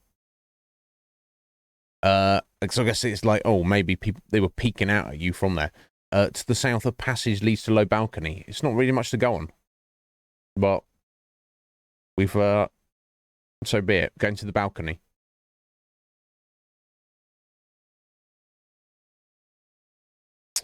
An empty feeling grips your stomach as you stare upon the altar and inner sanctum of the subterranean temple. Your Kai senses burn as if every nerve in your body is screaming a warning to flee from this evil chamber. Huge braziers of molten metal encircle a black altar upon which lies fair Madeline, the daughter of Baron Vanaland. She seems to be entranced. Her breathing is slow and shallow. Beyond the altar lie 2 massive doors, a gigantic skull engraved upon their black stone surface. Out of your view, another door opens, and a procession of red-cloaked priests enter the temple. Their heads are covered, and they each carry strange amulets of black stone. They file past the altar, depositing the amulets in a circle around the young girl's body, and then file out again in total silence. Then you hear the sound of a distant drumbeat. It grows louder and nearer. The measured steps of steel-shod boots resound in its wake. Baraka is approaching.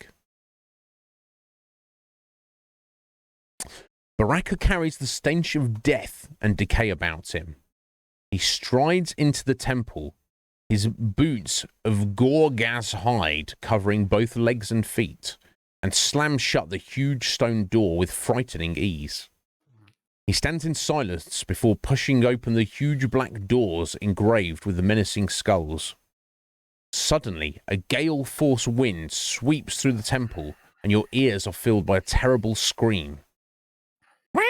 No, I want to try. I want to attempt to emulate the wind blowing the gorge.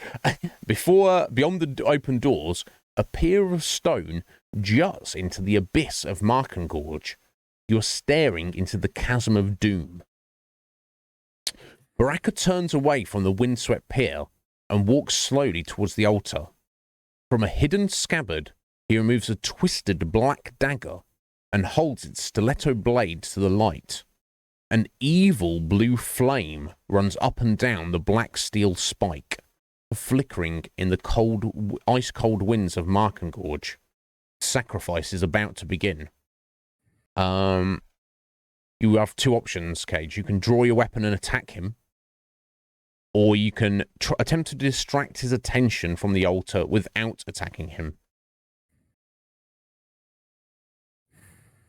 And we're talking about Baraka directly, right? It is, yeah, the big man himself. It's just you and him, though. There's no mention of anybody else. The priests came and went. It's just you and him in the room, and obviously Madelon, who's about to be shanked.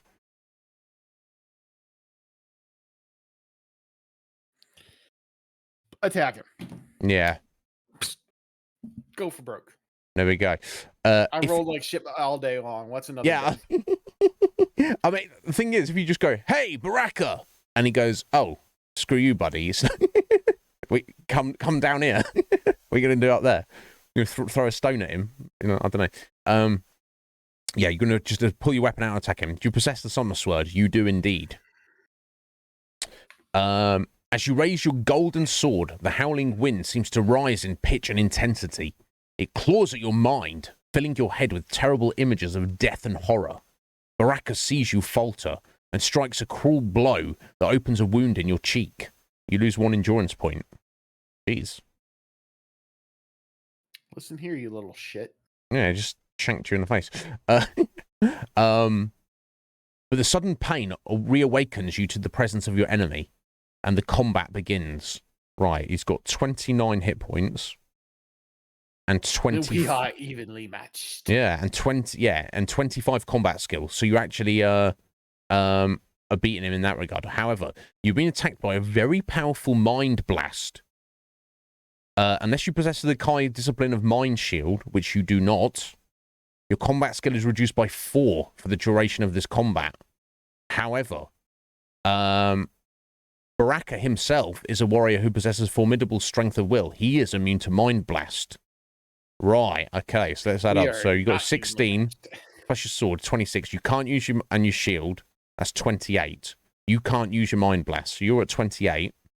But he's using his Mind Blast on you, so it reduces you to 24. His combat skill is 25.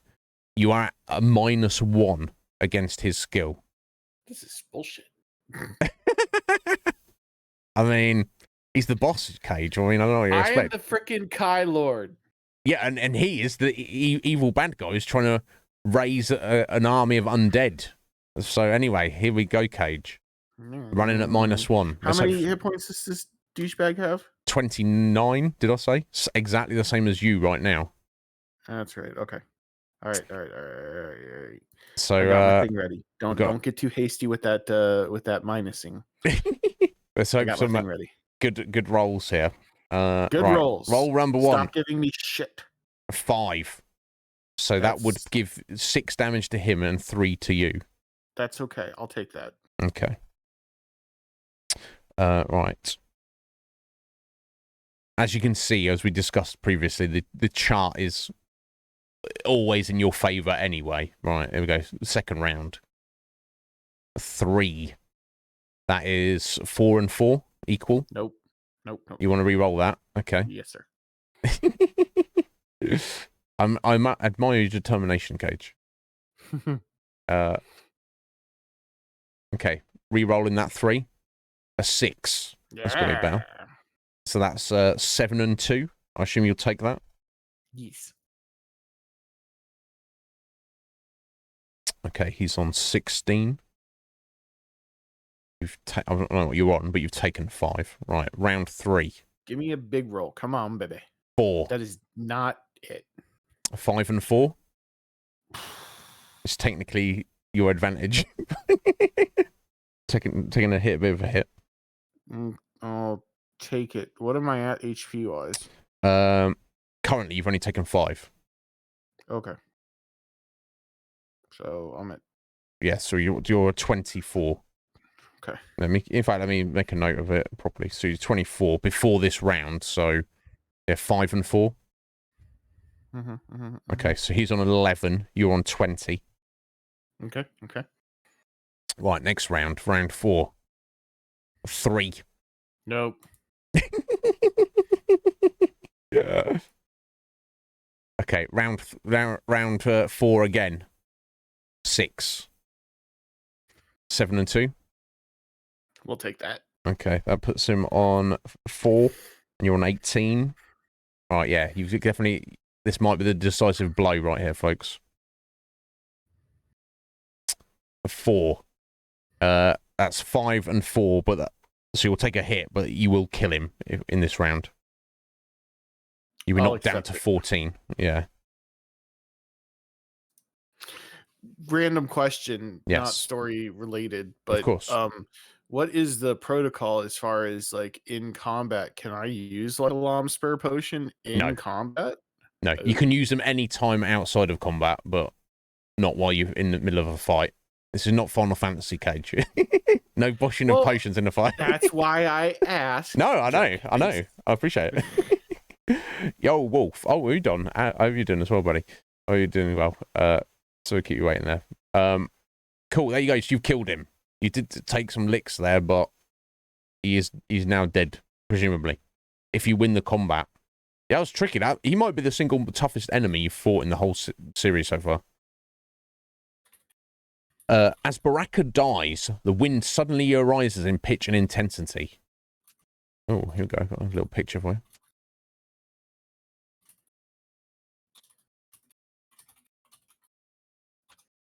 you. Filling the temple with a mournful cry of despair, you feel the chill, malevolent spirit of Dark Lord Vashna engulfing you in an icy embrace, but you sense that he is powerless to harm you. The sacrifice has been foiled. He is doomed to lament for a victory that might have been. Lying on the Black Temple floor is the dagger of Vashna. As you pick it up and tuck it into your belt, the evil blue flame flickers and dies. I guess you're taking this with you. Interesting. What is this blue flame thing? This is the dagger that Baraka was using to fight you. That he was going to and he was gonna use on the sacrifice on Madelon. Yeah. So it's not technically a weapon. It's an item. Yeah. It counts as a special item, so it doesn't take up a weapon slot. Okay. But yeah, it's not even asking if you want to take it. You're just choosing to take it. And here's the reason. Yeah, sorry. The evil blue flame flickers and dies. As long as you possess this evil blade, Dark Lord Vashna and his legion of dead warriors will remain imprisoned in the chasm of doom. You free fair Madelon from the altar and carry her through the corridors of the temple that lead up to the surface. As you emerge into the moonlit ruins, an astonishing sight greets your eyes. Baraka's warriors are running from the ghost city in all directions, closely pursued by an army of cavalrymen. The light of the full moon and the guttering torches that these horsemen carry illuminates the sun crest that bedecks their tunics. Word must have reached Holmgard, for they are some lending army, led by King Ulnar himself. Oh. Your countrymen praise your courage and daring, their strident cheers drowning the cry of Markengorge, for once again you have proven yourself a true hero of Summerland. As you deliver Madelon into the waiting arms of her father, his overwhelming joy filled you with a sense of great achievement. You are indeed worthy of the title Kai Lord. You have succeeded in your perilous quest, but the epic saga of Lone Wolf, last of the Kai Lords, is far from complete. A new and deadly challenge awaits you in Book 5 of the Lone Wolf series, entitled Shadow on the Sand. There we go. Congratulations, Cage. Woo! There we go. Book 4 done. Any particular comments or takeaways from that? Baraka, like the Mortal Kombat character, the same name as a douchebag, and we don't like him. No, I mean, like, I like the element of not knowing everything, but at the same time, it's kind of like, so that last thing right there, right? The last major choice that I made.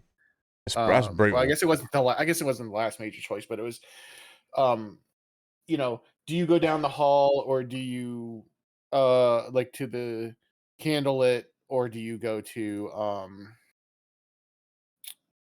you know, the balcony? Yeah, it's like, and it's just like, how are you supposed to know that? You know, there's no, how you're are not. you? There's no way to know it. 50-50 guess, and you know, if you're playing as you're supposed to play, which is if you die, you start over. Yeah. I'm trying to think. You've got 99% through this book, really, and a 50-50 chance. It's brutal. To choose one way or the other is really gonna, like, you're really gonna throw that at us at the end there? I feel there's less of that as we go along, but I don't know, maybe not. But I mean, I guess I'm sure that they're real and that the person who wrote the book is probably like, they'll die right there, but they'll just flip back the That's the thing. page I and imagine any go kids on. reading it in the 90s, including myself, would have just been like, "Oh, I died. Never mind. Let me just let me just choose the other option." Yeah. Right? You're not gonna. I don't know. Maybe some people would, but yeah, no.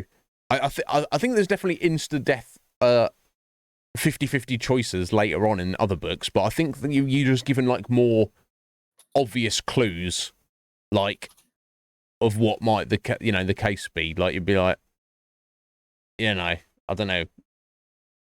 Do you want to trust the dodgy man with the evil look in his eyes, who's got a poison dagger in his pocket, or do you not? Are you like, okay, well, Yeah.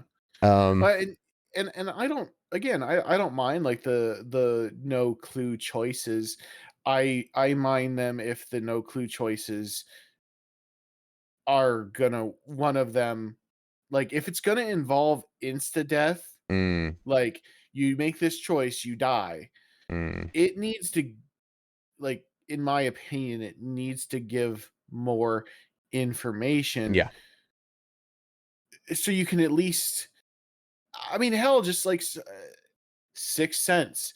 You feel something is off about the right, yeah, chamber exactly. Do you want to with go? Do that's you want to lit. go to the chamber, or do you want to go to the balcony, or do you have sixth sense? Yeah, Oh, I think you shouldn't go to the chamber honestly, at this if it's point in gonna the book. involve insta death, Sixth Sense should automatically be an option, and it should tell you something is off about that chamber. You're going to go the other way. Yeah. And literally, it should literally be there to avoid the insta death.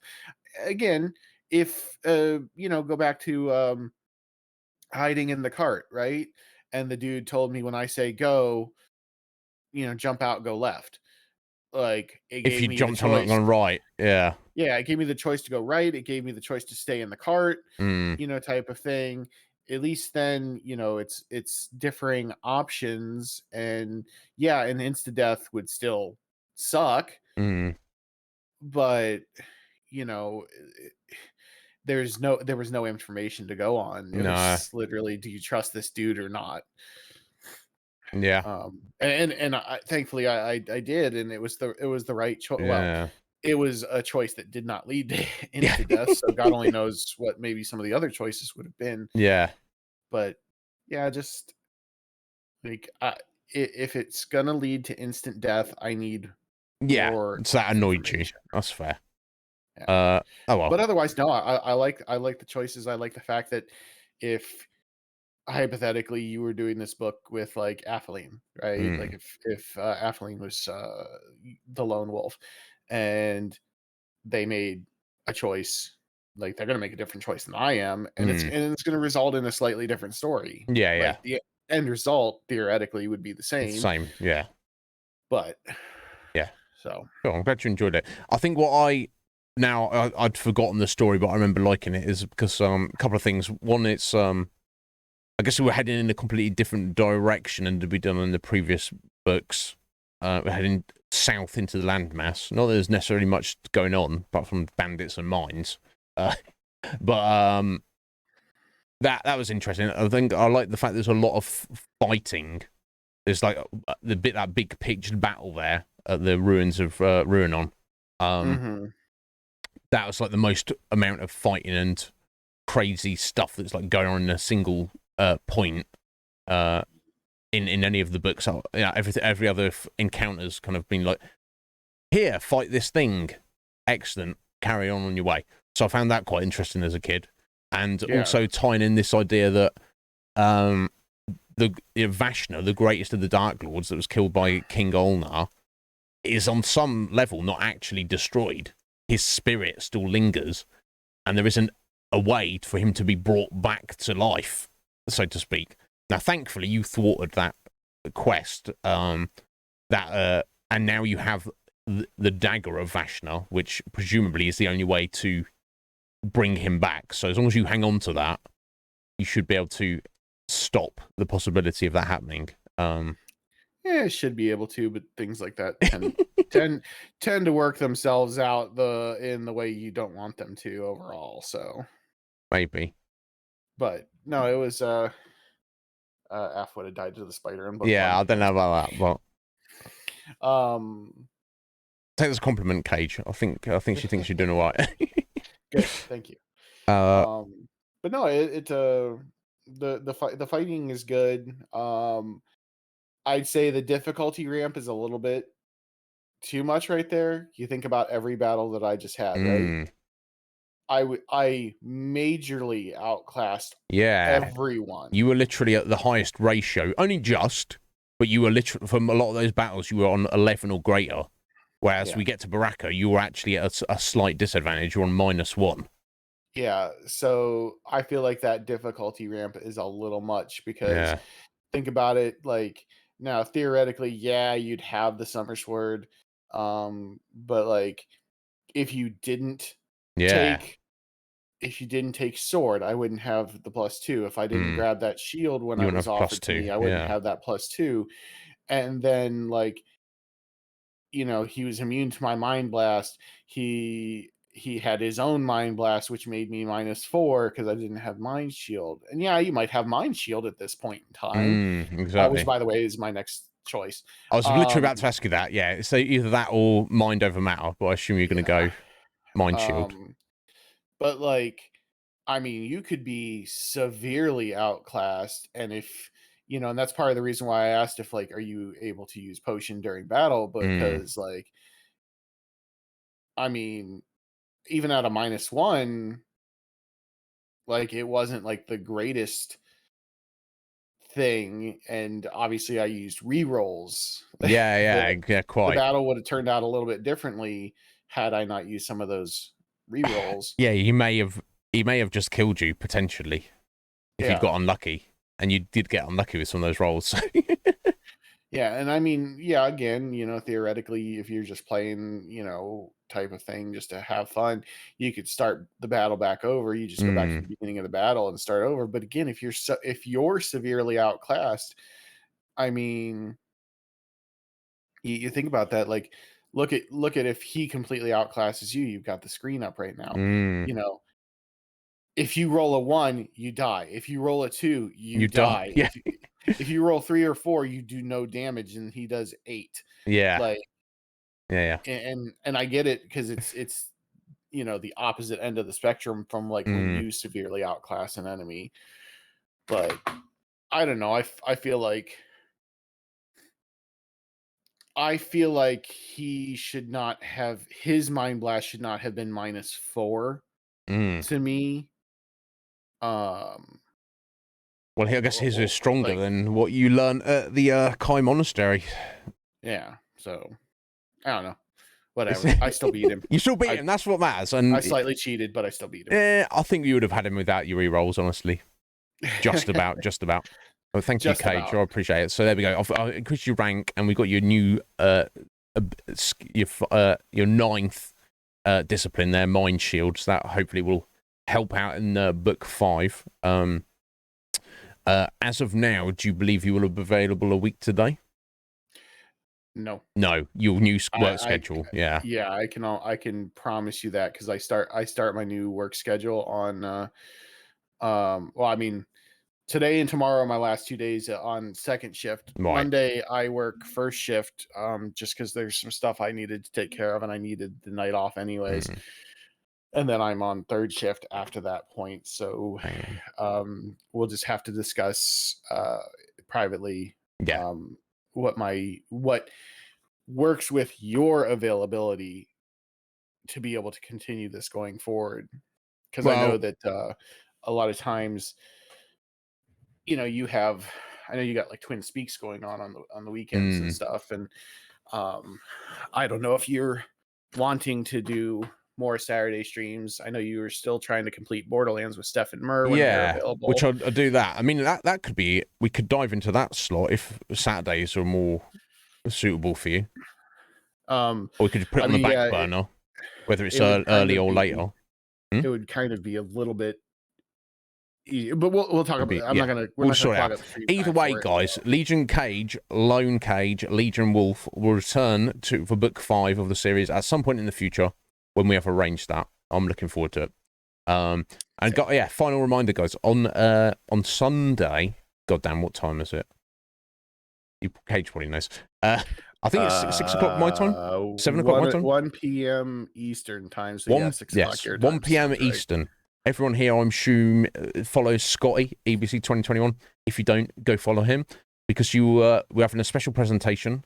It will be Scotty and Cage versus me and Squidge versus Tuba Swan and Poots Cootie, representing America, the UK, and Canada. I think that's the name of that country. Canada. There we go.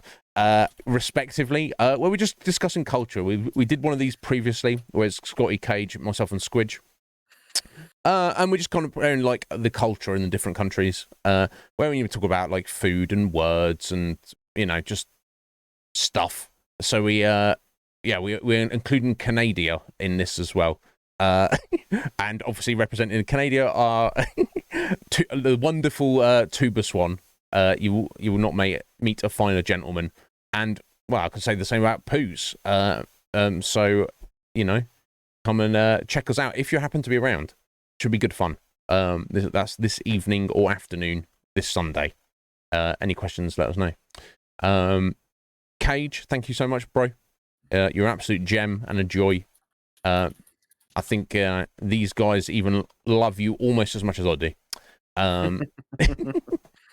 So, you'll see Cage at some point very soon, guys. You take care of the rest of your day, buddy. And thank you. Have a good one. Thank you, sir. Toodles. I'd tell you to all go and follow Cage, but you already do anyway, I'm sure. But there we go, guys. I hope you enjoyed that. The Chasm of Doom. I did greatly. Interesting note. The next book, book 5. I'm trying to look for it. It was literally the first book I had in the series. I think somebody randomly bought it for me. And I just saw it and bought it and thought, oh, that looks kind of interesting. Oh, it's book 5. Never mind. There you go. That's the cover. Pretty wicked looking artwork, really. Honestly. And you can see how battered and worn the book is. I've probably read Shadow on the Sand, book 5, more than any other book in the series overall. I don't remember everything about it, but I feel like I remember a lot about it. Interestingly enough, it is actually kind of slightly longer than the previous books. The previous books were all 350 numbered sections, whereas this is 400. So it's, 15% longer? So it is split into 2 distinct sections as well. So it's like 2 half books. I guess that's maybe a spoiler, I don't know. But so if Cage doesn't have time to do it, we can do it like in 2 parts if we needed to. But I'll tell you more about that later. No, there's online versions of them all, Cage. Which I've been reading from just for convenience, but I do in fact have all the books. But it's more awkward if I'm like sat here with a book and I'm like, oh, turn to this page, and you wait rather than just clicking the link. It's handy. It's cool of Joe Diva. I think it was back in 2000 or even the late 90s. For whatever reason, he was having trouble like getting, because the publishers would like commit to like a run. And then when they've like printed them and sold them, they're like, yo, do you want to print some more? They're like, nah.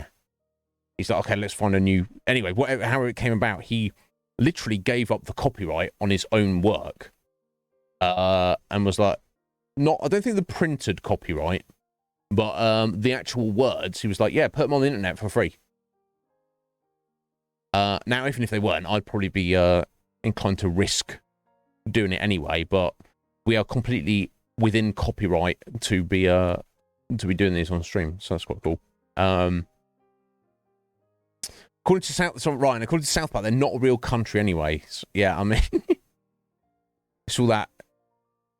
Canada needs more money. I got some of that internet money, guy. Yeah. It's just a 16-bit country, you know. It's not their fault. But anyway, I'm looking forward to that. So if you're around, do be around. So guys, there we go. It's 5:30 over here. I guess it's time for us to get back to Persona 5. And if not complete it within the next 3.5 hours, get very, very close. That's what we should do. So I'm going to go ahead and get that ready. And then we'll take this opportunity, this natural break. I'll take my 3-minute break and make coffee. Yeah, is that enough time? What do you reckon, Root? 3.5 hours. Is that going to get us done? I don't know. Either way, it's fine either way. It doesn't, it doesn't matter. We can finish it up tomorrow. Let me get rid of this. Let me go change our category. Oh, sorry. Raffle ticket for Kaji. He got a raffle ticket. Excellent. Boom. His 6th ticket. Excellent. Thank you, Kaji.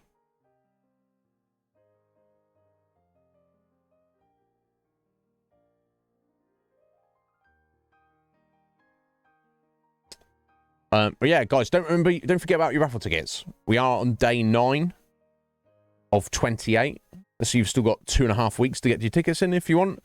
But so far we have only, that's 20. We've only got 35 tickets. And remember, again, much like last month, there are double the prizes. So if you want to have a say on what happens on this channel, maybe not immediately in the future, but in the potential far future, relative far, within a couple of months, you can see the game that you most desire to see covered on this channel. You can see that here. But you do need to get your raffle tickets in for that to be a thing. But anyway, I'll put you on a break here. How many tickets do you have currently, Cage? You have 9. Ryan's got 1. You've got 9. Stephen's got 9. Kaji's got 6. And Doc has 11.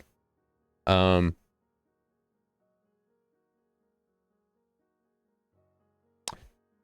you go, Athaline. You knew this.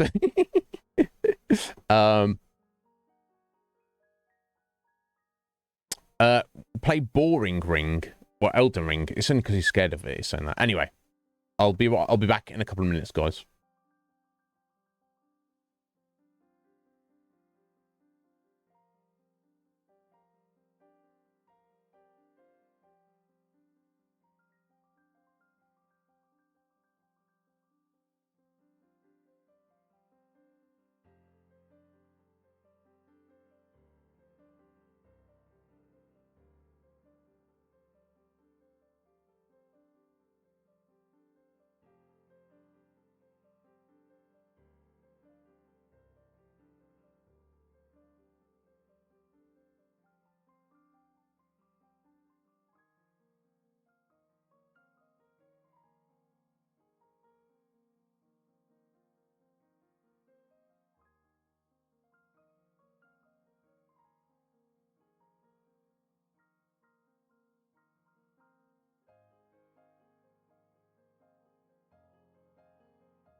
Oh, sorry about that. I'm all set, but I'm just I was loading up the game up, so we'll just jump over for a minute.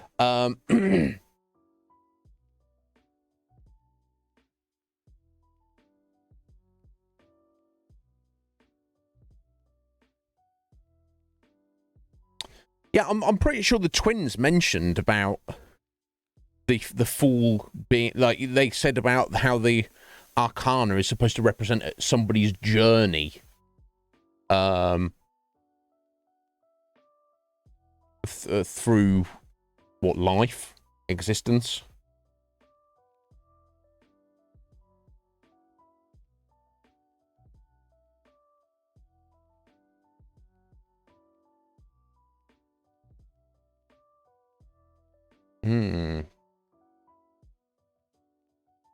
My God. Yeah, I find all that stuff fascinating.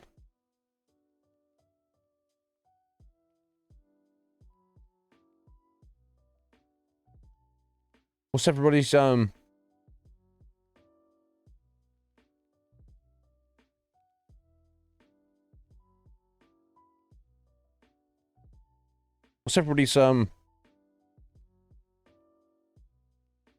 favorite tarot cards?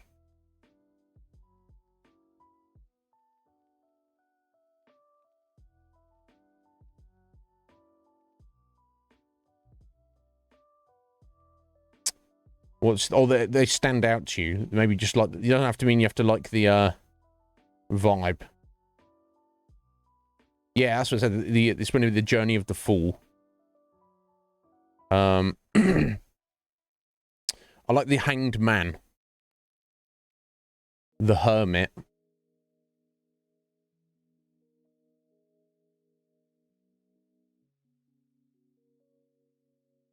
and I guess I'd probably have to say the world as well.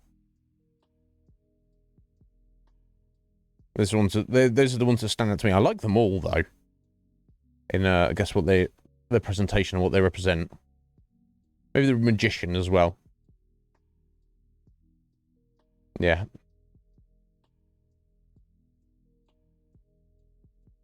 Yeah, magician, the hermit, the hanged man, and the world. They're the four that stand out to me. Tempress of the Wheel of Fortune for you, Atheline. Cool.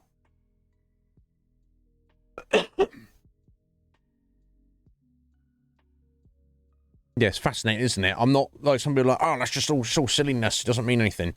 Well, I'm more of the mind. I'm not like, if I go to someone to read my cards, I don't think they're going to have any real insight into me as an individual or my life. But it doesn't mean that the symbology, the symbolism, doesn't have some tangible psychological meaning. I definitely think they're cool. I don't even know what I'm doing, C-Star. No, I was just asking what of the arcana appeal to you, what you think is cool, or you like. High Priestess for you, Root. Yeah, there you go. Already done. Already there. Yeah, it's yeah, I love the idea of it. I mean, I contemplate the hanged man for a tattoo, but I wouldn't know. You know, you got to focus on one thing at a time.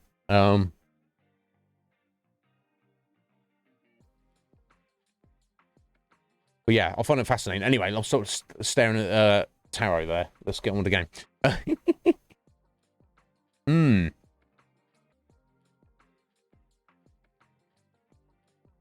I don't know if you could probably search what tarot card am I quiz.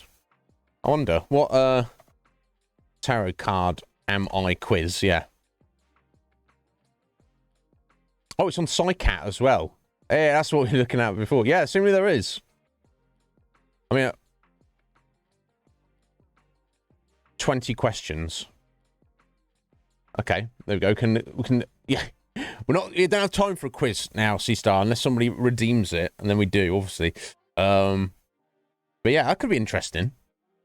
I suppose we're in the moment for it. Doesn't matter to me. Someone will bosh those points. But yeah, remember that one. Could be interesting. I don't know. Obviously, it just doesn't necessarily mean anything.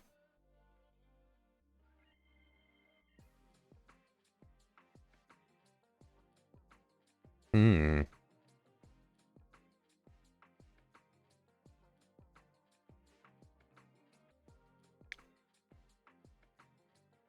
Hey, yo, Doc. Thank you for the raffle ticket there.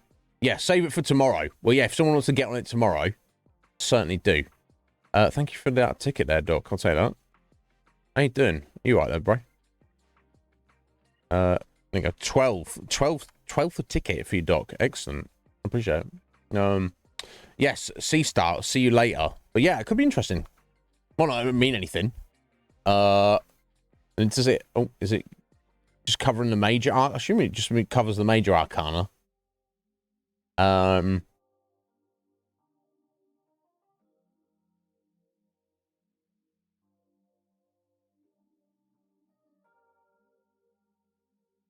I guess I'm not as familiar with the minor.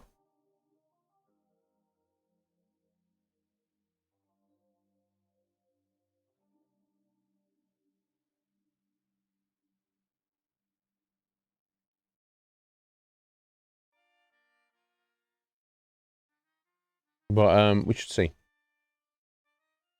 You botched all your money on a GPU. If it was necessary, Doc, that's what you got to do. This is what you got to do. Anyway, guys, let's jump over there and get this going. Oh, damn! That's quite the step up there, Doc. Yes. Did you have to get anything else? Did you need like a new rig or anything else for it?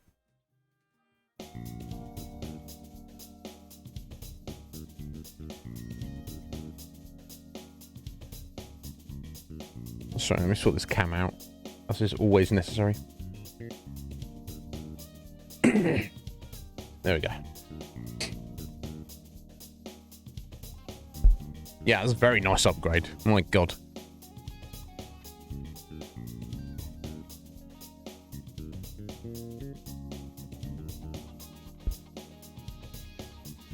Right, okay, guys. Here we go.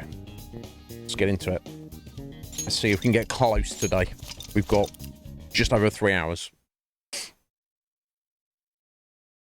Yeah. Damn. That's awesome, Doc. I'm pleased for you. Stream A. Now we're just waiting for Dr. Maruki. Oh, I feel so anxious. It's like waiting for a competition to begin. We have to stop Dr. Maruki. I promise to give it everything I've got. Senpai, I want to talk to you about something. Do you have time? Yes, of course. I'm here to hang out with you. Thank you. Can we talk to you? Can we go elsewhere? It's a bit difficult to talk about it here. Okay. It's fine. I know you're still like... You want to apologise for lying about who you are. Izzy Senpai, I'm so sorry. I seem me trying to act like Kasumi must have been so painful and awkward for everyone. Everyone must have noticed that I was acting strangely. They'd probably been nice to me, knowing I'd just lost my sister. But even then, I'd no idea I was even supposed to be sad. I didn't remember that my sister was gone. When my coach told me to think about who I really am, I thought it was just figurative. Something about my slump. I was just living my life, like I didn't even care that she was gone. I can't take this shame.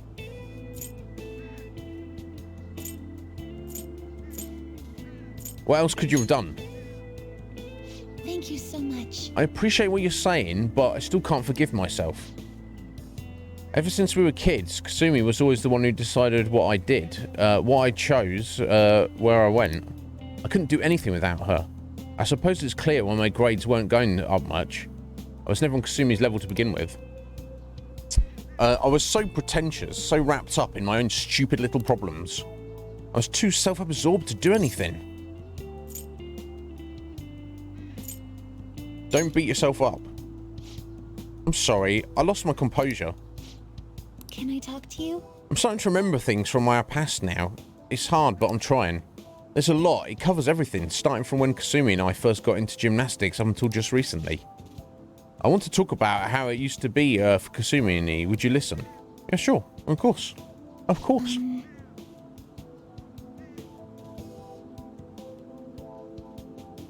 Kasumi started gymnastics really early, and I was even younger, so I copied her in almost everything. I went to the class too. I was too little to really understand the sport or the rules, but everyone praised me when I did well. The coach would get me little rewards like ice cream cones. Wow. Good coach. We did our... Mate, it might have just been like because you're a little kid, so just, you know, encourage her. Although, was Kasumi only like... what, a year or two older than her, though? We did our best trying to learn the moves and routines, so they kept getting us ice cream. Anything for ice cream. Oh, for ice cream, huh? You two were close then. Yes. We were together every day. We ate our favourite ice cream together. We talked, we laughed. Those days were so fun. Ugh, painful. And one day, around when we started going to junior meets, Kasumi asked me, if we can be #1 in the world, does that mean we get to eat all the ice cream we could eat? We get... What? So she wanted to become the #1 gymnast in the world for the sake of ice cream. I mean... That's fair, right? All with a straight face, of course. She could be really funny sometimes. So obviously I told her, Kasumi, you're a super genius. How old was she again? What's that? Well, we were just kids, but she really was a genius, you know. Everything came so easily to her, and every day she only got better. You remember what my coach said, Senpai? That Kasumi's greatest weapon was her boldness. Kasumi was always so bold. She's like a beacon of confidence. So... And one day, I realised I'd never catch up. It didn't matter how hard I tried, I'd have consolation prizes for the rest of my life. Kasumi is always the one up on the podium. But even when she won her ice cream, she never ate it without me. I always told her not to worry about me, but she still said she'd wait until we could enjoy it together. She really believed in me. She said she'd be the best in the world someday. We'd be the best. She had her own practices to do, but she was always so busy helping me. She spent hours trying to help me. For the ice cream, right? Yeah, she cared about you. Obviously. She's so kind and strong. She's the perfect older sister. Kasumi's kindness was so amazing that I'm very upset now that I killed her. I'm joking. Infuriating. Why? She was always the one on the podium, surrounded by flashing cameras. All I could do was watch from the shadows. I'm not Kasumi, and no matter what I do, I'll never be like her. If she'd just given up on me, it wouldn't have hurt so much. At least some people would stop trying to compare us. What about Kasumi's feelings, though? I'm sorry. You're right. I suppose it was just selfish in the end. Thought kept coming back. Every day, my mind went back to it. Everyone would be better off if I didn't exist. Not really, but either that or I should just be Kasumi. She's the one people really want. Sumire is the one who's useless, pointless. Who would care if she died? I would care. But my sister died instead. Why did she have to protect an idiot like me? I watched her. You have to accept it. Yes, I'm done running away. Senpai. Izzy Senpai, I can't stop here. Now I want to keep doing gymnastics as Sumire. I want to hit those heights Kasumi was aiming for. Otherwise, I'll never be able to face her. Please, listen to me. Will you keep going out with me now I'm Sumire? Yeah, of course. And obviously going out, which means like being friends, I guess. Not... I want you to hold me to this, to make sure I don't run away from who I am again. I will. Thank you very much. Really? You must think I'm pretty lame. But I guess that's Sumire, that's who I am. I have to be stronger, both in my heart and with my gymnastic skills. Maybe some other time. But for now, I'm Samira Yoshizawa, and it's nice to meet you again. Bless. Bless.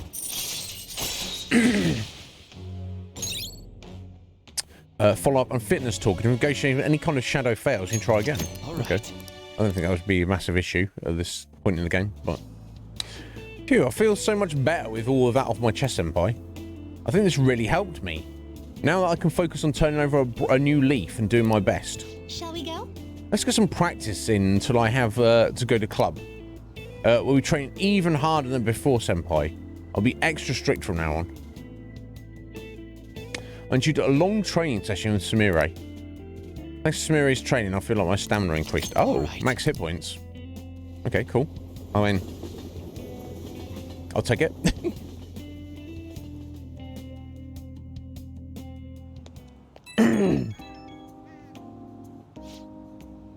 Hello. I'd like to thank you for what happened earlier today. And I'm sorry I had to see such a pathetic side of me. As soon as I acknowledged myself as Samire, my gymnastics training started to fall apart too. But this is the real me, I guess. And so what if it is? Huh? Well... Hee ha ha. You know, you're right. So what if this is who I am? Exactly. You gotta be... First thing you gotta do is be... Embrace who you are as a person. Oh, you know, don't be complacent. Look for improvement, but... You know, understand... that you are who you are. And until you accept that, there will not be any progress. There will not be any good times.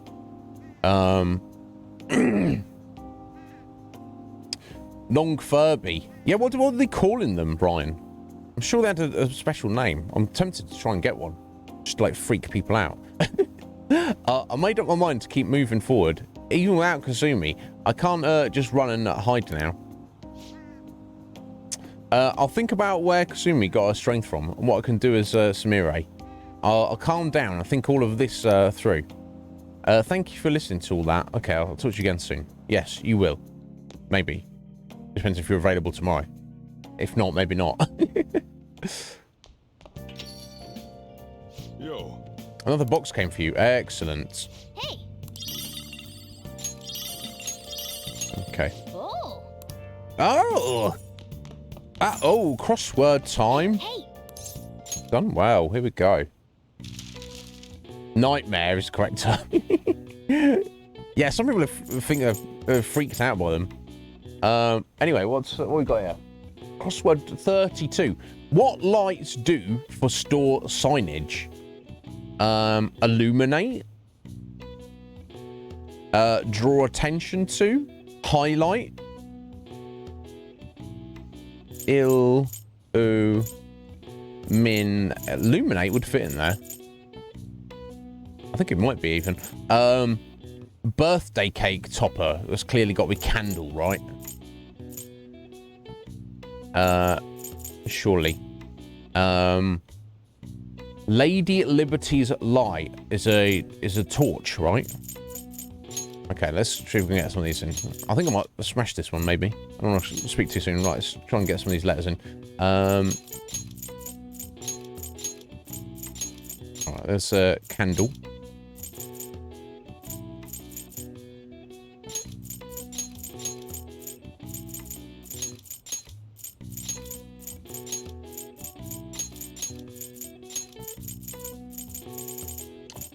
Right. Do we have enough for illuminate here?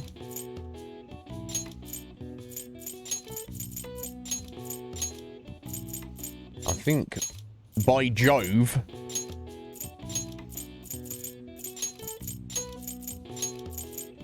Well, there we go. Rechnib, not just a pretty face. Oh, I'm very proud of myself every time I do this.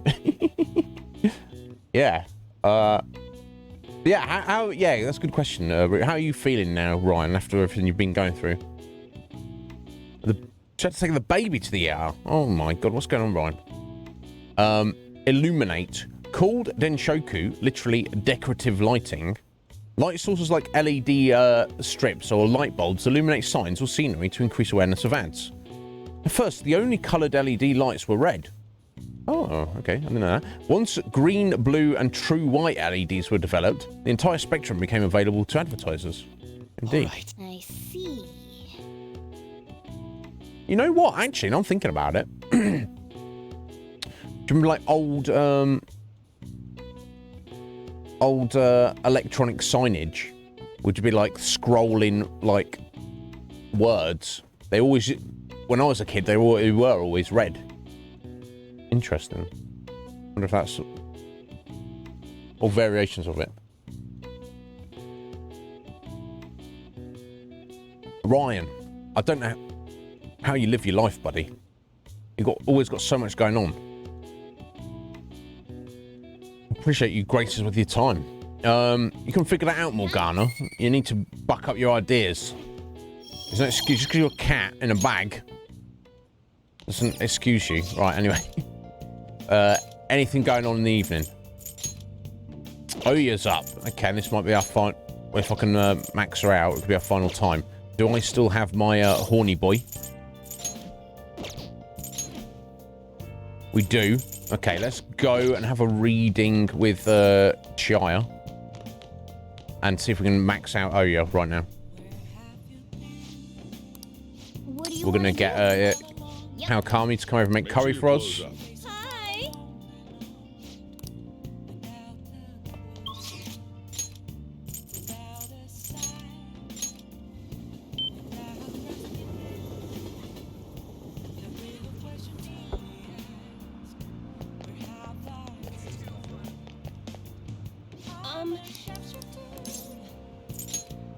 What happens if you do a verification test with Shia? I don't know what the benefit of doing that is.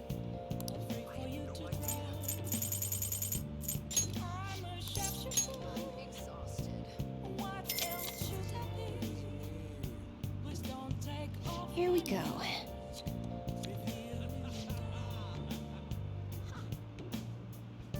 What are you close to, Roo? What are you saving up for? You don't want to do like a bunch of flexes in a row or something? What do you think?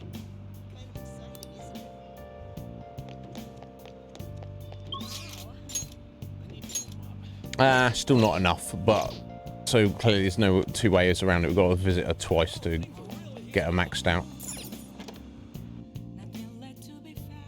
Oh, hi. Oh, right. Excellent. Excellent, Roo. Hey. Oh, there you are. But judging from that look, you've got your own problems on your mind. Things aren't great for me either. I keep looking for something newsworthy, but everyone and everything's doing fine. What's going on here? I'm stuck at work lately, so I don't have any decent food. I wish I could eat sushi now that I got my bonus. Oh, did you bring me some Phantom Thieves info? No, we're hanging out. Invite her out for expensive sushi. Now, usually, I'll be like, but we can afford it. We could probably buy the sushi restaurant. No, not quite that much money, but... I see. A sushi shop in Ginza, huh? Good to me. Let's go. I'll treat you, of course. No, I'll treat you. You shouldn't realise we've got more money than her. I just got my bonus, so I'm going to get some of the more expensive sushi today. Come on, don't hold back. Order anything you want. Think of us a thanks for all the info you've given me. Plus, I like to eat normal food once in a while too, you know? Yeah, normal food? What do you usually eat? Don't worry about it. Which means alcohol. When you get an opportunity like this, you can eat as much as you can. Anyway, okay, it's on me today. Knock yourself out. Oh my god. Wow, you ate a ton. Well, I guess that's normal for a high school kid. I'll just have you make up for it with more scoops. I'll be counting on you. Well then. Okay, I guess we should get going. Let's get some sushi to go and stop by Lala-chan's place. Okay, sounds good. Oh? Hey, I didn't know you could buy this. All right, I'm giving you one as a gift. Now I'll each have one piece as a matching set. Sushi teacup. Okay. Oh, I wonder if is going stronger. Going to go stronger soon. Thanks.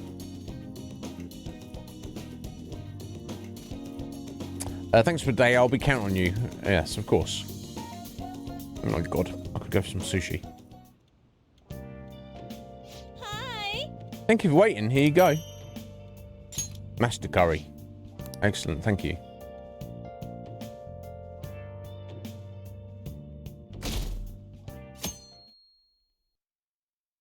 Tuesday the 24th. It's cramped all these fluffy clothes. After today's train news, cold wave expected to accompany snowfall in Tokyo. It is likely that a large cold wave will hit the Kanto region.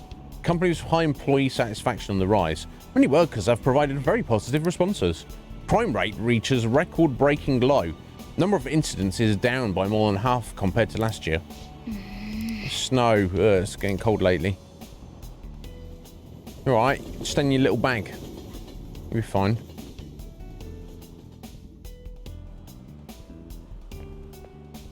Morning. It's another cold day.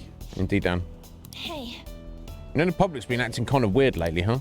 Even people around me are talking different now. Or they're really weirdly optimistic. The same thing in town, too. Everyone seems kind of restless. This is part of Dr. Mariki's power, too, isn't it? Yeah, it's possible. Thanks. I guess it hasn't happened to everyone yet. If we don't change Dr. Mariki's heart by the deadline, we're not even going to realise that something is wrong anymore. We have to win no matter what.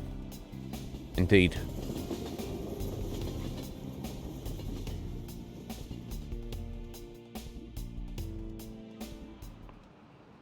Oh, have you heard?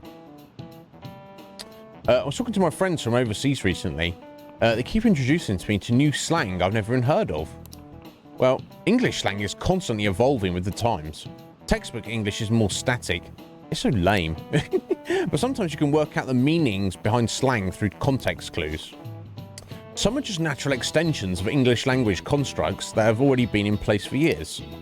Others might combine normal words or use more common phrases in new or unusual ways. Take thirsty, for instance. Do you know anything about this, Aphroline? You know anything about this word? Ordinarily, it describes a need for a drink. That's a pretty serious need, right? But it is, in slang, it describes someone who's a little too desperate. Yeah, thirsty. The thirsty Thursday. Every day's Thursday for Aphroline. You're essentially desperate, apparently. I don't think it is desperation. It's just like... It's just horniness, isn't it? Like a boy who won't stop asking you out. Oh, and hangry. Hangry is a good one, isn't it? That's not really one I use. Because it's like, sort your life out, right? If you're hungry, you shouldn't be getting that shouldn't be affecting your emotional state.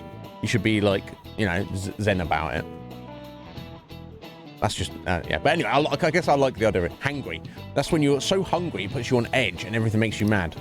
I need an answer. So here's a test, Mr. McNizzy. Would you say you're feeling a little salty? What does salty mean if used in slang sense? Well, you'll help, Morgana. Okay, because I don't know this one. I need to figure out what salty means in the slang sense. Maybe there are clues in a word like call someone sweet, right? Something the person's describing. Oh, so it's sweet. Kind-hearted if someone's sweet. Yeah, you're right. There's a pretty positive connotation. What kind of connotation would salty have in this context? Yeah, negative. Yeah, I think so too. After all, people only describe food as salty when the salt overpowers everything else. Yeah. Yeah, don't be salty. I know some people who go head to the salt mine. That's how salty they are. Long, hard days in the salt mine. It's like, no, don't do it to yourself. No one's making you go there. So if it's a negative connotation, then it'd have to mean someone's feeling bad somehow. And it's probably something you can say about yourself or other people. So with all that in mind, salty probably means, yeah, resentful, isn't it? Nice. Yeah, I think so too. You know. Cage gets salty when I say that Final Fantasy Tactics isn't that good. You know, stuff like that. It makes you think of someone who's ready to pick a fight, you know? So if you call someone salty, that probably means they're angry or resentful. Phew, that was a rough one. This is it. No, it's actually easy, Good. Morgana. Yeah, it means you resent something. Other flavour-based descriptors apply to people too, like sweet or sour. This is true.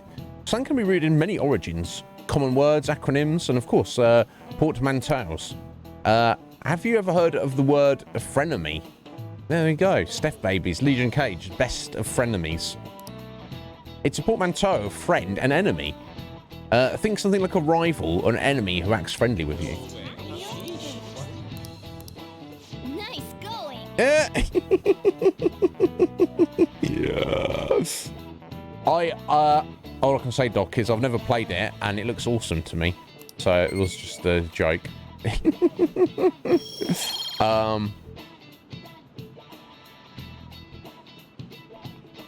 Is it not Atheline? I don't know. We all know the pain of being hungry, but I don't think it should affect your mental disposition. Now, obviously, if you're starving to death, that could be a problem. But otherwise, you know.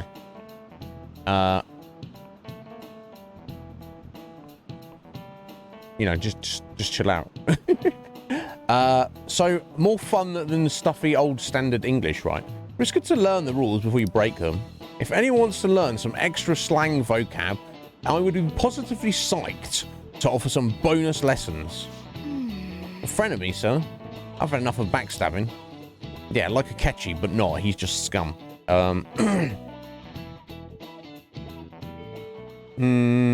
Yeah, fair enough, Fruit. But and I guess it's different for everyone. You know. You look tired. Want to blow off some steam at the batting cages? You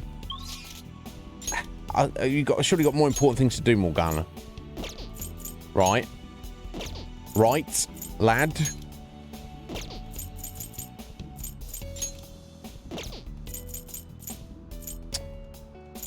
But seemingly there's nothing going on at the minute.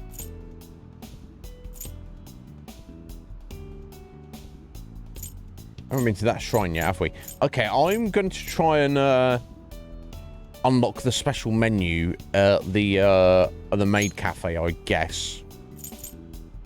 Not too much else going on.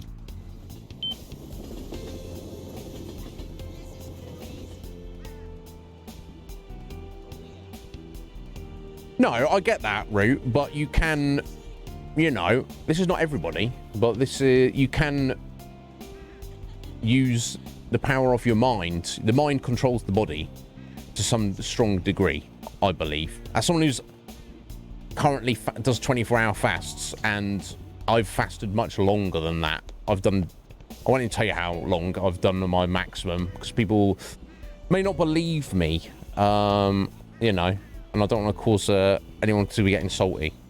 No, of course, Atheline, I'm not telling no depressed person to sort their life out, but I'm also going to go as far to say we're all depressed. Okay. No, of course, yeah, indeed. It can definitely take. We've all felt it. We've all had that edge taken off. Because obviously, you know, especially if it's tasty or nice food, it's releasing endorphins, isn't it? As well, on top of taking removing that focus. But I find I can you can actually channel it into a positive. I feel I have I'm more mentally focused when I'm a bit hungry than when I've just stuffed my face. But again, maybe that's just me.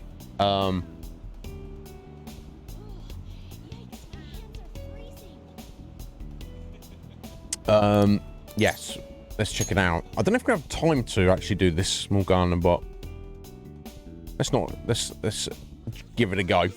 Welcome home. There's definitely things we're not going to be able to do. Okay, so I guess we want the stamps, don't we? So we want to go the omelette again. And if she's going to get the omelette wrong, I need to test. It could be actually starting to like this place. Here I go. I'm not a fan of the music. Let's see. She's going to mess it up again, right? Oh, sorry about that. I'm sorry, Master. I was trying to write retributive justice. What did you say? Why did you pick that? Master, try my best. Will you please forgive me? I mean, I want to be nice, but I also want to see what happens when we tell her to go and fix it. We might get like double stamps or something as an apology. I don't know. I don't really mean to her, but it probably won't be anything. I want to find out. Ah, I knew it very well, Master. Sniff. Hey. Oh, being strict even to a cute made her. You got some real guts. All right. All it determines is your social stat increasing. It makes no difference either way. You know, to get people to like you. Okay, maybe. We've already done this. 30 seconds of the music's fine, but imagine you sat there in a cafe trying to eat a ketchup omelette, and you listen to this where you're trying to eat your dinner. I don't know.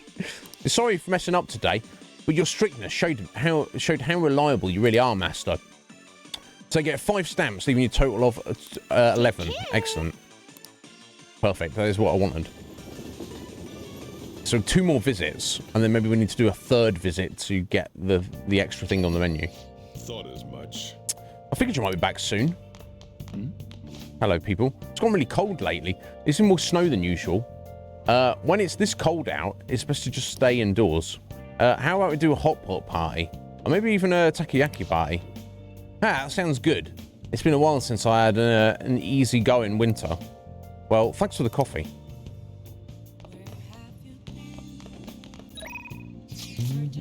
Oh yeah, once a piece. There's somewhere I want to go. You'll come with me, right? It's not for work, of course. Yeah, this is going to max her out, right? I guess before we do that... Oh. Let's click on the wrong thing. Sorry. So I think it's only Sarime who's the only other person who's... we haven't maxed out. Everyone else is up there, aren't they? Okay, so let's... can we make curry? Well, not us. And we'll get our personal slave, servant, maid, friend, girlfriend, teacher to make some for us. Make sure you close up. Hi.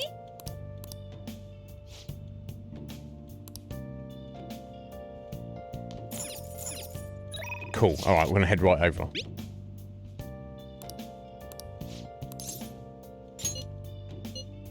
Oh, okay then. Let's go to the Sky Tree today. It's been a while, so I'm really excited to go there. Okay, I'll see you there. Okay, cool. Ooh, the view is amazing. It reminds me of pretty the good. time I came here with Kaio. This is a special place for me. It's where I convinced Kaio to become my partner. Since I've been re-examining my career as a journalist recently, I wanted to come back here, and I wanted to talk to you about... Sorry. Chief, the draft went through? Whoa! Nice job getting the approval! Cool. I'm doing a special expose on the Phantom Thieves, and the Chief's helping me. It's about their origin and the root of the problem they're trying to solve. I think it really captures the spirit of journalism.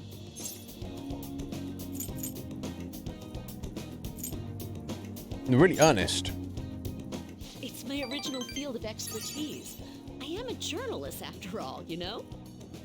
The higher-ups were against it, but this expose has been very popular with our readers. Since we've sold so many copies, there's nothing they can do about it. Or us. So, we're planning to throw in additional articles while we have the chance.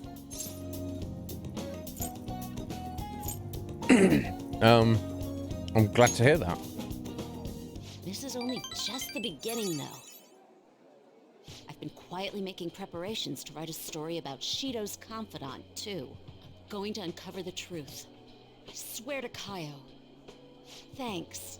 Again. Whenever I felt like giving up, you encouraged me to keep going. It's all thanks to you that I was able to get this far, Mr. Phantom Thief. Yeah, every single person works out, doesn't Change they? of heart happened exactly the same way as those other cases. And the timing was absolutely perfect. You're the only one who could have orchestrated all that. No.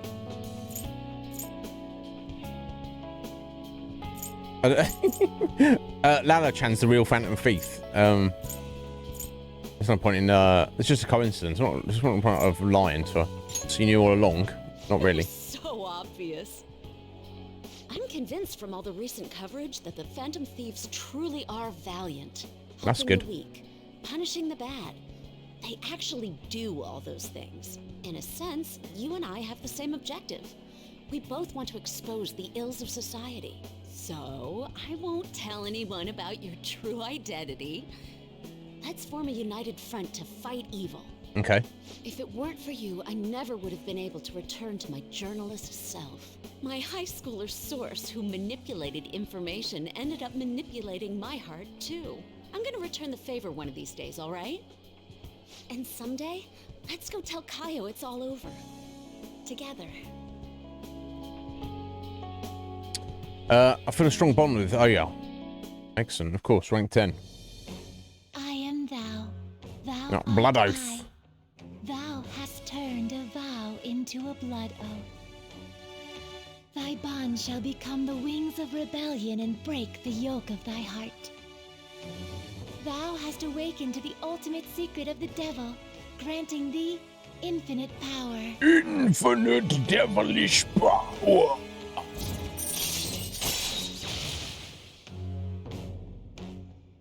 Legendary scoop makes it easy to ambush the enemy regardless of security level. Okay, that's kind of cool. All right. You can now fuse Beelzebub, the most powerful persona of the Devil Arcana. Cool. So, what do you want to do after this? Let's go someplace I can have fun with a minor. Yeah. Like, maybe an amusement park? Or... I want to go to your place. Jeez, you're so forward. She's got I was embarrassed. just about to suggest that, though. Oh, okay. I'm not a very good cook, but I'll make you something. What's with the shocked look? Even a journalist cooks at home from time to time. I just want to relax with you. Eat some bless. delicious food, have some dessert. Lie around. And after all that, well, that's up to you. Shall we go? Is Joker actually... Hi! Is he actually... I mean, I don't want to put too much of a point on it. Okay, thank you, other adult's girlfriend.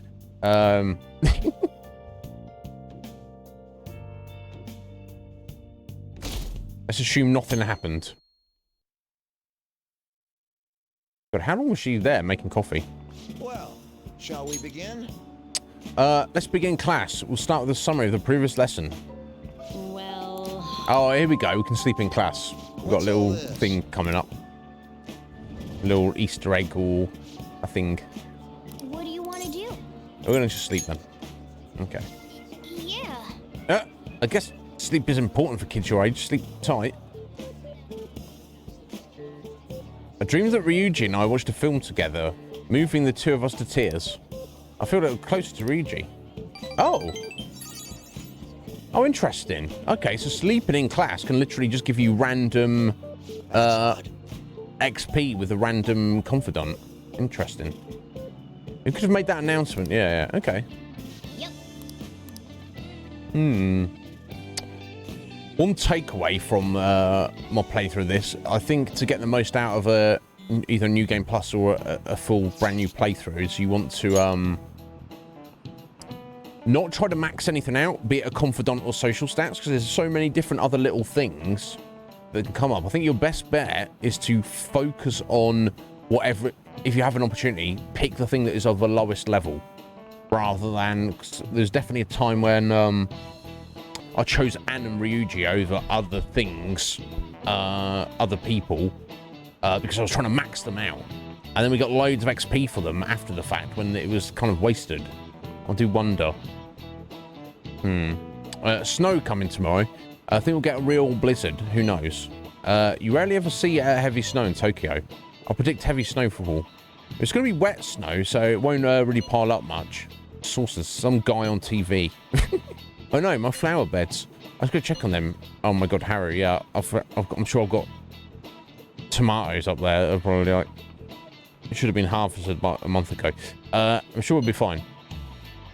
If you need help with them, I'll do what I can. Indeed, Ryuji can as well. Man, you can't just volunteer me. Oh, I wouldn't, though. Yeah, you need any heavy lifting done? I'm your guy.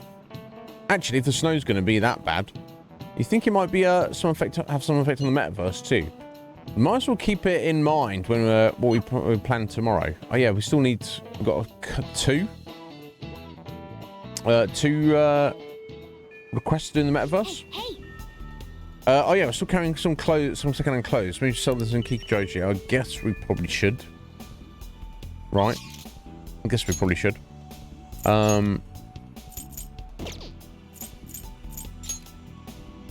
Samire, I guess we should be our main focus.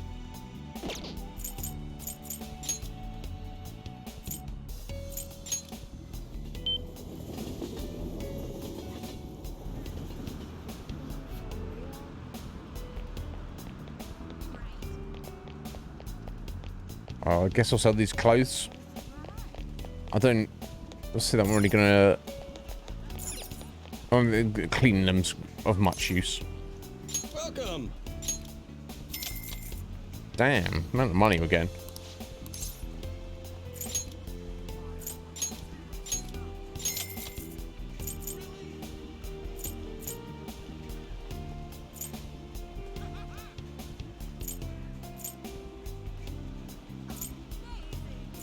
Okay. Let's get some of those.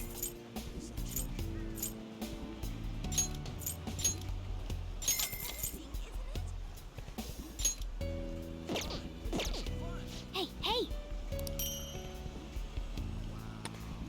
Witch's robe. Old scale scarf. Old black tights. Okay. Let's have a look. I mean, it doesn't sound amazing, but so let's have a little look. Wait, they were a protector, right? Yeah. Oh wow! I mean, they're not honestly not terrible. Damn. Yeah, they're actually okay, so you're getting 2 points of defense and losing 2 points of evasion. But you're getting +1 magic. That's what else we got. Okay. One for Morgana's not as good. Oh wow, okay. Old Witch's robe. 1 point of defense, 1 point of evasion, and +1 magic, but losing 5 points of agility. Which I assume is tied into your evasion or your speed. So, I mean, overall. Oh, hang on. For Makoto. Unyo dress. Okay, that's actually superior. There we go. Okay, that works. Yeah,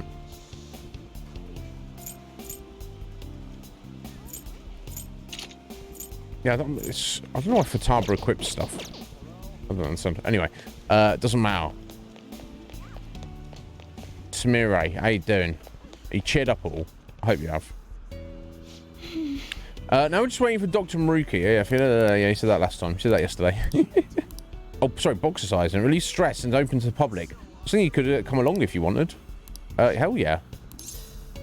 That sounds fun. Thank you so much. I'll introduce you to Coach Hiroguchi-san once my lesson ends. She's an amazing person. She's been guiding Kasumi and me since we were little. We should get going. Now, let's head over. Okay, cool. You know, Hard to go wrong with boxing. Kasumi helped me through this special regimen several times. It gets tough after a while. Your limbs start feeling heavier the longer you keep them up. Whenever we did this before, all I could focus on was how well Kasumi was doing and how much I wanted to stop. Kasumi was probably so disappointed in me. I got tired out so quick. Were you frustrated? It's not as frustrated. I just felt so miserable that I couldn't match up to Kasumi. She never doubted herself for a second, and then there's me. Oh, I think it's almost time for my coach to show up. I'm kind of nervous. Is she strict? yes. You could say that. She's tough on us, but she's a great mentor. She's been helping Kasumi and me for a long time. Even through all my stupid delusions as Kasumi, she never stopped helping me. I don't know what I'd do without her. How are you? Hello, Coach Hiraguchi. Sumire? It's just my imagination, but you seem like your old self again. Yes, I'm sorry I worried you. I've been running away from what happened to my sister. So you realised. Are you okay now? Please, listen to me. Of course. Feifu, Bark! How you doing, guys? Are you alright? You Bark, I don't know that. Is that a. I don't know. I don't know, Bark. I don't know what's going on. Collection of girlfriends, so it's hardly a good collection. I'll let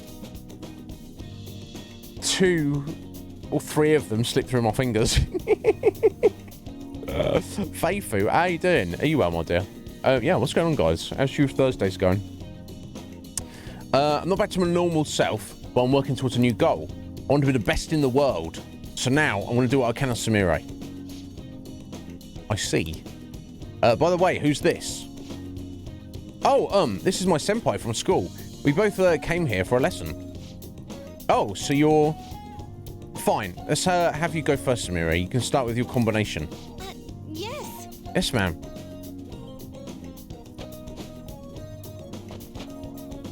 Oh, she's got some skills. She's got some... yeah, she's got some amazing moves. That's so freaking fast. She's really got those aggressive moves down. Shuri is just like her sister. Okay, you can take a break. We'll do some more later. Phew, haha, thank you so very much. Alright, good on her. Thank you for bringing me here. Taking a break today. Oh yeah, Feifu, is your day off?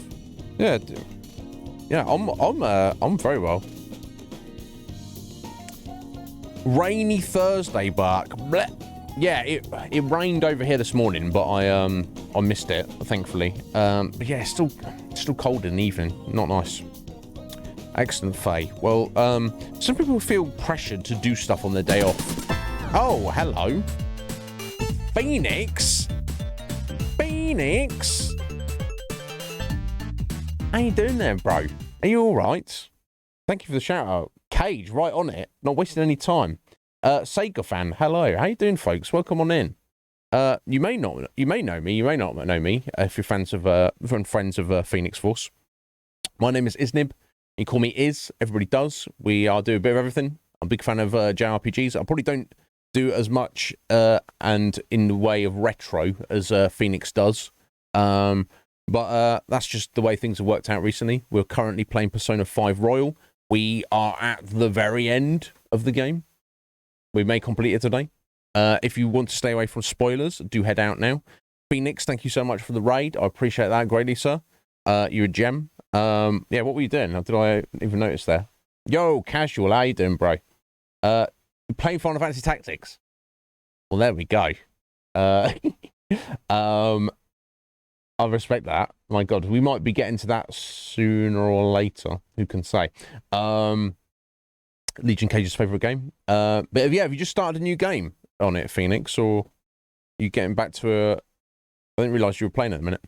But yeah, any questions? Let me know, folks. But yeah, Phoenix or anybody else, if you want to head out for whatever reason, do so.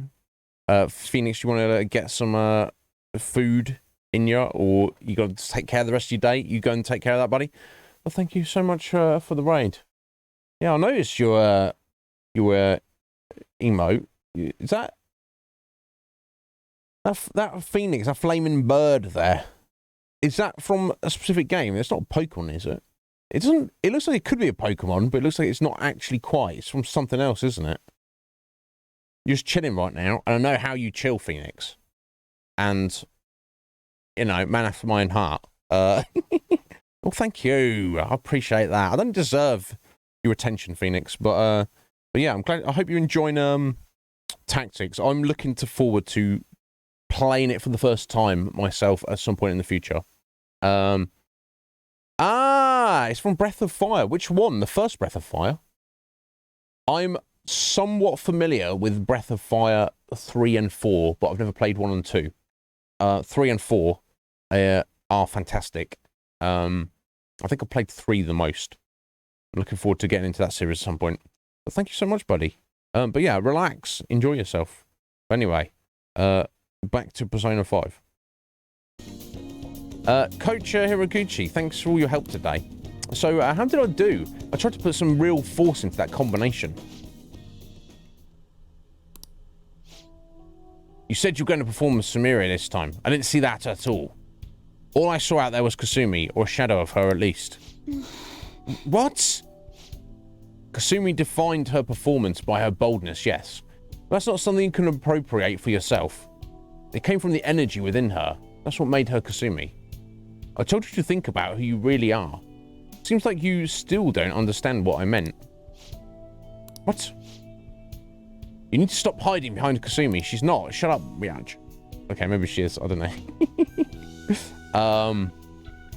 If you keep denying yourself like this, how can she still call you her rival? Oh. Huh? What's that supposed to do? I never wanted to draw attention to it, but Kasumi had a very competitive streak. She hated to lose. She would always tell me she was so jealous of her little sister and her delicate, graceful style. I can't lose to her, she said. She wanted you to see that. She said that? That's impossible. Kasumi could do anything, and I was nothing. I've said all I want to say. I suggest you think a little harder about it. Okay, it's your turn now. Get ready. All right. Pull him up, Joker. I guess you did all right. She's a real taskmaster. Are you okay? Thank you, but I'm fine. I noticed she was quite impressed with your physical abilities. Compared to you, though, I was pitiful. Me, graceful? Now that I think about it, I guess that's the one thing my coach used to compliment me on. But even with that, I couldn't match Kasumi's performance at all. And now she says Kasumi saw me as a rival. I don't believe it. She's not lying to you, is she? Change her heart? What, the coach? Or Sumire again? My God. It's too much going on, Bark. I mean, all I was doing was imitating her. Even since the beginning, I was just following Kasumi. That's fine in the beginning. I loved being with Kasumi, and it was fun. But ever since I started noticing the difference in our gymnastic skills, one thing became clear. I'll always be someone less than Kasumi. I'm just worthless after all.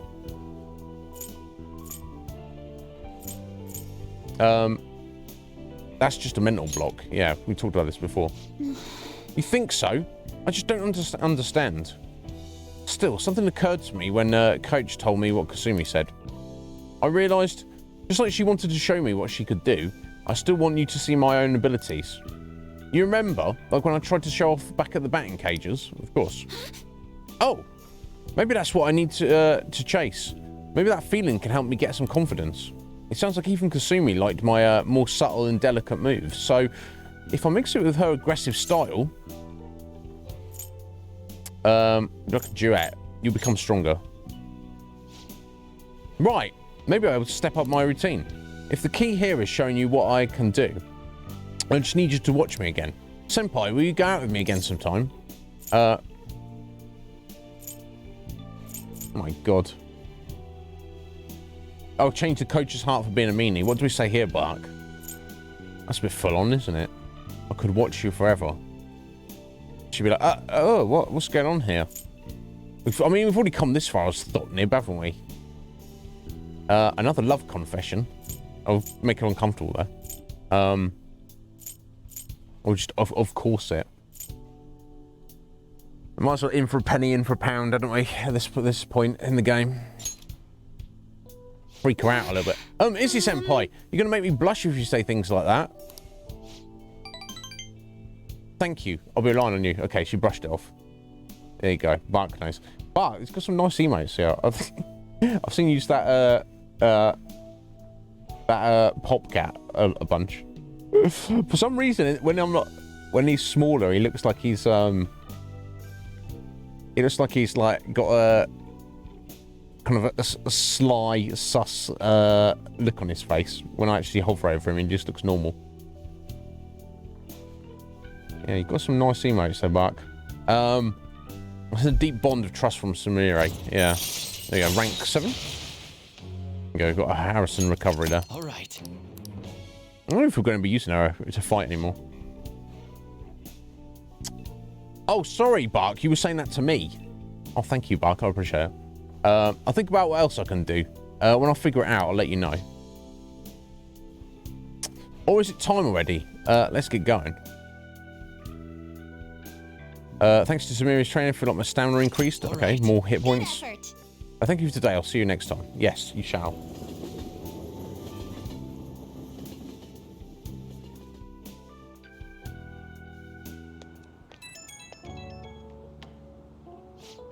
Oh, Senpai, thank you for coming with me today. Coach Hiraguchi is so strict, isn't she? She wasn't going easy on you at all. She used to make me and Kasumi work so hard. She was so harsh, she even made me cry a couple times. But Kasumi said she was probably tough on us because she saw our potential. Yeah, of course. Thanks to Kasumi who supported me with her strength, I kept working hard. It didn't seem like you were struggling at all, though.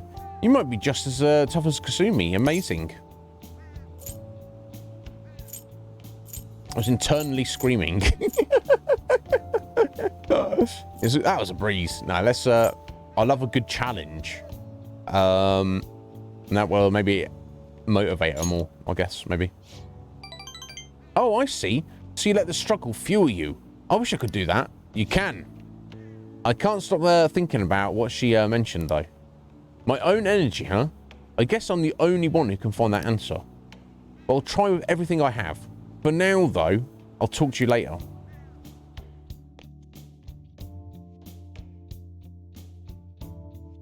Cool. Bark. That's not what you meant, Bark. Okay, no, fair enough. That's just what I dreamed you meant. That's all. This place reminds me of a TV hero from my childhood. They would hide out in a cafe like this. I think I remember something like that. But why bring that up now? I was thinking, what if the Phantom Thieves were also using a cafe like this as their hideout? The Phantom Thieves, that's old. They're old news. People might even laugh at you for bringing them up.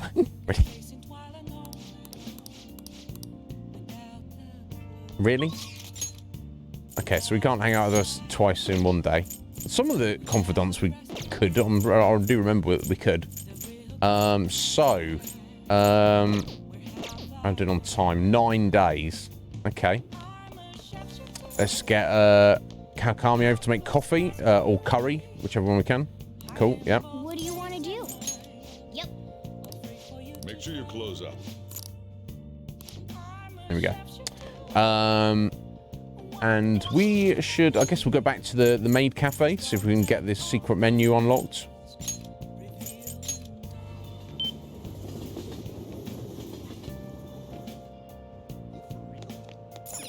Hey.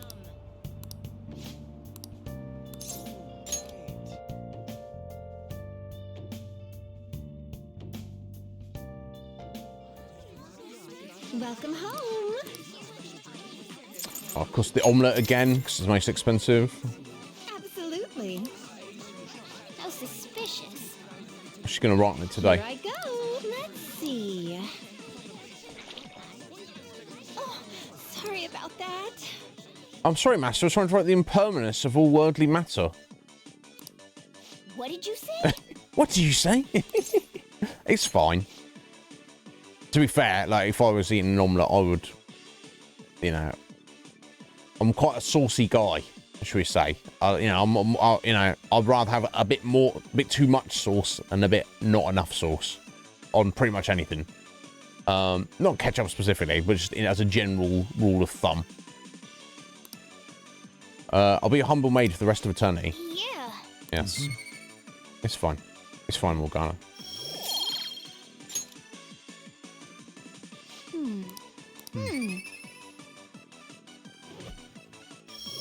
So I do want to do that final Mementos trip in a minute Sorry about before that. we run out of time. But Take care. a couple of others might pop up in the meantime, so I'm inclined to put it off for a couple more days if possible. We'll see. Maybe we'll do it once we've finished up the maid cafe. Anyway, good luck at work, Cage. You have a good one, bro. Hope you have a good day. Not a good day. I do hope you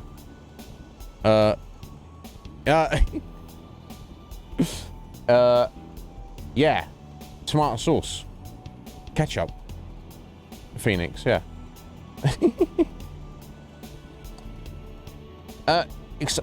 This is 74 or is it 72? I thought it was only 72 bark. Yeah, no, my god, yeah, I'll go through like half a, if I was having ketchup, I'll go through like half a bottle. Honestly, bark. My god, yeah, as length of the game, Phoenix is insane. We're able to grab a seat. Why don't we read something while we're here? I mean, I guess we might as well. As we're here. Tidying the heart, wise men's words. Okay, let's listen to the wise words of the wise men.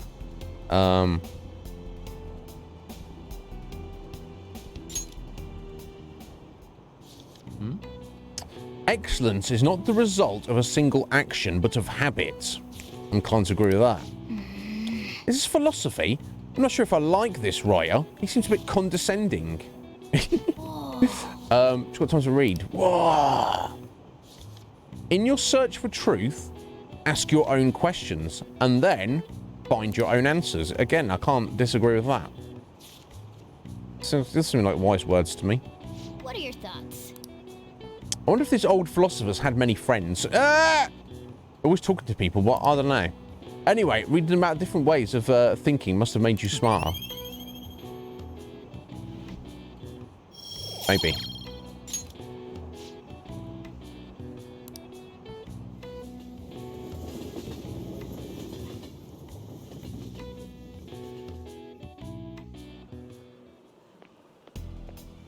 Morning. Morning, Reggie.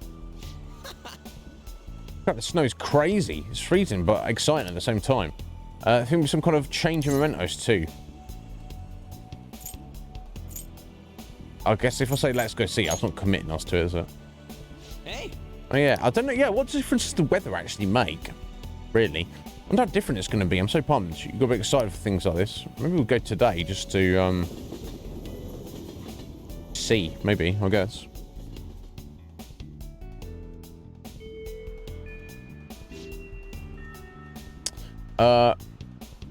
You said we meet at the hideout. Okay, let's head there now.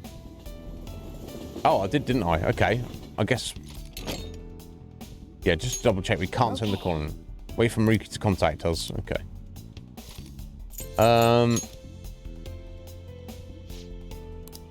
Listen up. Oh, yeah, this is on the video streamer known as AI Mask Uzi. He does some borderline illegal stuff. Well, there's a lot of fans. He also seems to have plenty of critics and haters who are trying to find out his home address. Seriously? That's the thing that the Cresta was most scared of. We can't just leave this be. I agree that we should change his heart. It's already been bad enough that someone like him is lurking in our city. I figured you'd all agree. He's already sent out the calling card. We're good to go. So blasé about it sometimes. Because it expedites their in gameplay terms. But in terms of the actual story, that's completely against what they agreed to. Nice, Vitava. Yeah. Alright, let's take down this annoying big bro. Although I guess technically, if you send a calling card to someone and then you don't change the heart, it's like no harm, no foul. It's, I guess, but... Alright, that's the guy obsessed with the idol, and that's the mask. AI mask Uzi. I guess we've got... These might be the final two in the whole game. And of course, we've got a cold wave today. It's snowing, so this will allow us to find out what, if any, difference there is. Oh no, I think Alison said mementos. There we go. Be slightly annoying and waste of time if another one comes up before the end, but these might be the final two. So let's go take care of them. We've done everything else in mementos. Let's head out. I'm Cat. Right, where are we going?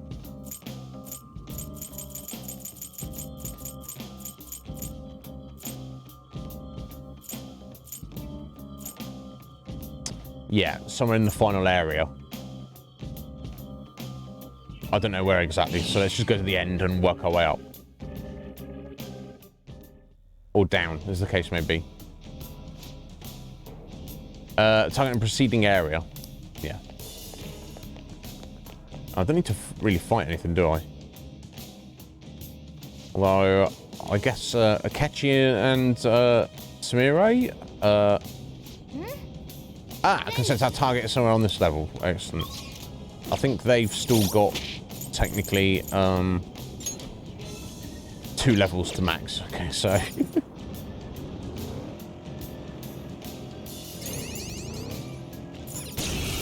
Oh.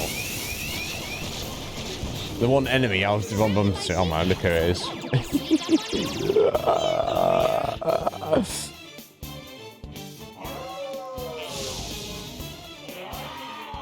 How many people do you want to kill, Atheline? You still got the advantage. Just hold out. And do you have like a prayer, or you just literally just say their name? It has no physical weakness, so let's use an emotional weapon. Fear. Her skills are ineffective. Stay focused. Not finish you.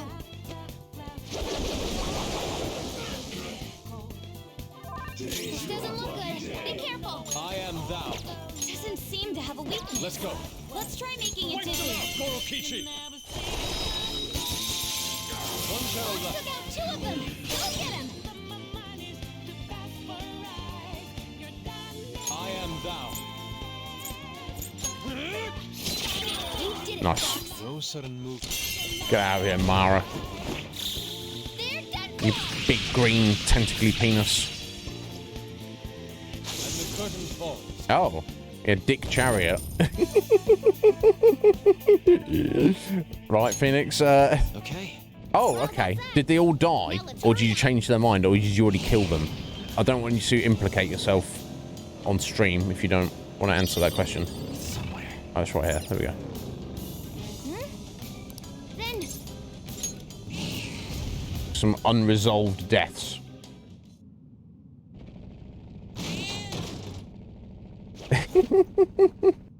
Seeming, I believe, Atheline, I believe Phoenix is very familiar with Dick, so I mean, I think he can refer to him as whatever. Ah, dance, dance! Seeing these idiots get so upset by my videos is incredible. The hell? Sure, Amasaki, you seriously don't give a damn about how much trouble you're causing your family. Trouble for my family? Huh, you don't understand. Haters are my motivation. My parents and my brothers are idiots too. They're just cowards who don't understand my fame. I'm gonna get more famous. What do you say? Come at me, bro. Come at me, bro.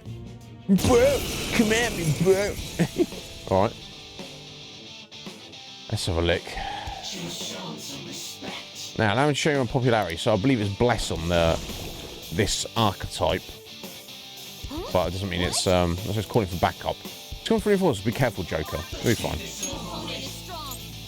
I don't know about that. Fused ghost.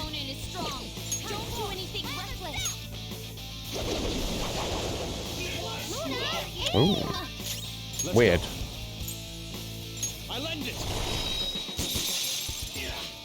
Mmm, chunky.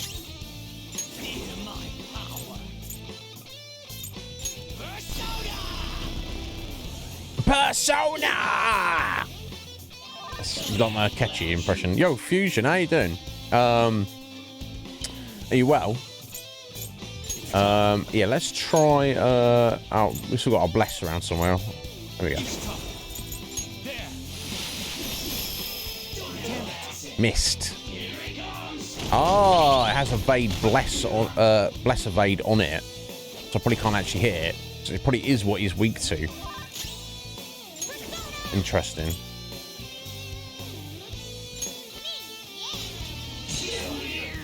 Oh, unfortunate. the opponent is strong. Don't do anything reckless.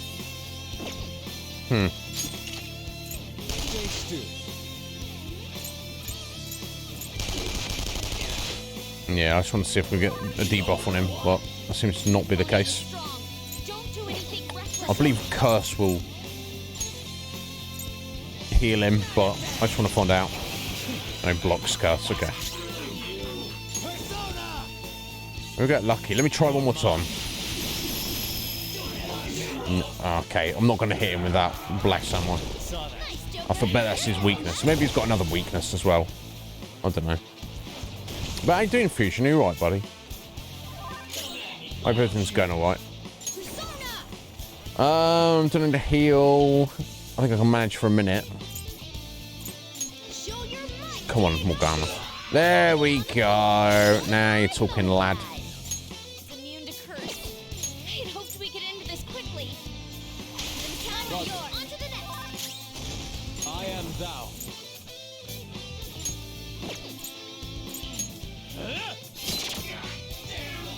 Nice chunk of damage. This is my other self. Die!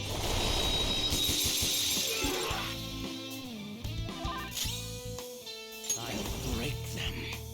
I'll break them. Will ya? Okay, let's That should do. get debuffs on him as he's the main guy. Persona!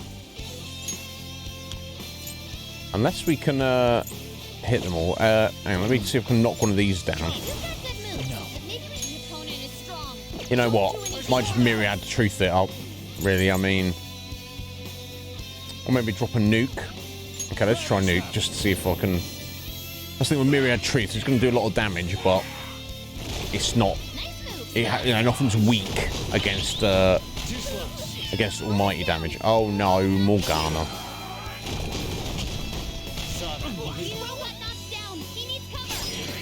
Oh jeez. Just slapped around now. Oh, am I about to get yeeted here?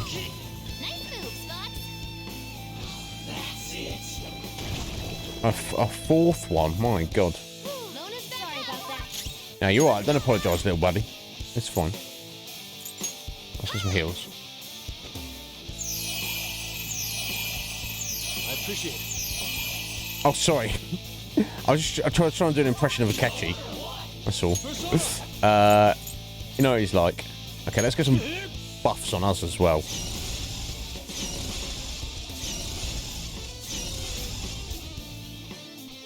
No worries. You sort out what you need to sort out. Having an omelette though. Nice fusion. Can't go wrong. Hard to go wrong with an omelette. Oh my god. Let's try this. So evil sounding. Right, I didn't do much, did it? What else have we got as an option? We'll try fire and everything. Maybe. Hold on. Yeah, let's try that. Could be weak to fire, maybe. Sir! You're mine. No, they resist fire. Okay, never mind.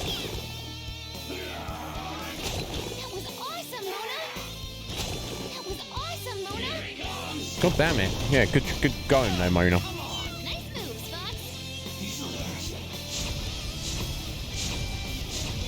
Okay, accuracy and evasion up for all of them.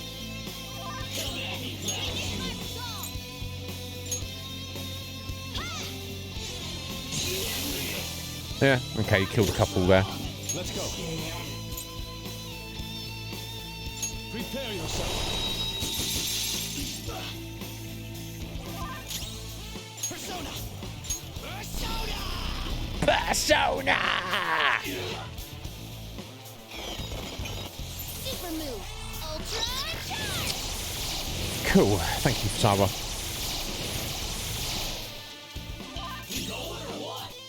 Persona!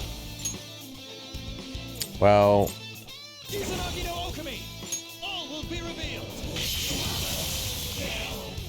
I mean, maybe I should just not worry about trying to work out elemental advantage and just slap in the face with myriad truths. I didn't have a choice. No worries, you go sort your dinner out. If you're slow cooker late, oh my god, Phoenix, what are you doing? Yeah, you go sort that out, buddy. I guess I'm mad at my family for taking that enjoyment away from me.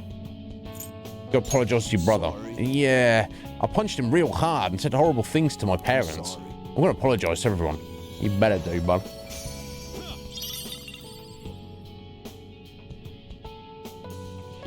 What, his brother? Eccentric belt. That's what I'm wearing. Or I'm not. I'm not wearing a belt. This is amazing. Oh, sorry. It's amazing, is it? Our company is actually getting slightly more pleasant as we go along, apart from his battle cries. I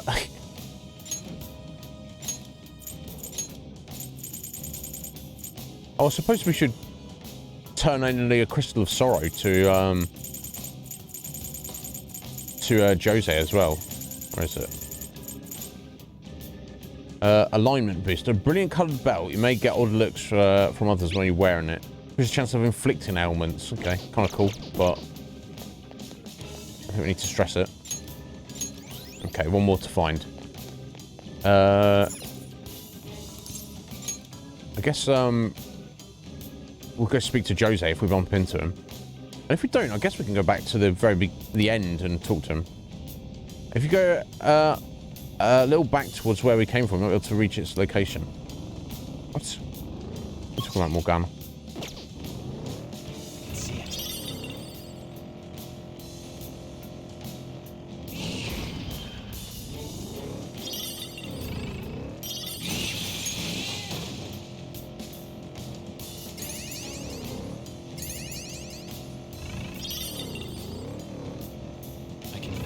Oh. See, even level 99 will come across enemies that we cannot just smash. Got the advantage. Don't rush this. Yeah, got the advantage, kind of.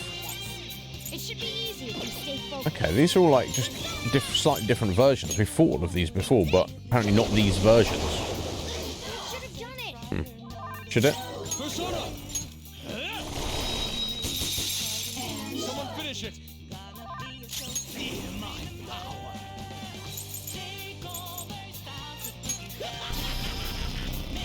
His laugh, my god. Dill pickle pot roast. That does sound amazing. All beef, oh my. Dill pickle and beef pot roast. Phoenix, I mean, I don't want to invite myself, but too OP. What a letdown. Just like I thought. What a letdown. Speak for yourself, Akechi. I mean, that sounds good with pork either. You know, I'll take dead animals, any dead animals any day of the week. I have something.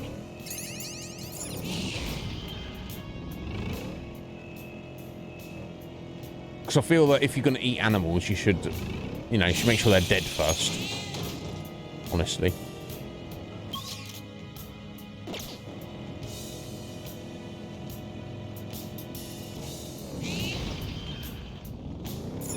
Right, okay, so I guess we're heading down, right? Yeah, because we started at the top, didn't we?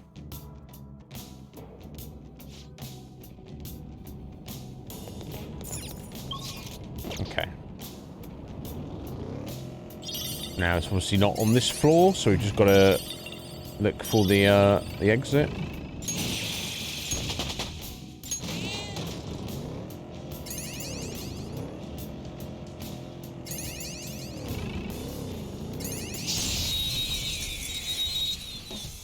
Nah!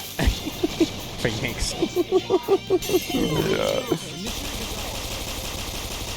I appreciate that, buddy. I don't know this enemy is best. It should be easy if we stay focused. Oh, that's An unfortunate. enemy's frozen. Let's shatter it in one strike. That's. You got him, Fox. One enemy hit the ground. On to the next. Persona! By the myriad truths! By the myriad truths, you are completely destroyed. Well, on to the next Just trial. like I thought. Okay. Very well. Next. Oh, I'm picking these up. I need this.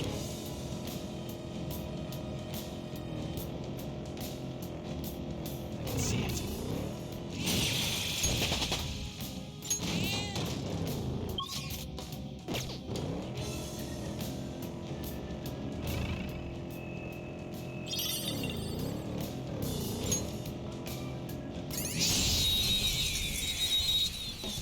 Yeah, it's strange that there are enemies that I still have to fight at this level. This is the advantage. Don't rush this. Ah, nuke weakness. Okay. And also frozen. Your moves. Let's end this quickly. La-di-da. Show your might, Diego! One enemy on the floor. Bonafide, bonafide. Bonafide, monafide. All will be revealed. I don't know why anyone would not like Morgana. Right, Joker! Victory is ours. Okay, let's move on. I don't know. I guess it's kind of a little weird, but all the characters are a little weird. Done already? How disappointing. Okay, I'm going down.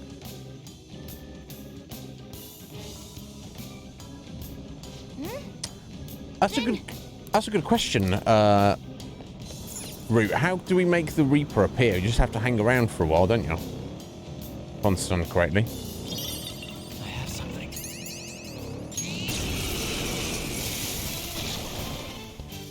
that a rare one?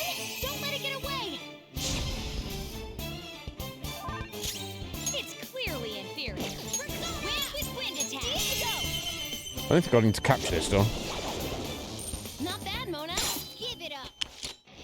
That being said, it might work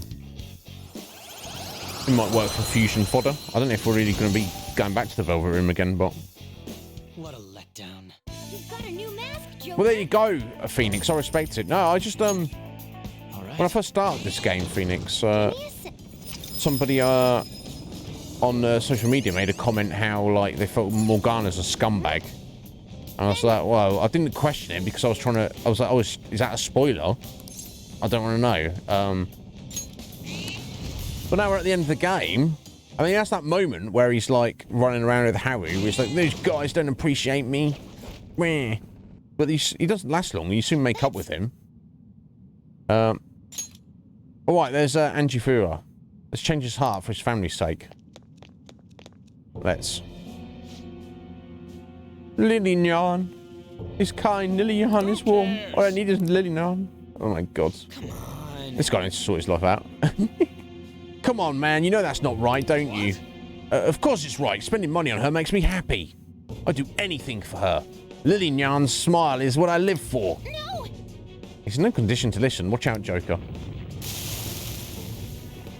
I mean, if he... I wouldn't judge that behaviour if you're a single dude, but if you've got a wife and children, the only person who can complain about my hobbies is my wife. And that's more than enough. Just go away already. There you calm down, you horny boy. Don't do anything reckless. Now, he's S rank, so I feel I should maybe Sir. There. treat him as such. Let's get some debuffs on him. Not finish you.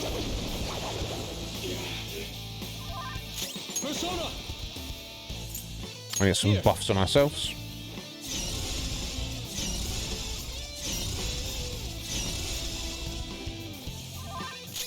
I'll break them. I'll break them. Oh, it's weak to curse. Oh dear. I mean, hold on. If I'm gone, there's going to be one less attacker cheering for Lillignan. Oh my god. Just let me go for Lillignan. No, you're getting beat down. I get idols are important. That's not everything in life, right? We need to tell him there's more important things in life. This is stuff we know about him. He's got no place at home, and he wants to get involved with his kid's life, but he can't. Oh, but she's in the correct time to be able to change the target's heart. Use information if I'm tend to respond successfully. The only person I want to protect is Lillignan. You understand me, right? My love for her.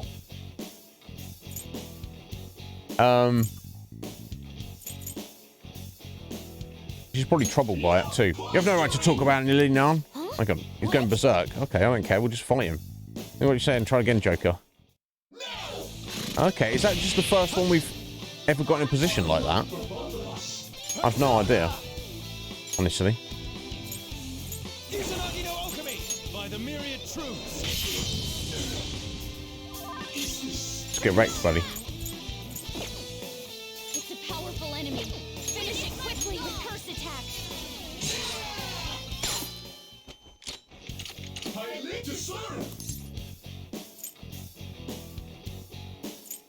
Right, your family. Why you got to bring up my family? Family, huh? All I've done with my wife is argue, forcing the kid to learn a shit ton of stuff. I told her it's too much, but she doesn't understand that. My words don't reach her heart. But not Lily Nyan. Nyan also pays attention to what I have to say. She's the only one who listens to me. You don't talk to your kid? Maybe you're right. Well, you have money. Yeah, talk to your kid. My kid? I can't do anything now. All my money goes to her CDs. And if I have time to go to the... if I have time, I go to the concerts. I rarely ever thought of my family. My wife was the one who stopped caring about me, so I decided to stop caring about her. I see. And that's where you got into idols. You might think he stopped caring about his family. We all know that's not the case. Joker! Tell him, Joker. My family doesn't need me. You can still go back, buddy. Even me? Okay. I wonder, could we have technically done the same thing on other targets? It's just we didn't knock them down. Or is this guy unique? I don't know. I'm a victim too. Yeah.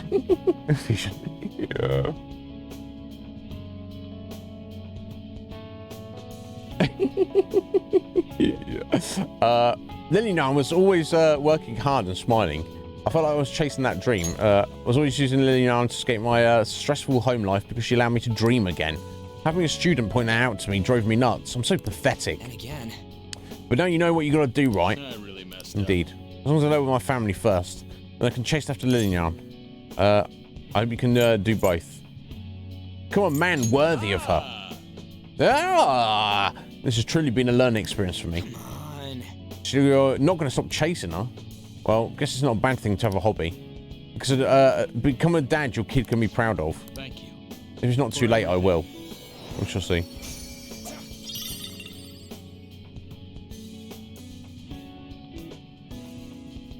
Yeah, there you go. Root's still buying CDs.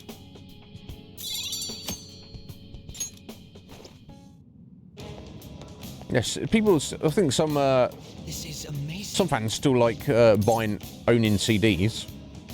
Let's keep going. Okay. So is there some benefit? Is it like? Is it more likely to come out during because it's snow at the minute?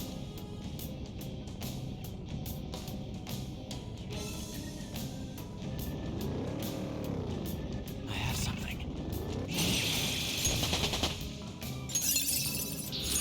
Bloody Mara. New skill.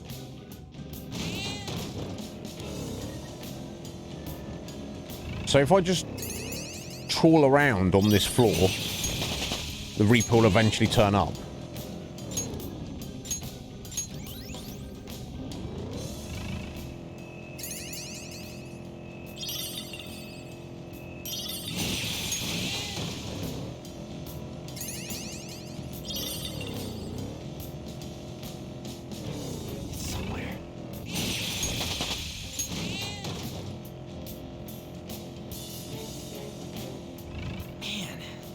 Bust our asses to get stronger in here. I wish it meant we got stronger in the real world. Yeah. You're strong enough for you, G. Don't stress it, bro.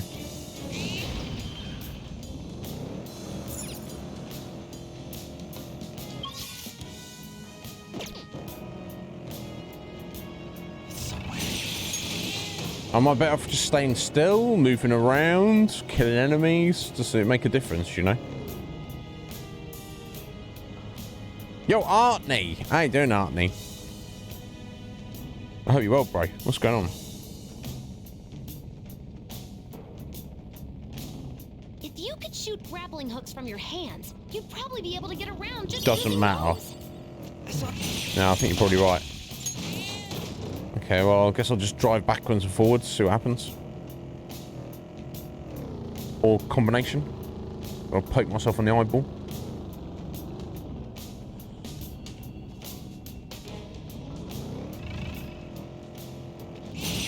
Yeah, I don't know if it's like kind of like reset the timer or something doing killing enemies, but it certainly hasn't before. The couple of times we've seen the Reaper, we've heard him at the beginning, nearer the start of the game.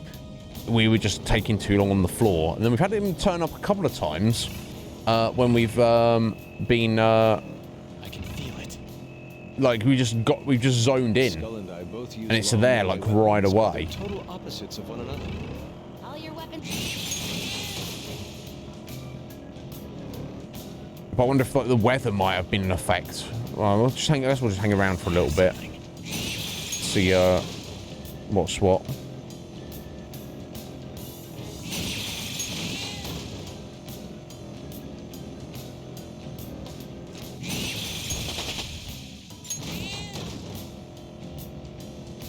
Something's Ah, there we fishy go. here.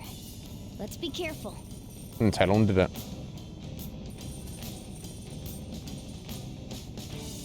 Yo, urchins! How you doing, urchins?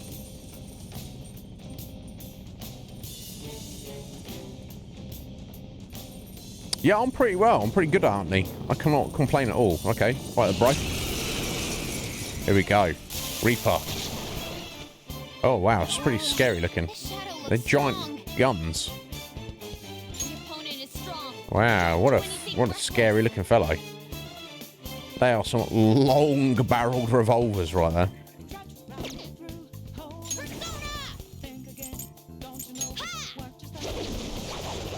That should have done it. Ooh, chunky stats. Concentrating, are you? Oh my god. So what? Nice moves. Ah, very nice. I'll break them. Debilitate. Let's go. And buff us.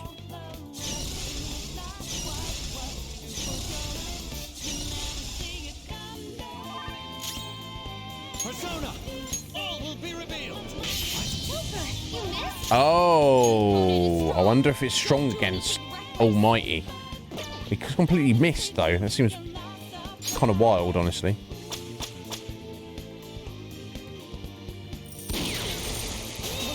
Ice break on us. Interesting. Let's use abilities randomly. Persona! I can be worse. Fox's health is really low. You have to be careful. Persona! Indeed. Prepare yourself. That's your job, Morgana. Surprisingly tough. Yeah, surprisingly tough. Let me try that one more time. By the myriad truths. Oh, there we... Okay, we just got unlucky. Persona. Yeah, and... Myriad Truths. Just, OP. Too OP. No time for thanks. Thank you. Sorry. Nice moves, Fox. Sometimes you just have to just hit people in the balls with your bus. Sometimes that's just how it is. Right, I don't think there's any getting around it.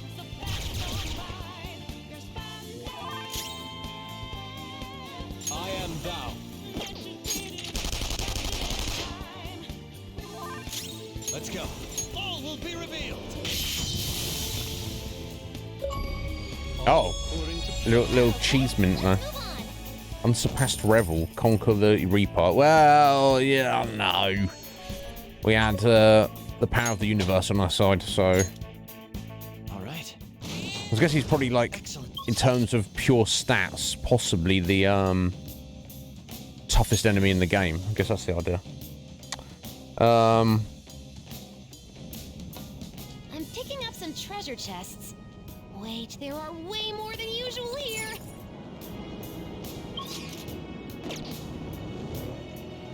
Ah, way more treasure chests than usual. Okay, that's what the snow is doing. Yo, Sween, how you doing, Sween? You all right? Oh, there's someone in the sarcophagus. I didn't realise that. Well, I mean, it makes sense there would be. Treasure But chest. I don't really want that treasure chest, honestly, or that one. How you doing, Sween? Are you well? What's going on?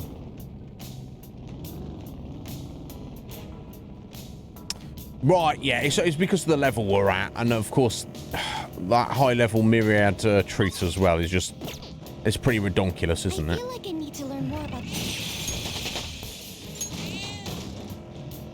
Alright, more chests, I don't care, we're just going up.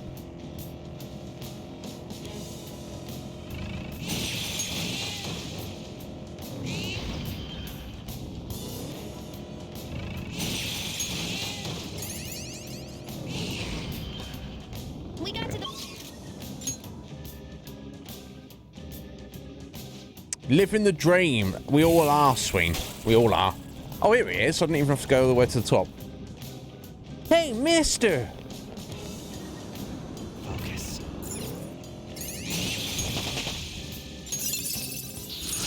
Nicely done.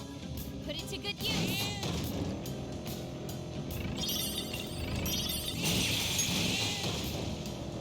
Oh, he should actually appear. Right, okay. This way. Roughly. Okay, I got to actually fight an enemy for a change.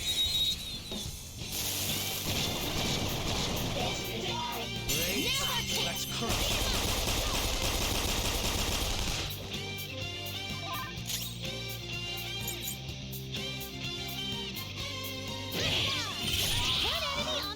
Nice. Bonafide. Bonafide, monafide. Indeed. Let's go. All will be revealed. All right, Joker. I can still feel the rush. Good work, everyone.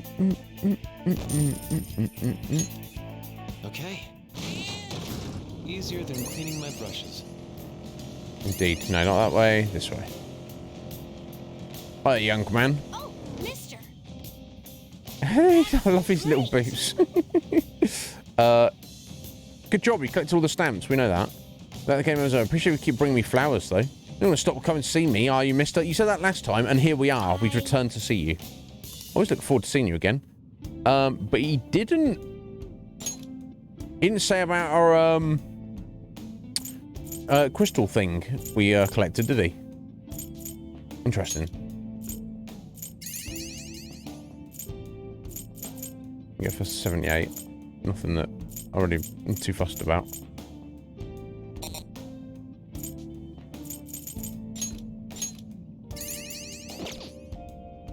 No, okay, so maybe... Doing good?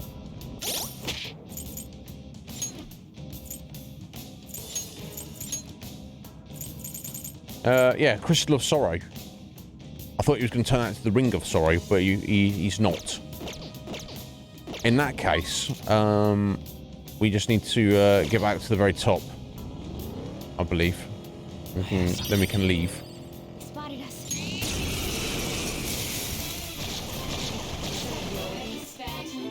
enemies. They're weak, but don't let your guard down.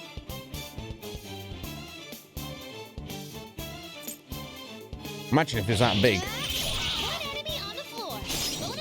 Bonafide, Not Here yet. goes. The baton has powered you up. God, Marika's going to get wrecked, isn't he? Defeated.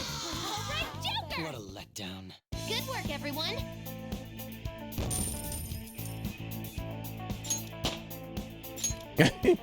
Okay. I mean, the thing about dildos is that I imagine they're very useful. I've never owned one, but I can imagine they are, you know, for those who do, they are quite useful implements, objects. But they don't get any say in what they're being used for, do they? So if you were an anthropomorphized dildo, you may be, depending on who owns you, you may be going places you'd rather not go. You know, we can only imagine what that could be. Made it to the platform. So you know, there could be a situation where the dildo feels the need to scream. Right, okay, let's get out of Mementos. Possibly the last time we are ever going to be here.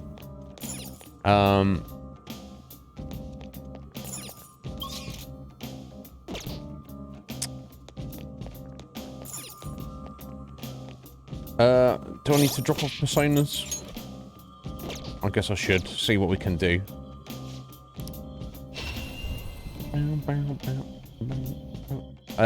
Yeah, because we've also unlocked Beelzebub, so I wonder if we can make him at all.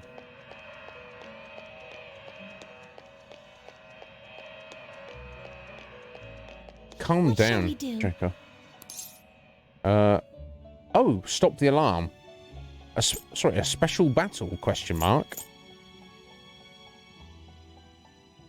Oh. Oh my god. I've completely forgotten about the trial battles.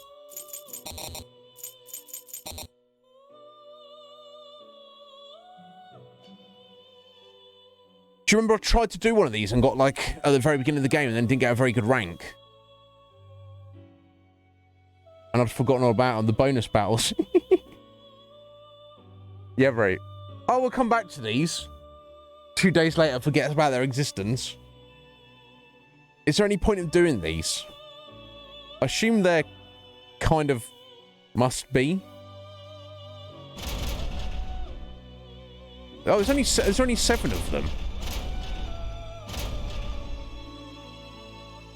Oh, wait. Oh, it says 7 categories.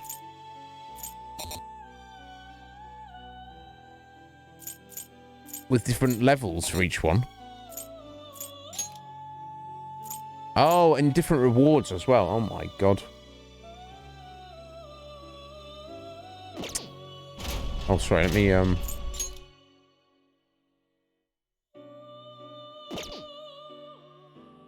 I mean, we should probably, do these right.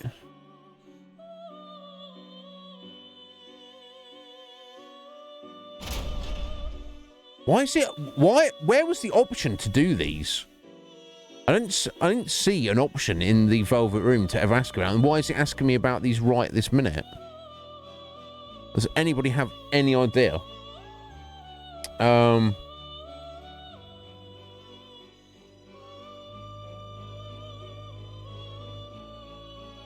Right fusion? I mean, we've done everything else in the game. I just literally never talked to the twins ever. Right. Oh my God! I'm such an idiot. What's the tycoon you've mentioned? Okay, let's start at the beginning. Let's give this one a go and see if we just smash this. Well, it's just level 10, so I mean it's setting us to level 10. You have to do a certain amount of stuff in a certain amount of time, don't you? It's strong. It looks vicious. Its weakness is it's powerful. You'll want its weakness is electricity. If we can use that, it'll go down. Now if I just...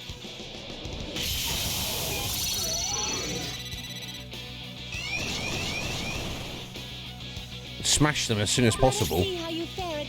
Oh, if you have Anne in the party, and if you use wind, you get multipliers. It's powerful. The enemy is strong. I see. Do I even have any... I don't know if I have any wind on Joker.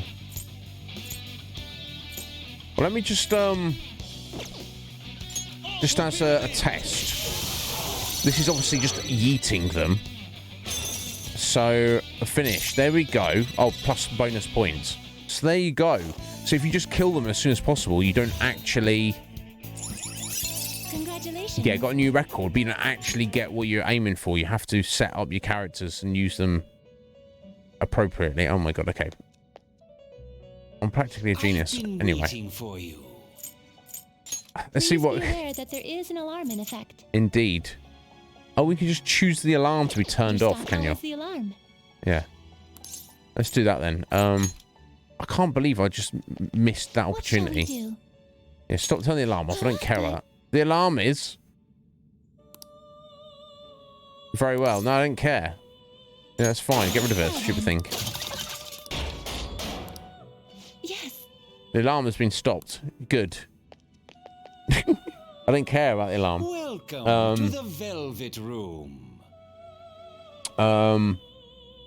Yeah, you got to do the objectives, haven't you? You got to use Anne and Wind. In that first one, for example. Let me Awaken your new self performing a fusion. just see what I can do here for a minute. See if we get anything new. That's just like a nice little bonus. Oh wait, hang on. We'll just scroll through. I should probably just make the Picaro version there. Oh, we can make Odin. We sack Sir. Oh, we make Satan. We sack Michael. Beelzebub there. Now, I know I kind of want a Satan, but... oh, the Black Rider. Okay, let's get this guy. No, but I've been trying to get him for like 500 years. Choose which skill to inherit. Does it even matter?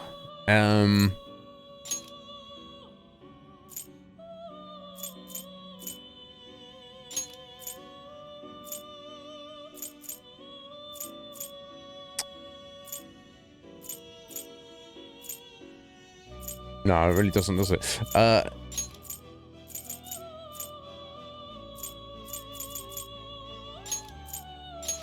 That'll do. Well. There we go. That's our Black Rider finally. That's literally where we're at now, Fusion. Before I was stressing it, but just for filling out the Pokédex, it's like...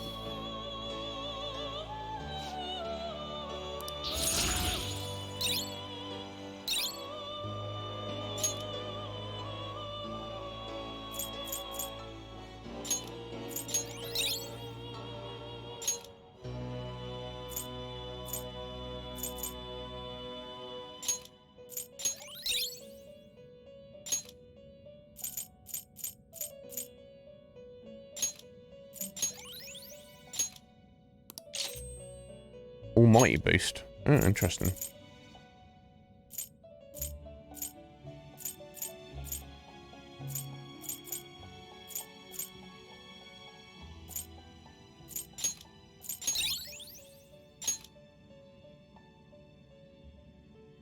Okay, cool. Which persona are you looking for? I don't know. Let's see what we could do now. Oh no, I don't want to be looking at those. I want to look at the group one, don't I? Will you give birth? There you go. So go and finally make the trumpeter. Do you truly need this? No. Well, yes. No. I don't. Who knows? Who cares? Choose which skill to inherit. So I wonder if we can complete the compendium. Not 100%, obviously, because you need New Game Plus for that. But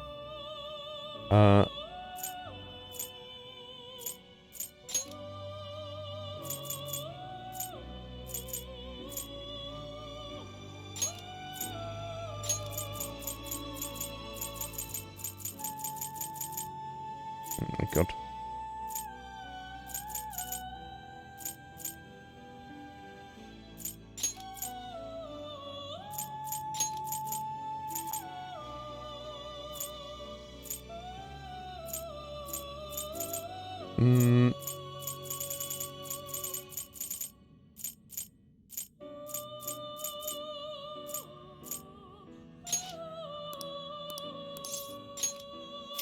This thing gets sacked in a second. I'm not more stressing it.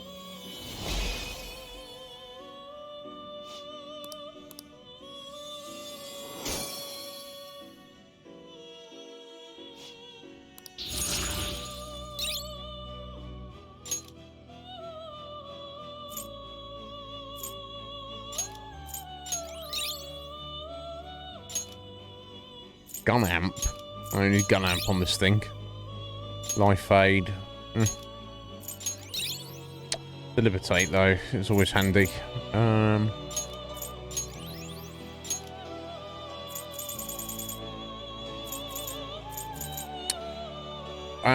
Ko. Still missing Seiryu there.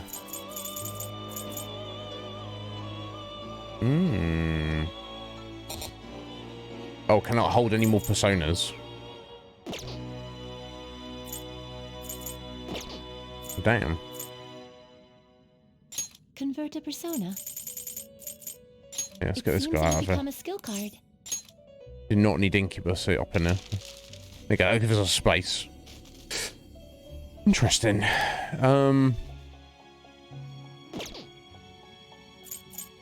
Performing a fusion? To whom will you give birth? Do you truly need this? Choose which skill to inherit.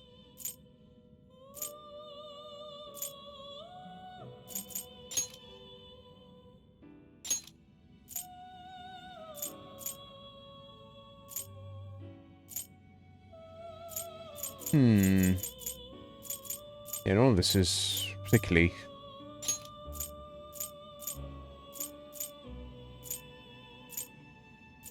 enthralling here. Appealing.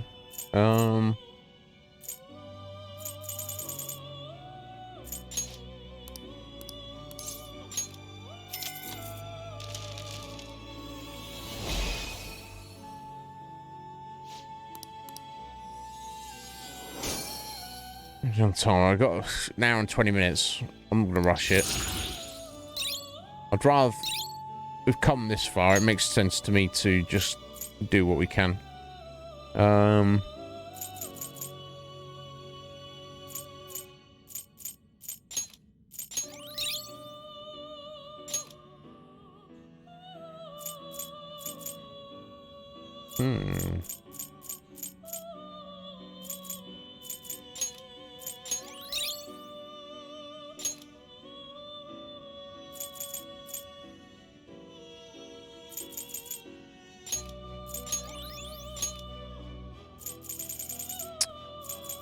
Necessary. Never mind. So we can't make Lucifer until we make Satan. And we can't make Arsenic Kami Picaro until we get Lucifer. That's fine. Which persona are you looking We for? can make a couple right here though. Okay. Okay, we can just take the crystal skull and make him anyway. And lose a couple of levels, but it won't, will he? So we could have just bought him, but obviously he wouldn't have had all these inherited abilities. So let's just do him. Do you truly need this? Yes. Choose which skill to I guess his inherit. base stats are superior. It's gonna be the country maker, hasn't it? Right. So let's have a look. Let's get everything. He obviously got his Myriad Truth, he's got his Victory Cry and his Angelic Grace, so we'll take the Almighty Boost, Alley Dance, Invigorate, and Salvation. I guess I'll be losing the Olimpa, but do I actually need the Invigorate? Because obviously I've got that accessory all the time, haven't I? So I don't actually. I'll take a Salvation. I haven't seen a massive use of it, but just in case, I have an option. In case I feel it seems necessary.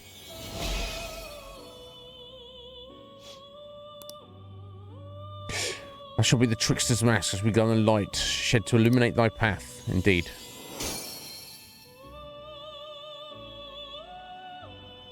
So I guess he's eventually a superior version.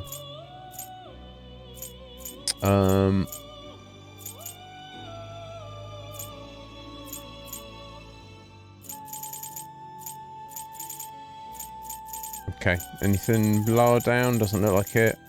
Do Bow. you truly need this? No, not really. Choose which skill to inherit.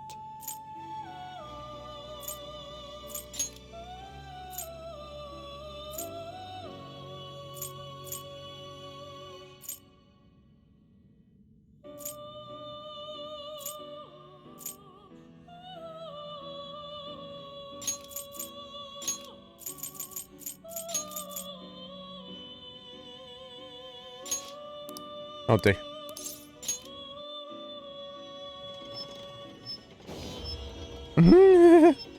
It's an amazing game, Fusion.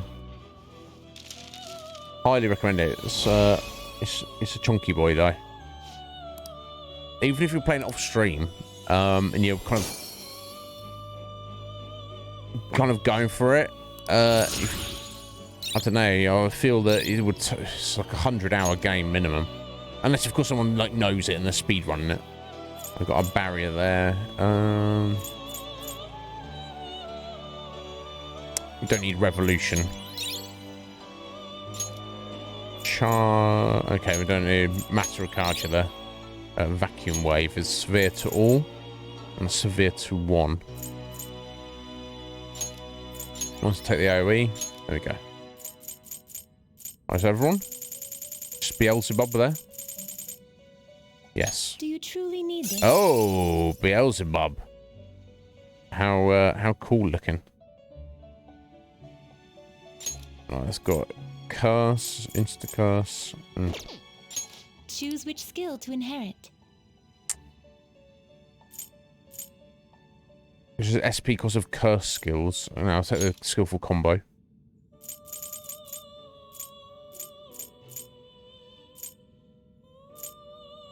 Right, Alley Dance. No point having a fire amp, or we don't got a fire ability. So no point having a bless amp if we haven't got a bless ability. Or the options? Oh, I could take. Yeah, we could take the blaze in hell, and then take the fire amp. Probably don't need to debilitate. We've got down to something else, right? Although maybe we haven't now. Let's take it. Cool.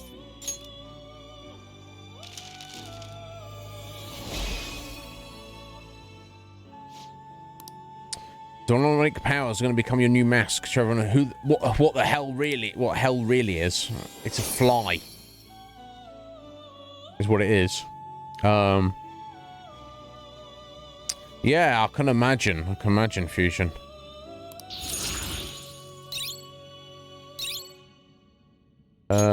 Curse amp. Yeah, okay, that's nice. Concentrate, maybe.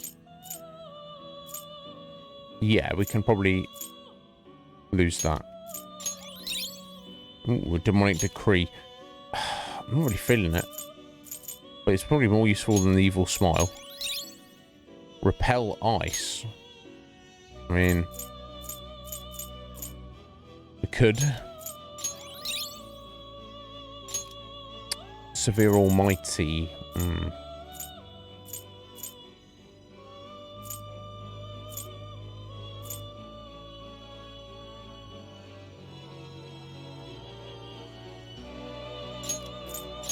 Alright, concentrate.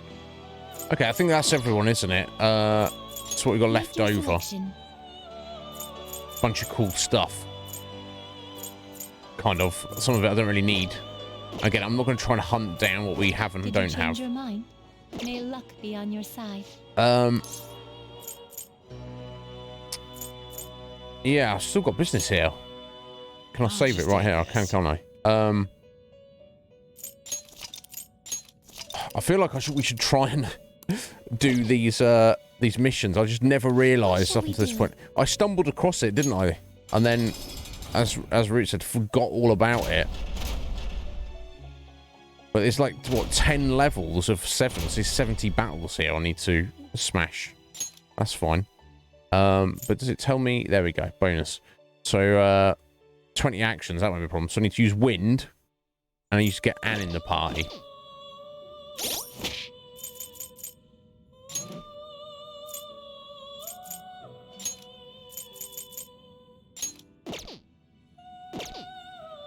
What shall we do?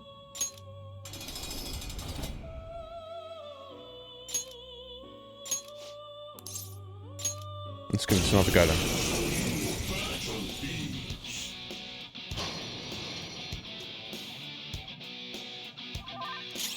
Persona! Yeah, I don't just want to wreck them, do I?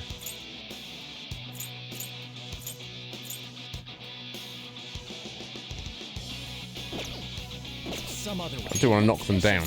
There's a fire. Electricity enemy is strong. Let's aim for its wind weakness. Its weakness is electricity. If we can use it, it'll go down fast. I've probably just got some of these to make these battles a little bit easier. Without having to go through all this. Okay. Ravage them!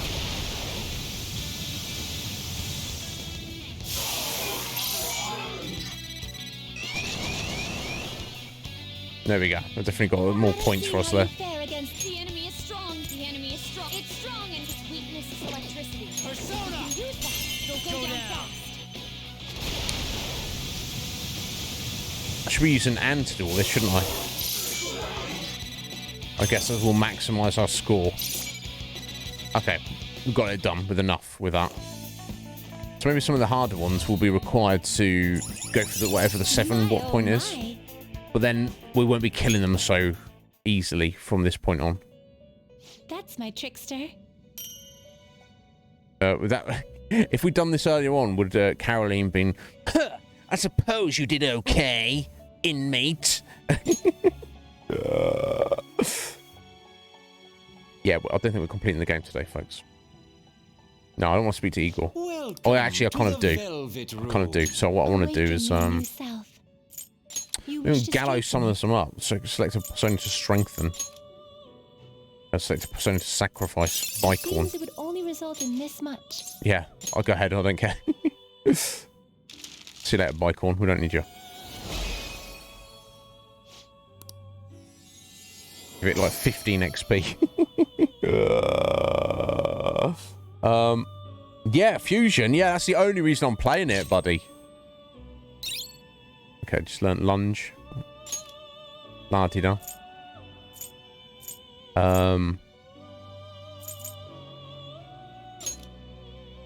Yeah, don't need that guy. So Bal is some kind of, you know, fairly useful. There's a Beelzebub for a curse and fire. Chi-Yu, yeah, for physicals and Psy. Bal we need for the wind. Michael, of course, is a nuke. Abaddon we don't need. Mott we don't need. Okay, so let's buff up Beelzebub. And we'll sack Mott. It seems it would produce a fair result.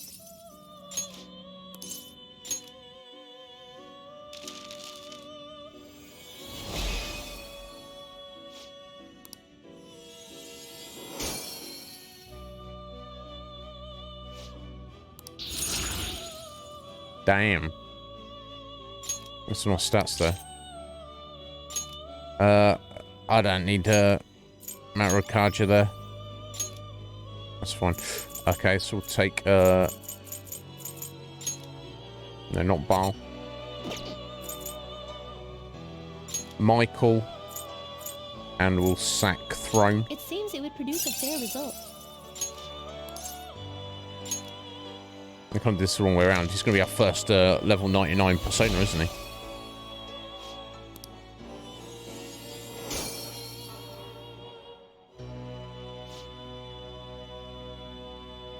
Yeah, of course, yeah. you know the way it goes, Fusion. Oh. Medium chance of bless insta-kill one foe. Medium chance.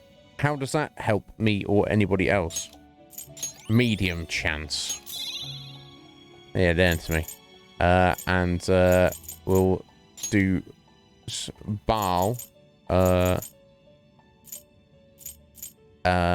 And sack Abaddon. It seems it would produce a fair result.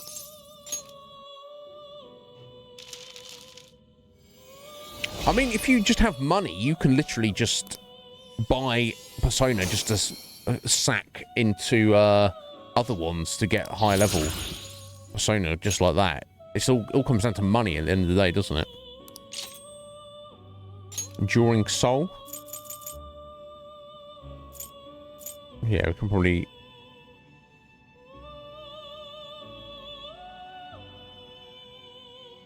get rid of that. No, hang on. Tetraja. That's the barrier, isn't it? I've got items that do that. Let's get rid of that. There we go. Okay, we've got a decent team put together now. May luck be on your side. I don't need to... now start business. I should write something. Yeah, I just was not paying attention to the little speech bubble above their heads, was I? Some genius like that. It's just looks like your next special battle. Oh, this is all done there. Nuke and Yusuke. Yusuke takedown. Weird. Okay, I'm just going to assume our nuke will be enough to get us through this. We'll soon find out.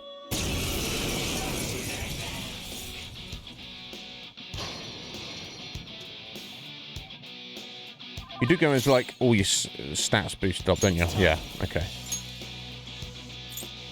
Michael, you're mine.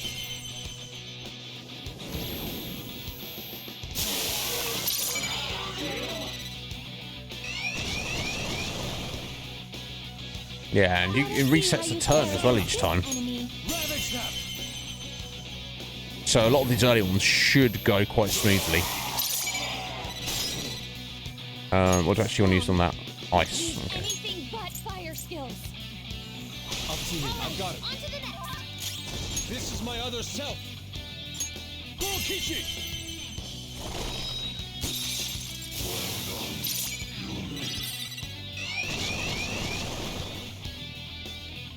Now for the final battle. Persona. Go down.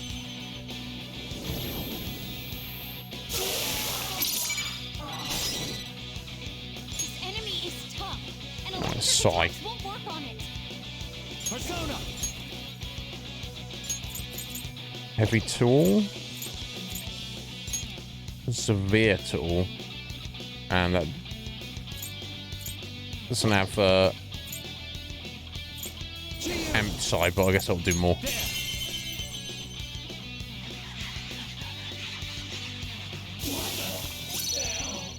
Okay, so sometimes you better just okay, so I got the win bonus. Okay, so you want to try and build your do whatever the 2 multipliers are as much as you can. Oh my. And then just make sure you've hit a certain amount before the end, and then you get your win That's my bonus on top of it for doing it quickly. Okay. Interesting. Right, where we go next then? What shall we do? I can't root. I'm such an idiot. Oh yeah, the special battles. Oh, I've forgotten. Level 30. Psychokinesis. Morgana takedown. Okay. It'll probably be What alright. shall we do? I'm just gonna put so it always starts with Joker, doesn't it? I was thinking like take Haru, put Haru in, take Yusuke out or something. But it will always go back to Joker the round. So as long as you have whoever's takedown it is in it, I think we should be alright. I guess. Now with takedown bonus, I assume it just means he has to kill them. I assume. Persona. Ravage them.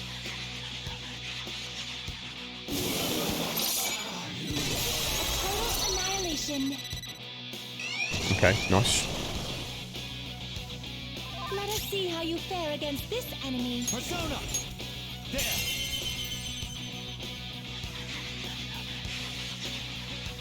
Yeah, severe psychokinesis is pretty cool, to say the least. Do it. Not done yet. The baton has powered you up. I'll finish you. Yeah, you've got, when it says takedown, you just got to kill them with that character. Now for the final battle. Persona. Ravage them. Knock them right off their feet. Nice, Joker. Go ahead. All right, go on to the next. Witness my resolve.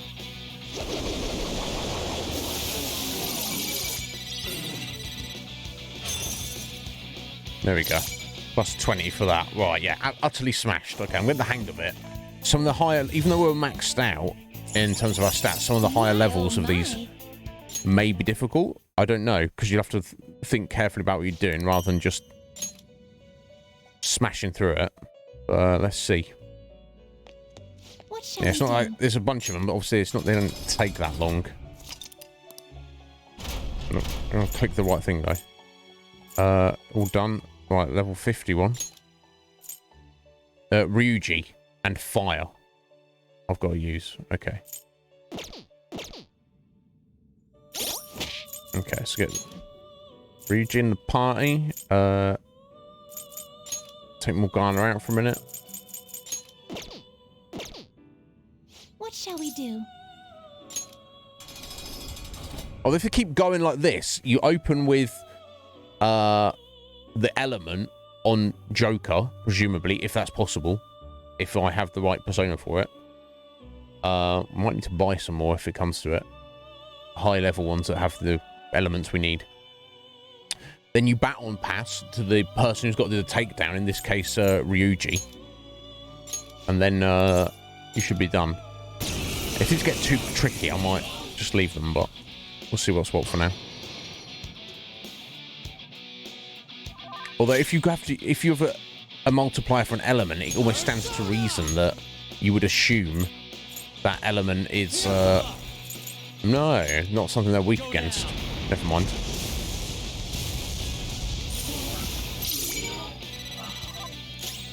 Need to maximise our points though. Persona! Eat this! Tough. Yeah. Not really giving us much there.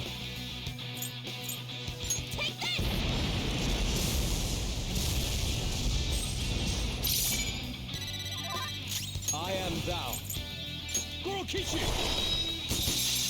From 2 to 1. Lend me a hand.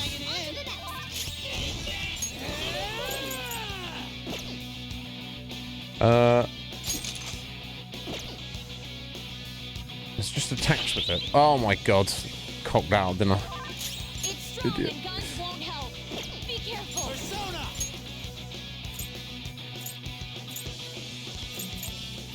Yeah, I guess you still want to use fire each time, right? So you're still getting that 2 times multiplier. If it's not really doing much. Oh, and guns as well. Oh my god, I think I'll look that. Thank you. Yeah, make your dinner. And Fusion, thank you for the luck.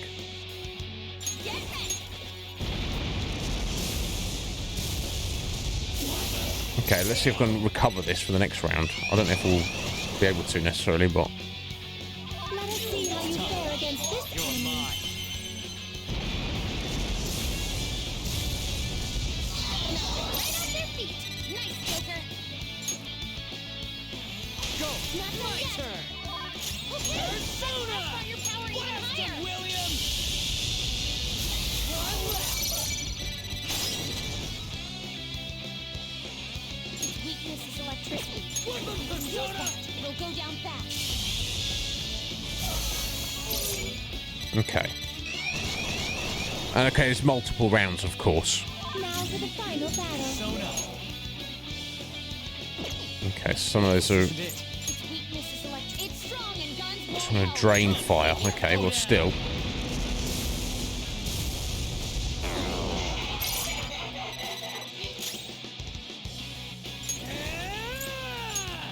William! That's one knocked down. Let him have it, Skull. Persona!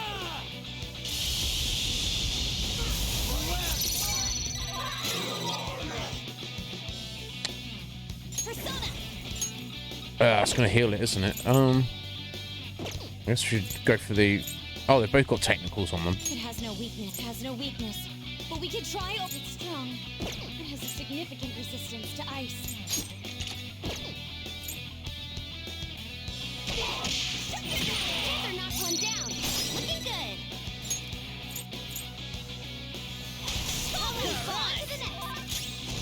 Weapon Persona!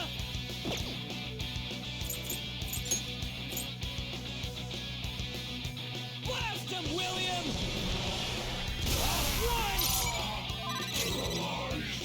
It has no weakness. Our best chance is to make it Is that going to have done enough for us? That's the question. I don't think it did. God damn it.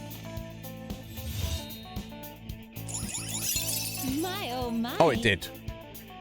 Okay, sorry, I only needed 46,000. Oh, never mind. Okay. I feel that we might get to a point where That's my. this might not work to our advantage, though. I can't believe I missed all this. This is What shall we do? crazy.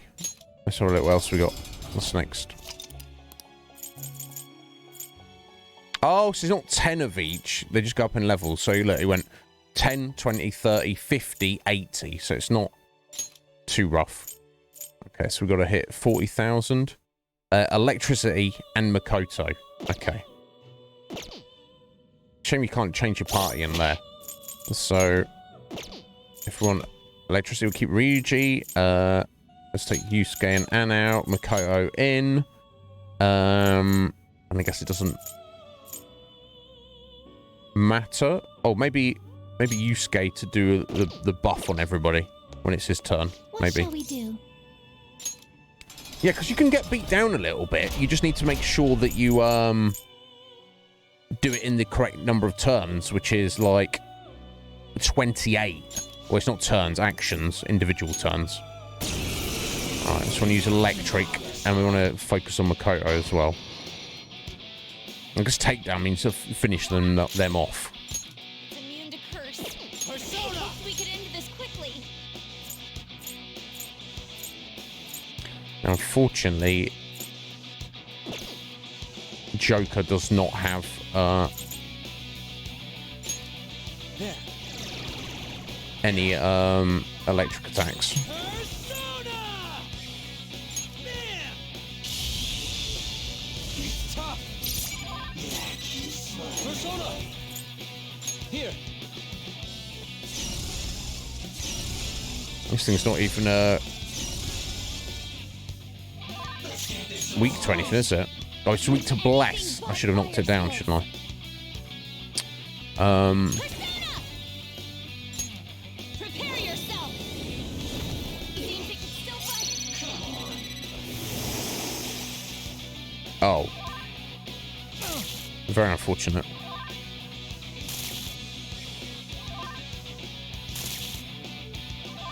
Joker's losing hope. We have to be there for him.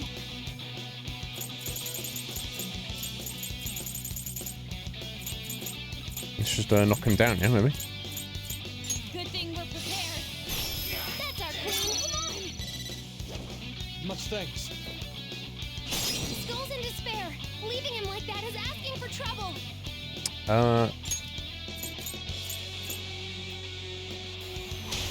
Fox taking over. Immune to curse. This is my other Hoped self. we could end this quickly. Prepare yourself. That's it. Hey, queen!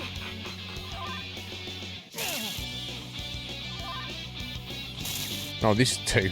Unbelievable. Yeah, do it, Yusuke. Skull's in despair. Leaving him like that is asking for trouble. The enemy is strong. This is my other self.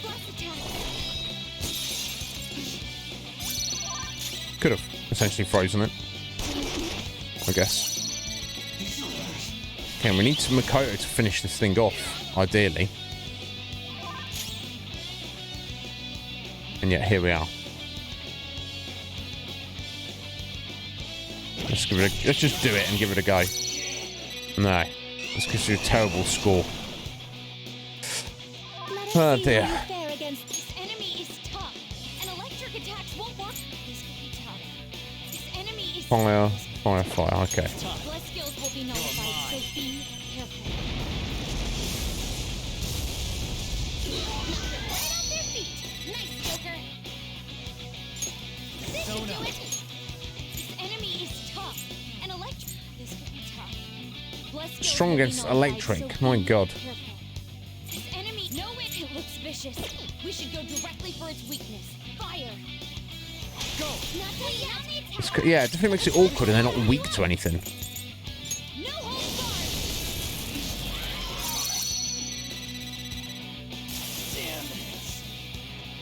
barred. Oh, Ryuji just deadened. Alright. This enemy is strong. Right, repels ice. That's no good. Enemy is tough, and electric attacks won't work on it.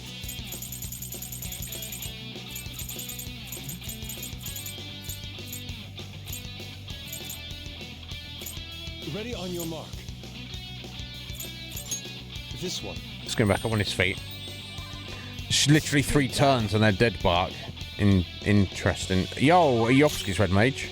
Did you see that? Yes. There's early birds, buddy. You take care of yourself. I appreciate you. Persona! Take this!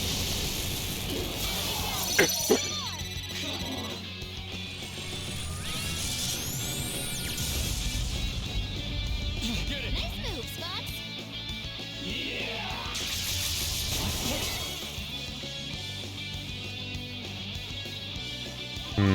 Wait, this guy's strong. The electricity won't do a thing. There's a problem. Won't work. This guy's strong. The electricity Strong, it's won't do a everything. thing.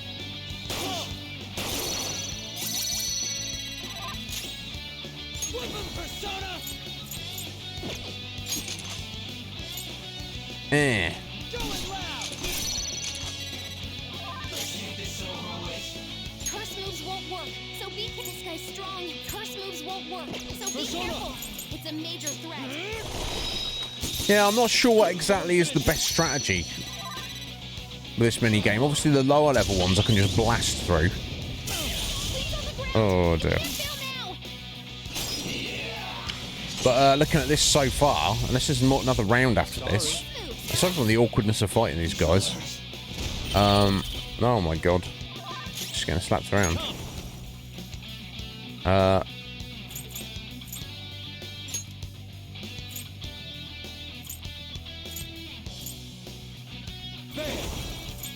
Oh, it's still not.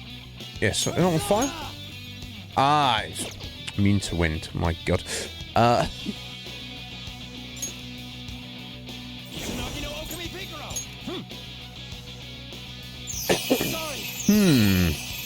appreciate it.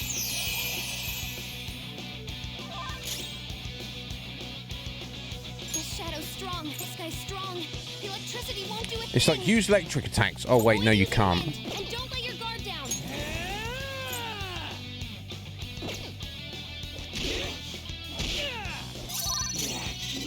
I am thou.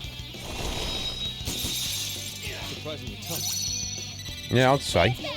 Make him pay. Persona!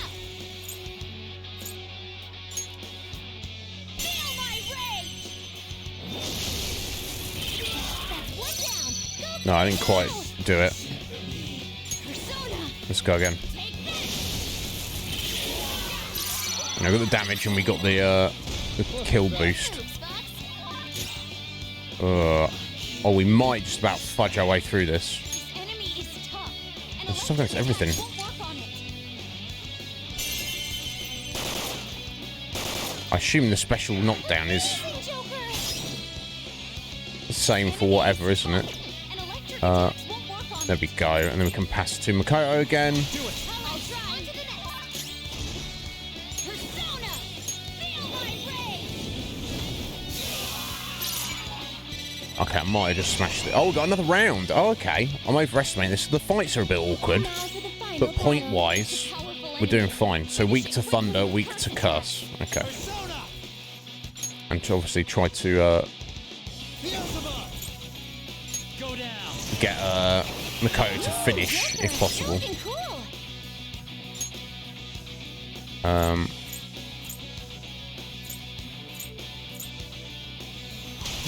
right, on to the next. Persona! Right in the weak spot. Looking good, Skull. Woodland Persona!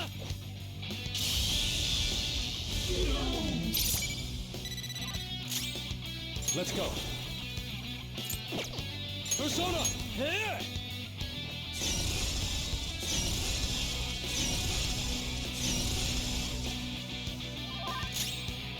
I'll use my persona. No wind skills. Drains nuke. Stay on guard. My god. Okay. I mean... Oh, sorry, and physical. How is she going to kill it, then? Strong and impervious to nuclear attacks. I don't know how she can kill that. I don't think she can. Okay. Never mind. There! Yeah, these later level ones are a bit awkward. Goodness. And this is the first challenge. This is the higher level version. So I guess the level matters more than the challenge itself.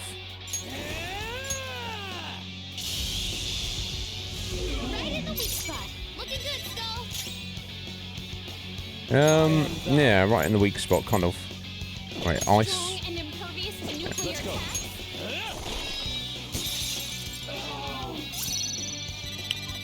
So what the hell you did then, Makoto? You can't do anything to it. It's powerful, so stay on guard. I guess you can... I'll throw a little What's my next electric move? item at it or something. So I clicked the wrong thing there. Oh, my life. There we go. Bark, do I? Maybe I have it as an item. Persona! You're mine! But if, do I have the ability, is what you're asking? No, because I'm an idiot. Basically. Let me just check, though. Yeah, surely I don't know. I have the damage, but I don't have break items, right? I'm not done. No. I'm pretty sure not. No, no. Ah, there we go, Bark. No, I do not. No wind skills. So maybe I've fudged my self out of Strong and impervious to nuclear attack. doing this. Yeah. Yeah, no, they do, don't they? My God, they do. You see here, I'm just fudging my way through it, essentially. I'm gonna get it done, but am I actually gonna get it done? If you know what I'm saying. Oh, that's technical though, for what it is worth. No wind skills. Alright, so Curse All Thunder. I thought I did, but swear to God.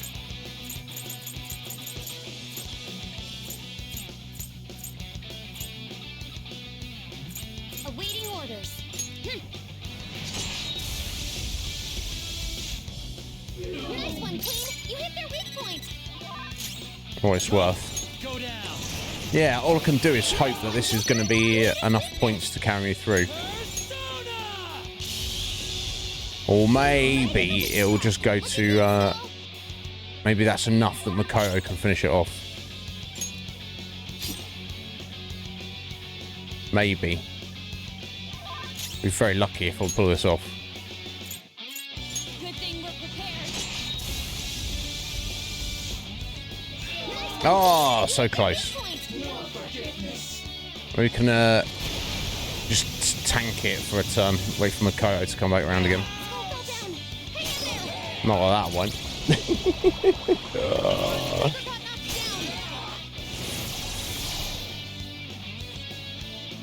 Oh, see now, Bark. That's why you would keep a large stock of personas with specific abilities. I understand. It's time. Izanagi no Okami Pigaro. All right. Much thanks.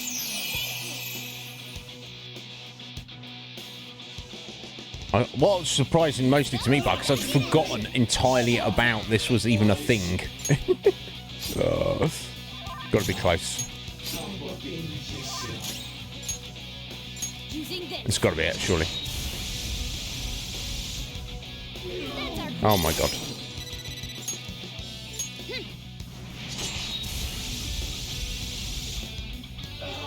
Really? I might have done enough anyway. Oh wait, no! I've cocked it up, haven't I? In fact, I've completely cocked it up. I ran out of actions. Yeah, I'm not doing this one. So let's just. Oh, did you? Did you, Bark? Okay, that makes me feel a bit better. Finished. There we go. So we lost our 15,000 point bonus. So we've messed this one up. Congratulations. The new record, 4,000 points off.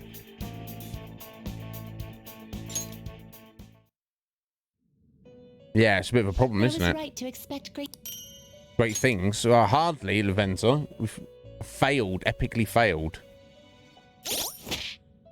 Right. Let me just have a little look what else there is. Yeah, not all done. Right. Trial, entry-level mode, chain. Mode, the identify enemy resources and chain baton passes to achieve a high score. Aim for a high score by playing state elements and scoring technical hits. Survive and enjoy the enemy's fierce attacks. See, that seems far more reasonable. Mode that tests masters of all elements of combat, including taking guard and supporting, etc. Full Moon, special battle against the cognitive echo of a certain persona user who fought to prevent the fall of humanity. What the hell? Cognitive echo of a persona user who dispelled a strange otherworldly fog. Oh, are these from the previous Persona games? Interesting. It seems to be less of these. Let's give them a go. I'm not going to stress trying to 100% them. Maybe I can look it up. I don't want to go to the... Because I know if I look up a guide, it'll say, oh, to do this, you just need have a persona with this and have a persona with that, and then I'm like back to square one of, oh, now I've got to mess around building these personas and doing this and doing that. Yeah, that's what the vibe I was getting. That's pretty cool though. So if that's, is this the kid out of Persona 3, and this is the guy out of Persona 4? Let's give him a little bit of insight. So his job is to dispel a strange otherworldly fog. That's kind of cool. And prevent the fall of humanity. What on earth happened in those games? I have no idea. I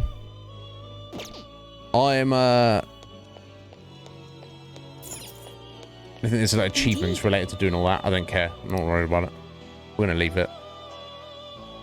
We beat the Reaper. That's fine.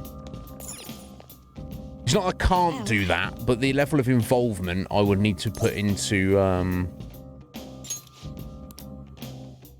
yeah, I'll have to get like almost like a perfect persona set up, which we don't have the money to do. That might not be a problem. But the amount of time and effort that would be involved with that.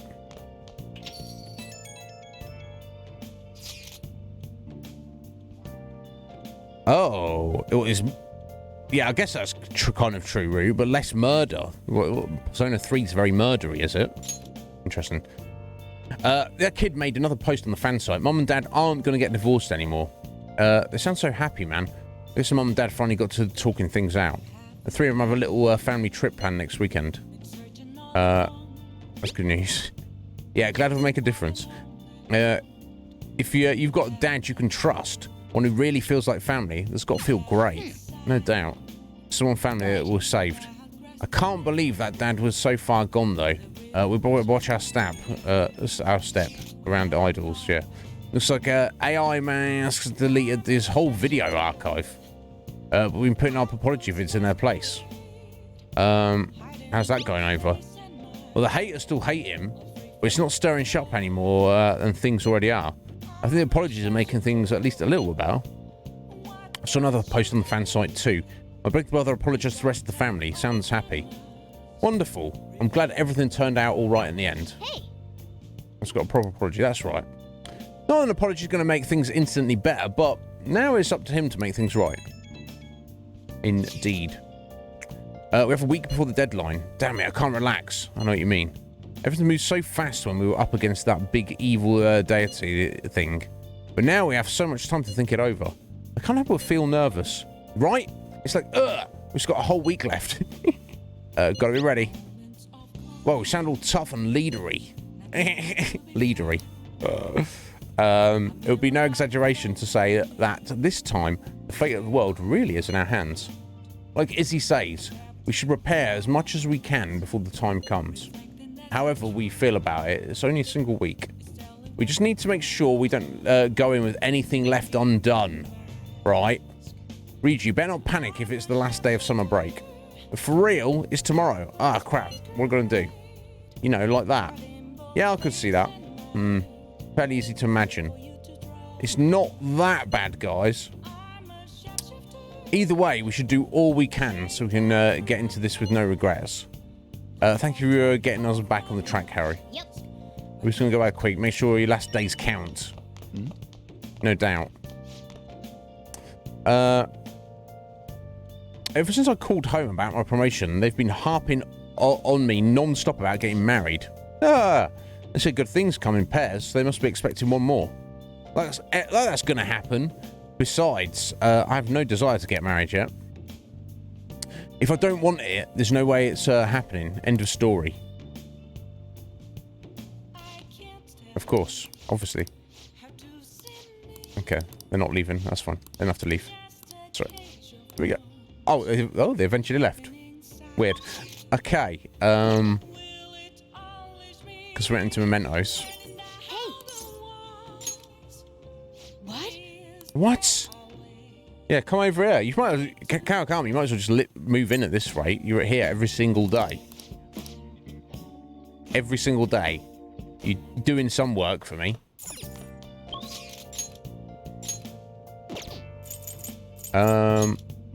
Everyone's maxed out, aren't they? Okay. Wait, we can't call her back over a second time, can we? To make coffee or curry. Presumably. Hey.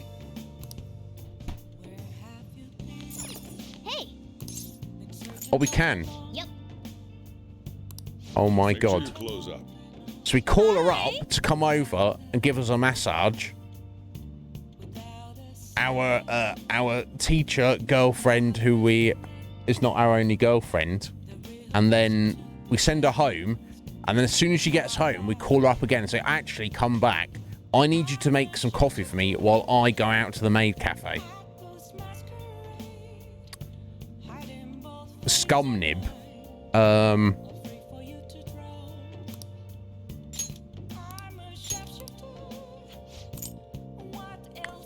Wow. What a scumbag we are.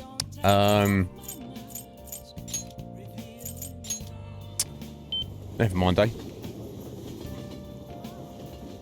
I'm sure he's going to get his comeuppance eventually. Hey, hey. See how I'm like psychologically my language there? I'm saying like Joker's not us. Yeah, this just Joker guy. What a scumbag. Welcome Oh, home. mate. Yeah, let's have that omelette again, please. Absolutely. How suspicious. Here I go. Let's see. Oh, messed Sorry up. about that. The impermanence of all worldly matter. Yeah. What did you say? Why did you pick that? Yeah, so I'll forgive you. I honestly don't care. Give me more stamps, please. Rare. Wretch is in the name, yeah. Yeah.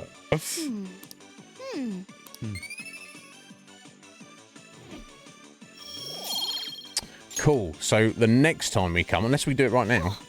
Sorry, messing up today. That's fine. 21 stamps. You filled up your stamp card. You get a special item on your next visit. Take Okay. care. There we go. So one more visit to finish up this.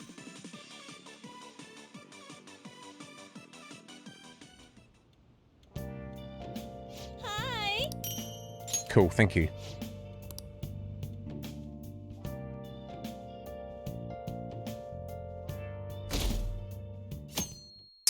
Friday the 27th. By the way, Many plagues have swept through this world. Cholera, measles, pestilence, all diseases of incredible strength.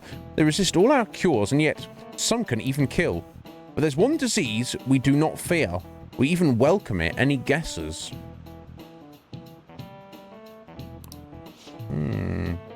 It's a disease we all call happiness. Happiness is a disease? I think I was only being dramatic. A scientific study suggested the emotion of happiness spreads in much the same way as a disease does, but it's psychological, right? It's not an actual bacterium. It's not an actual virus, is it? Oh, my knee. Now then, Magnesican. Oh, jeez, my knee is super crunchy. Oh, guys, 1 second. Oh. Oh. What the hell? It feels... It's not painful, it just feels real crunchy. Interesting. No loss of range of motion, but it's making sounds that it shouldn't be. How did this study suggest personal happiness can spread?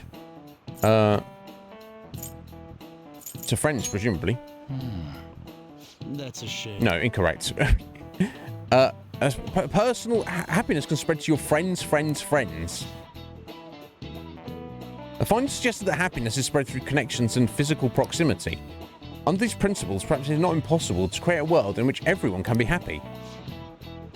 But if it's your friends' well then they would pass it on, so then surely that would mean all it would take was one person in the world to be truly happy and then everybody else would be. I don't know if that really works. What does it mean if your knee is super crunchy? I don't know. It just means I just moved it, stretched it out, and it's clicking. And you know, when you crack my knuckles, it's literally doing that. But it seems to be repeating it. I'll stand up and show you, but I don't think the mic would pick it up. You need to cook it for longer. It feels like it would help it being cooked, urchins. It's just been weird for a few days. I don't know what's going on with it. Just extra crunchy today. I don't think I've ever heard it crunchier than that. I don't think that was the right answer. That doesn't matter. Hey, isn't it pretty bad that you can't even answer that? What? You didn't. None of you got it. But I can't bear that thought. A world of endless, uninterrupted peace. It's a terrifying idea. What's the thrill in a world without strife, despair, and agony? I think we'd all be satisfied if we had a world without strife, despair, and agony, right? Without unhappiness, there's no true happiness. I don't want to live in a world that boring. You are right, Haruta-sensei, technically. But I think we have seen enough strife and agony and suffering in our lives that were we given utopia, we would not be bored. We'd feel relief and peace and gratefulness every day we woke up. So yeah, he's technically right in the sense that you can't know true happiness without knowing true sadness first. But all of us have already experienced that. So we're ready for the good stuff now, right? I would think. You don't believe I have legs? You've seen them before, Af. Yeah, according to the Matrix, we wouldn't be. No, but you see my point though, because we personally have already suffered, so for us it'd be fine. I don't think you need it constantly. You know, like I'm just speaking for myself. I'd be fine. Just give me some version of heaven, and I'm not going to get bored of it. Truly, honestly, as long as I retain my sense of self and my own memories of my own life, I could just think back on the awful things I've experienced and be like, I'm not so grateful that I'm not... right? And I would be. I would think everyone who's ever suffered anything would feel the same. I guess the problem is if you're born into it, if you're born into paradise, you don't know what you've got. I'll be here till morning. I can't just leave my co-workers behind. You brought in a draft. What are you talking about? Actually, who even are you? I'm so happy that my husband makes me dinner all the time. It's so easy going. I want to live here forever. Have you ever thought about how scary it'd be if we lose our daily lives as we know them? It would be pretty scary. Hey. Has the fatigue been building up on you? Only more crunchy knee. Maybe it'd be a good idea to relax and play some darts. Maybe. Maybe Morgana. You know what? I don't think we're going to be able to max out Tsurume by the end of this. We've got 3 ranks, which on average is...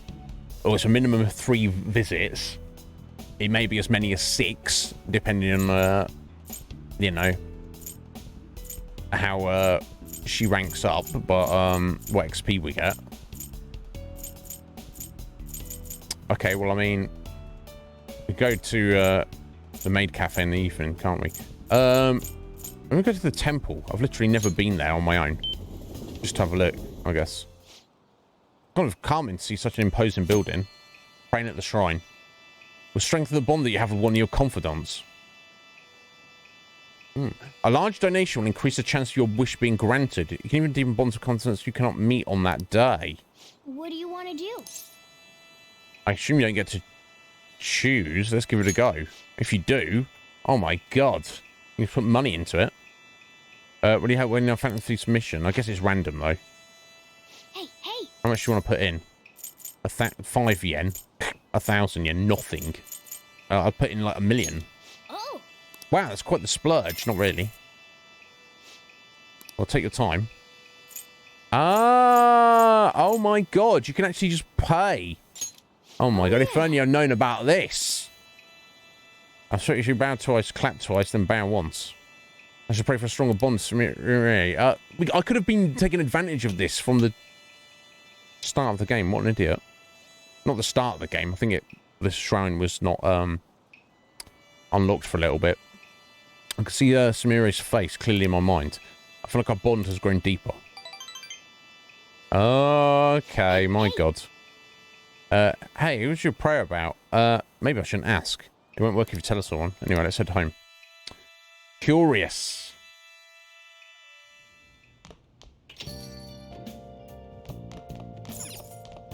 Oh, I've got a new crossword. Excellent. Okay. Hey, hey! It's 33. I'm getting the most out of this game, folks. I'll tell you that. Politicians thrive on this rating. Popularity? No, there's not enough letters for that. Popularity. Yeah. No, not enough.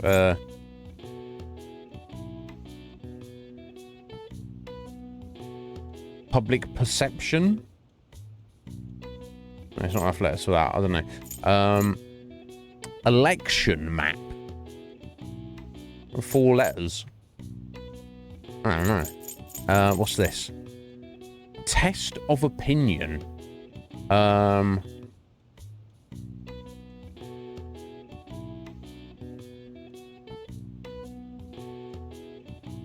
feel like I've heard this before.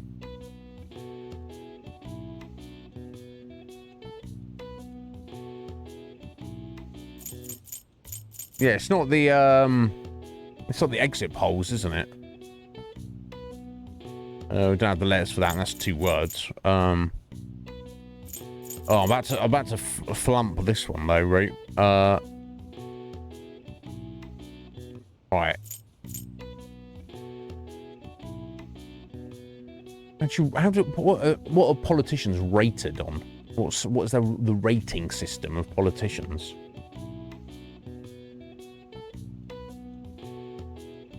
And they thrive on it.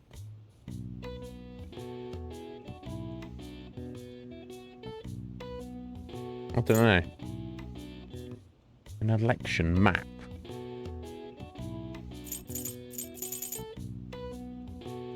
Best of opinion. You guys, I've got no clue on this. You guys are gonna have to drop some clever hints, or and just tell me if you know. Honestly. Yeah, I'm not sure. I'll probably just be like, oh, when you say, but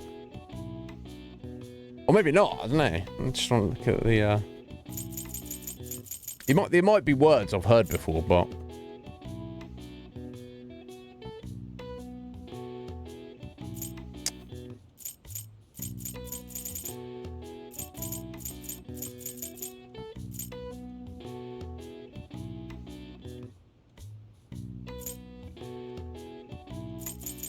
Publicity? Do we have letters for that? No, no use.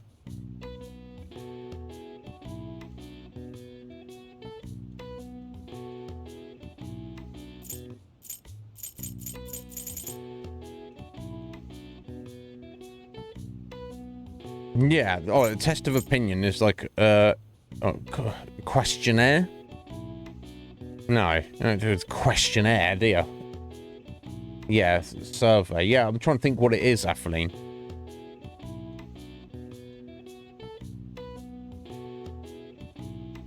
Yeah, there's another name.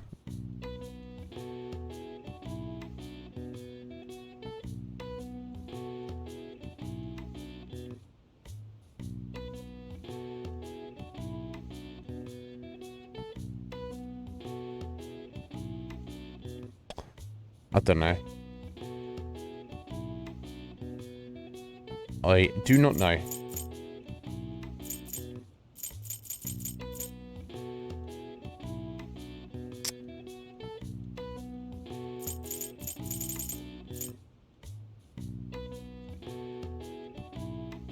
Nine letters.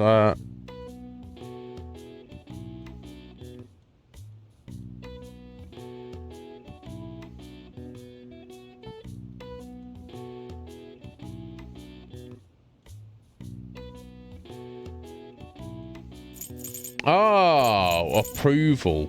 Of course, approval rating. Yeah, that is the literal word, isn't it? That's what they say. And it's approval rating. Has it got the? Have we got the right number of letters? Approval. It has as well. Okay, let me try putting that in and see what letters we're left with.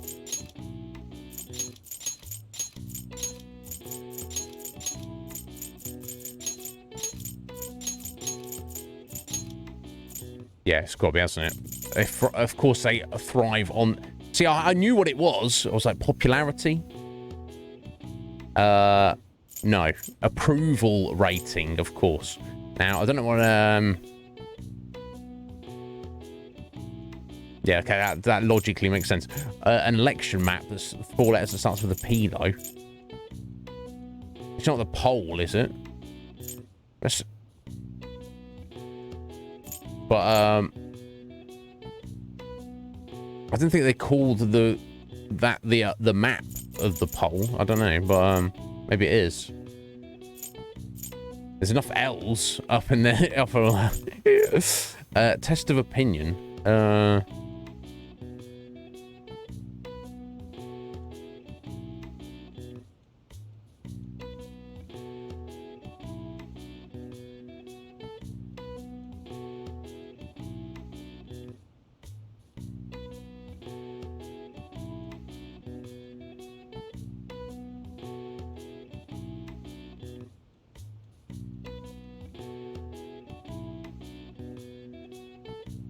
Would be election.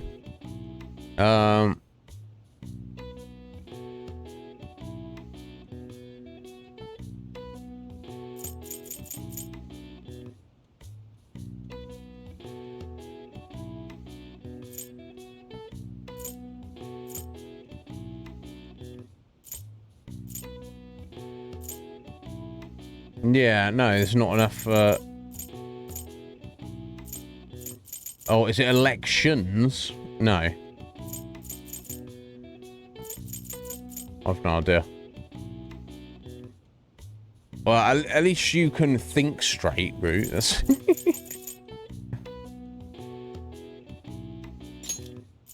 Unless it's not approval. But yeah, I guess elections are the test of opinion. Whoever wins the elections has won the opinion. But then we fall apart right now. Oh, is it electorate?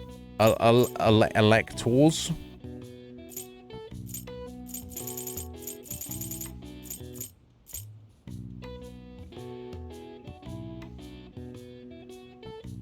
Have I just spelled approval completely wrong? There's got to be L there, hasn't it? Can I just not... Is it not double P?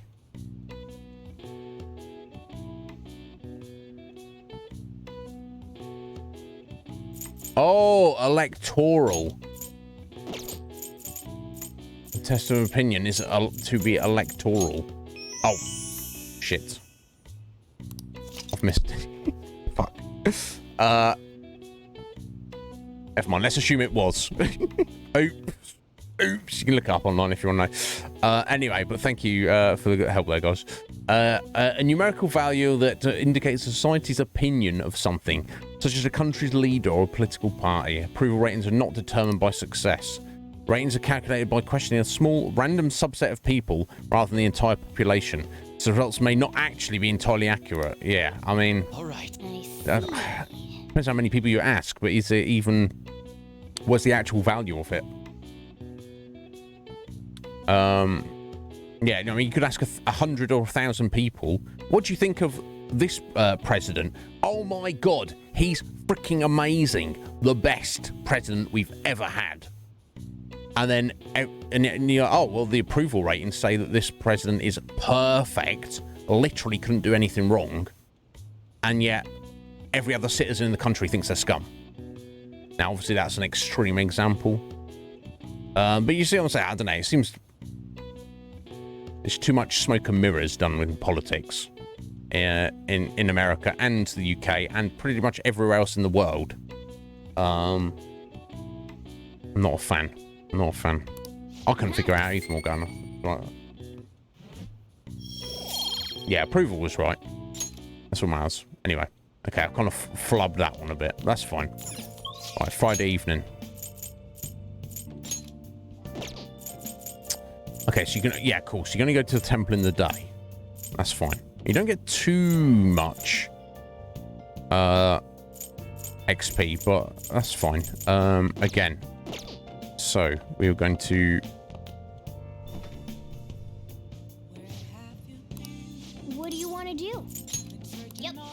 sure your clothes up. I feel bad. She's the one who's been the kindest to us, I guess. Okay, so we are going to head over to the Maid Cafe and find out what these I can get for these 21 stamps. Whatever the special item is.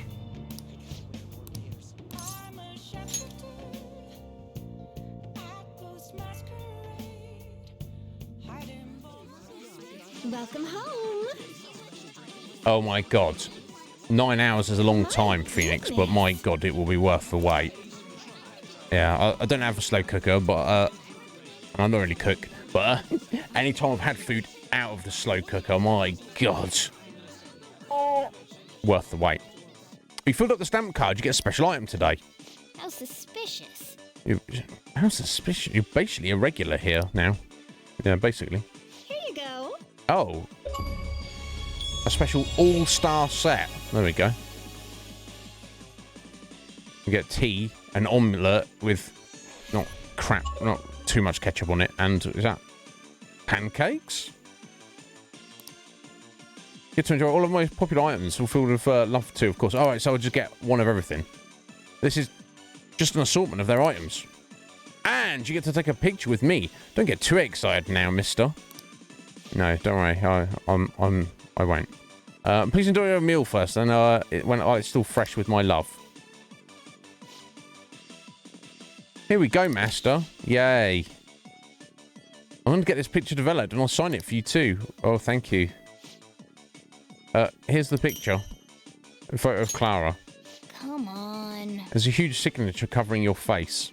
Oh, sorry. I'm so sorry. I didn't realise the mistake I was making. Would you please forgive me, master?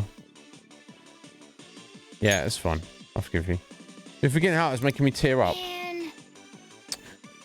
She's so over the top, and you're being too nice to her. I couldn't care less.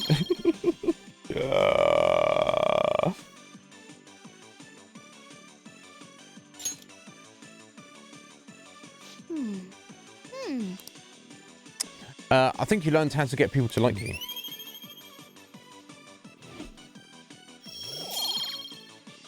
Okay, cool. I guess. I don't know. I'm just winging it. We'll go. It's a new card for you. Time to start from 1. No. You're never going to see me again, Clara. Okay. Good luck to you in your life, Clara. Hope it's good. Thank you for the curry there. How calm me. I feel like I'm taking advantage now. Never mind, God, we're almost ended the stream, guys. I guess I feel confident we're going to wrap this up tomorrow. I'm going to quit my job. What? I own our company. I know our company used to be pretty shady. It's got a lot better now. Did something happen? Well, I guess you could say that. It's not that I hate this job or anything. My side job's been going really well. And my stocks are looking good too. I'm raking it in. And I barely have to work. When I look at it that way, it just seems stupid to have a full-time job. I'd say he can do whatever he wants as long as they're happy. And this is just kind of sad. I mean, I don't think that's sad. He's just living his best life. I guess we're going to have to wait for Maruki to make contact with us. Indeed. Smear, can I manage to max her out, eke it out before the end of the game? I don't know. Faith. Do I have a faith persona? I do not. Okay, let's go buy a faith persona.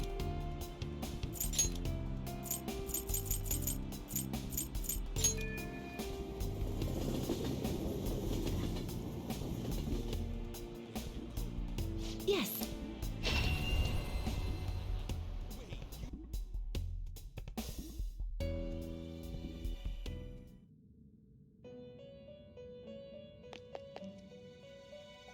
Welcome to the Velvet Room. Awaken your... Did you change your mind? The compendium, yes? You wish to browse the entries?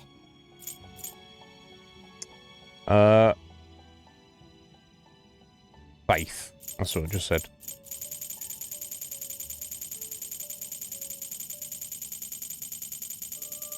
And of course I went the wrong way. There we go. Phoenix. We can I guess Siegfried. Let's unlock. What's Siegfried You do? would like to overwrite it. Nothing I specifically need, I guess.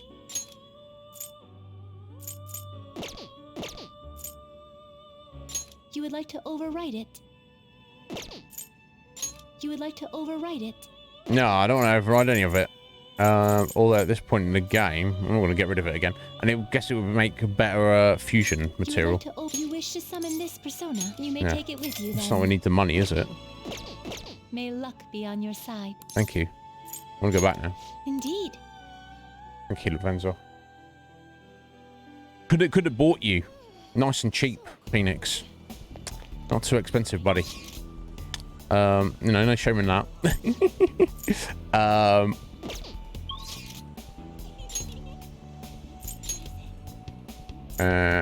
Where's she at? Not quite enough. Okay. I guess we'll guess you child get a reading if she's around. She's not always, is she? She is. Okay.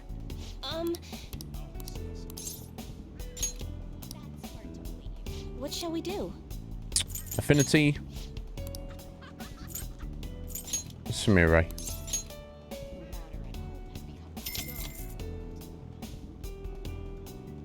There you are, cheap date. Hey, look, there's nothing wrong with that. Nothing wrong with that. In fact, it's something to be proud of, I feel. You don't want to be a person who's like, I need this and I need that. And it's like, well, What do you think? maybe you need what you need is to sort your life out. That's obviously not you, so it's all good. Here we go. Is that enough? It wasn't enough. Never mind. I guess we'll just give it a go anyway. God, if we manage this, this is going to be pushing it to the limit here.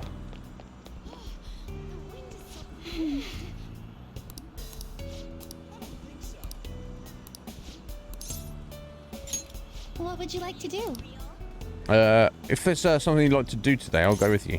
We're hanging out. I agree. It's a great idea. It's important to take breaks. What should we do? Right, Innikashira Park's her favourite, and it's right by, and it doesn't look like there's anywhere else she wants to go, so let's go.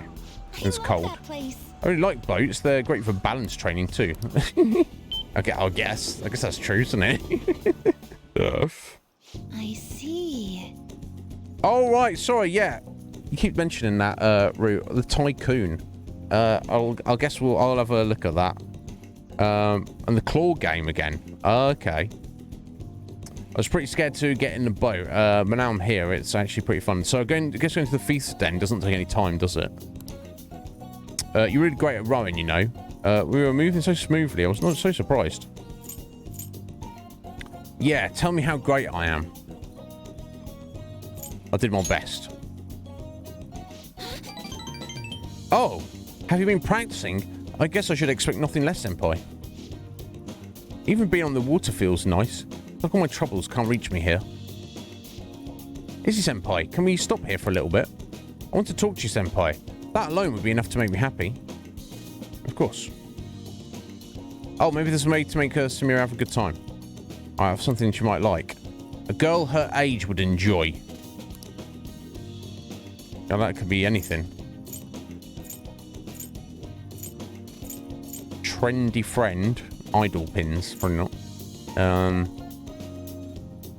Likes rare finds. Motorbike lover. Rising star. Pro photographer.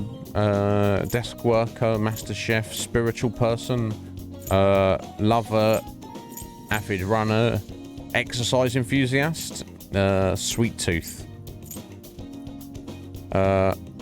Flower lover. I don't know if she is specifically into flowers. Traditional lady. Fashion conscious. Intense focus. Just I don't know, busybody, sensual person, noodle lover, young at heart. And it did say young people, didn't it? Snack pack. Stick-like snacks that come in a variety of flavour. This is for Yusuke, isn't it? But Or the heart ring. That's a bit full on. The only thing that even mentions young people is the snack pack. Neither of them take time. Oh, do they not? Excellent, Root. Thank you. Here you go. Have some... What's this, Senpai? You do like eating. You do like... Come on, Samira. You eat more than Yusuke and Ryuji put together. I'm just so happy to get anything at all from you. She's not that impressed. It feels like I didn't really impress Samira much with my gift for her. Thank you so much. Epic fail. This is why I don't give people gifts. I guess he's got like bag of holding in his pockets. Ah, you're back. Yeah, all the stuff he's got in his pocket is ridiculous. Honestly, Bark, if you think about it. We don't look much like a normal family as usual. Who's trying to be normal? Dad Jiro. Like seriously, are you trying to be normal? I'm not trying to be normal. Okay, the fishing place, right? Okay. Let's let's get let's get our slave. I mean sensei. I mean girlfriend. I mean. Make some coffee for us. Right, okay, so, it was in Central Street, wasn't it? So they got something new, have they, in the little crane game?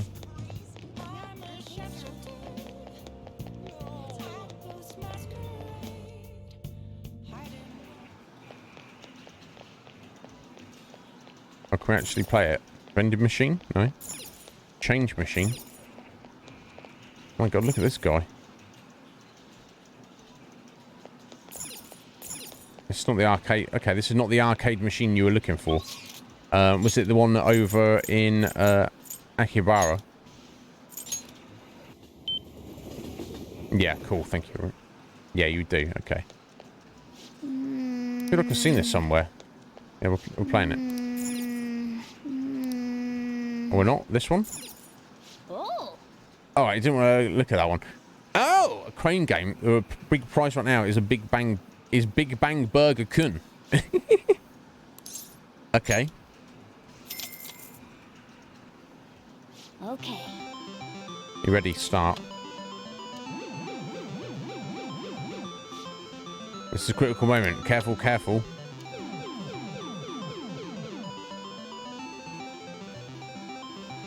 Oh, in a box with... Oh.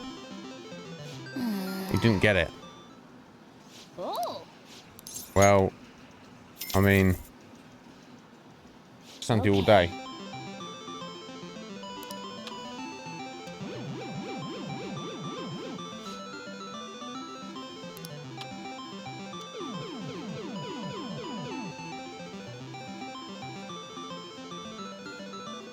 Oh.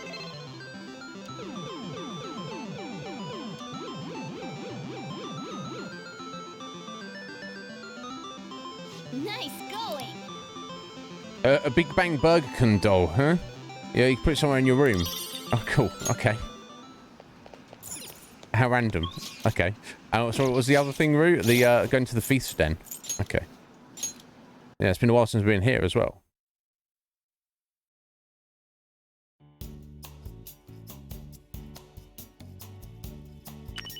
What the hell?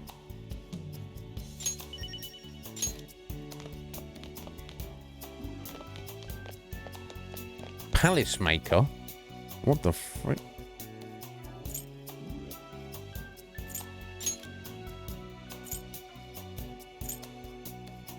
What?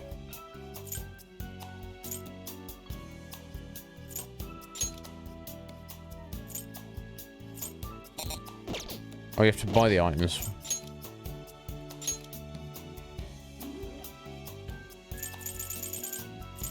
Okay, it's just like stuff to look at. I thought it was actually a palace was going to be made then, I don't know.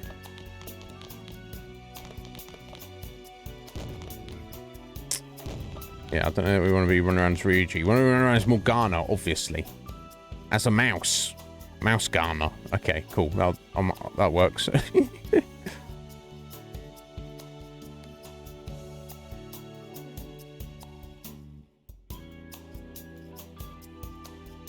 Okay, this is just, if not bloody a sketchy, he can jog on.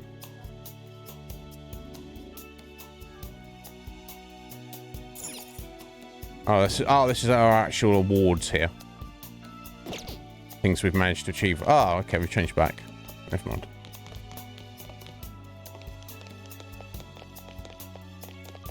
Oh.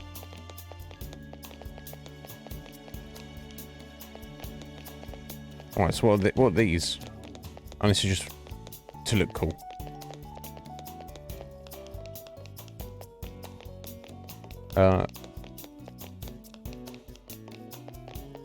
So what where am I going? What am I looking for? what am I doing here, bro? Oh, okay, this is where they get all the right, so if I buy the things, this is where they get displayed. Okay. I have no other use of that, any of that, those points, do I? So. Oh, here we go. All right, okay. This is Tycoon.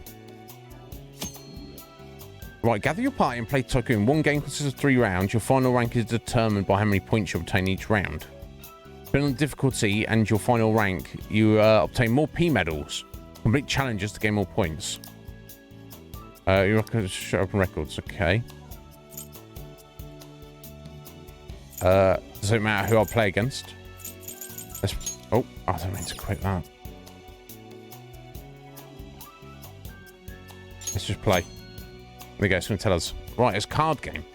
Cards number determines its strength. Each card must beat the previous one. And the number of cards in play must be met, such as pairs. The weakest card is 3, but the strongest is 2. Okay. Oh, they're ace, but they're just taking it an extra step. I see. The player holding the 3 of diamonds will go first, and the beggar starts each subsequent round. For additional information, check tutorials. Let's just... Yeah, keep it casual. Serious, cutthroat. Okay, we'll go casual, because I don't know what's going on. Yeah, sure. First. Let's start this right. Okay. So, okay, so you have to play one card that's better than that. So, presumably, you want to start with the, are you trying to get rid of all your cards? I assume. Well, yeah, why did they add this in the game? I guess, why not? So you want to keep your higher level, your higher numbered cards, because they're more useful, I guess. Just have to stall a little more. 8 ends the turn instantly. Oh. Oh, so a pair doubles up. Okay. So if you pass, you just can't put any cards down. Can I not put that down? The key is having fun. Oh, does it have to be a pair? What's the holdup? There we go. Okay. I'll pass. Oh, okay, cool. And then you get to start again. Okay. Okay, and put all 3 down. Excellent. I see. I'll pass. Okay, I've got... Well, la-di-da. Okay, also put our 6 down. There. Yes, this one. Played safe. Here's a tough one. I'll try this card. I can only pass. Pass. I'll wait and see. I'll pass. So you just got to get rid of your cards, I guess. Here, pass. This card. This should do it. I'm going in strong. Moves. I'll pass. Guess I should Can't pass. play anything. An 8 stop. So it ends there. Oh. So 8 just ends your turn. Okay. I'll fight with all I've Let's got. keep it up. I'll pass. No moves. Let's start turning this around. I can play Pass. 2, right? So arguably 8 is actually... Well, you can't play 8 if there's already a 9, or it's got to be something lower. But it has the benefit there. Okay. I'll pass. So I guess I'll see how it works. Let's start small. I'll pass. Okay, and then they have to finish I'll up. go with this. That's it for my cards. Alright, so Samira came in second. Oh, I've got a pair. Better play it Let's safe. keep it up. There we go. And Morgana lost. I'm a beggar. Yeah. Okay, and it gives you a point rating. Okay. Oh, we're playing another round. Oh, yeah, we played 3 rounds, don't we? The beggar is Morgana. I need to give it 2 cards. Yeah, so I guess you want to get rid of your lower ones first, don't you? Ow! I'll go first. I'll wait and see. Sorry, I'm stopping this Oh, here. I've got the Joker I'm card. playing a pair. Okay. Has it got to add up to more than 14, maybe? The key is having fun. Oh, it has to be a pair. Wait, what does the Joker do? This card can be played as any number card and it also beats almost any number. The best card. So I guess I want to play my pair of kings. What are you thinking? Can't play. I'll pass. No moves. Then I'll end this here. 2 at once. I'll pass.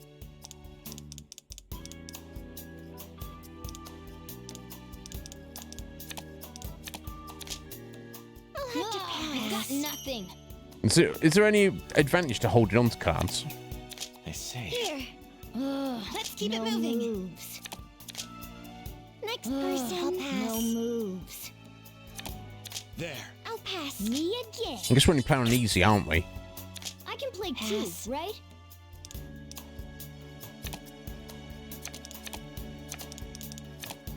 Ah, okay. We have to pass then, don't we?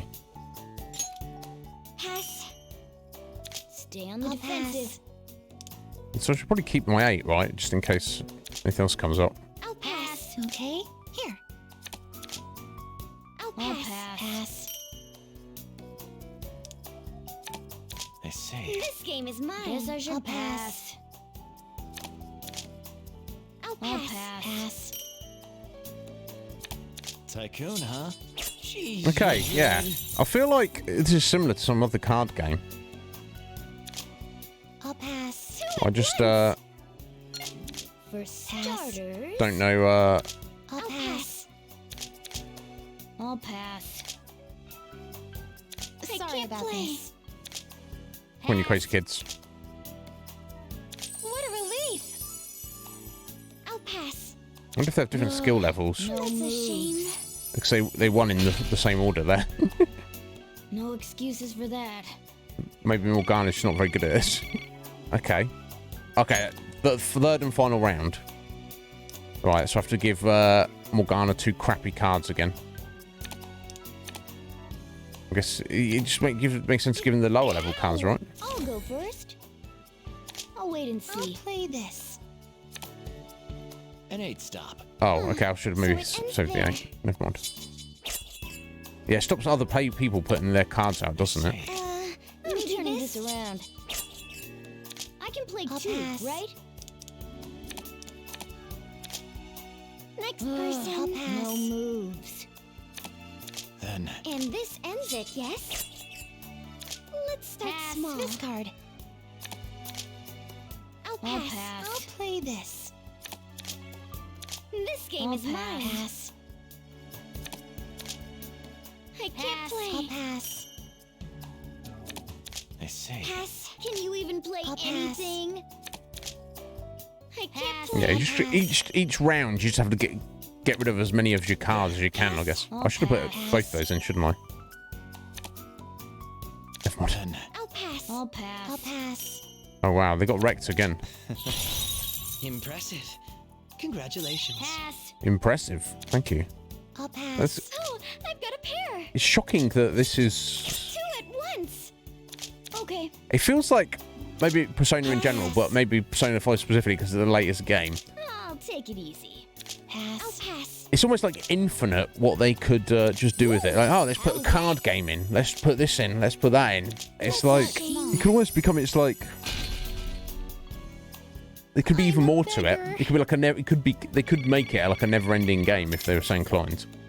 Okay, and that gets you a little bit I'll catch up sooner or later, of the Senpai. P coins. Okay, so we won. We got 4 P coins. What are the challenges? Okay. Okay, Tycoon is the winner, I guess. I was just winning the game. Okay, so it's just more things to collect and do, isn't it? Interesting.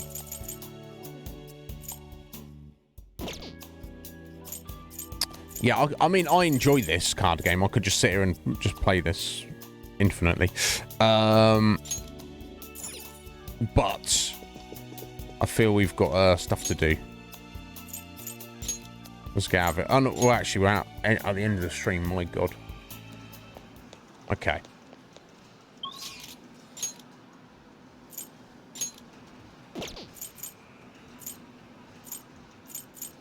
What were the other things I was planning on doing? I think fishing was one of them.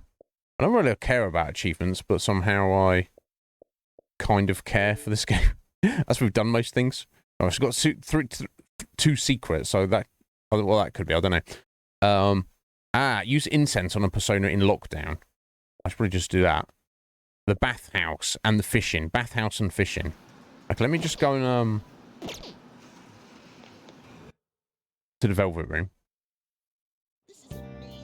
Hey, look, I could just play, Magic the Gathering all day, every day, honestly. If I didn't hate what the game has become. But I love my... I don't think there's anything I can think of that I have a stronger love-hate relationship with than Magic the Gathering. On one hand, it's like the most perfect, pure, beautiful tactical fantasy card game ever created.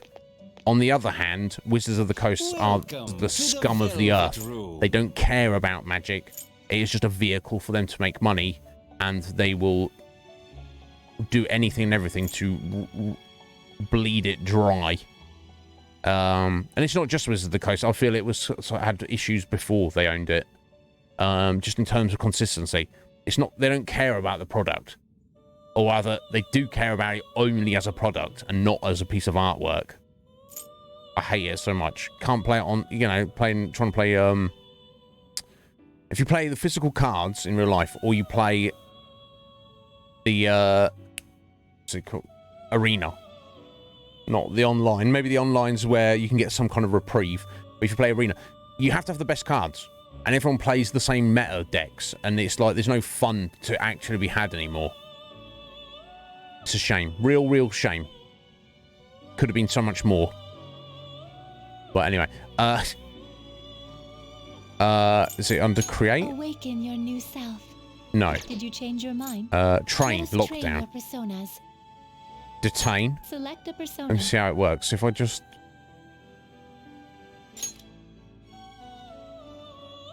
take some incense? this fellow. Yes, we'll burn one. Which incense will you light? The best one. What's... Oh, +1 magic and luck, magic endurance, strength and luck, strength and agility. These are the nice ones, aren't they? They do both. Luck by 3. Ah, these are the Nirvana ones, aren't they? Okay, let's go Nirvana magic. +3 magic, because presumably that's the what's powering Myriad Truths, isn't it? Presumably. I will use this incense. Do it. I shall look after it. There you go, that's our achievement. That's if it matters. Now let's wait for the training. Presumably it's just like a day in the game. However, it's dangerous to leave the persona be for too long. A persona is still part of your heart. If they are separated for too long, it may very well disappear. I'll give you a soul warning before it disappears. Should you fail to take action, you must prepare for the consequences.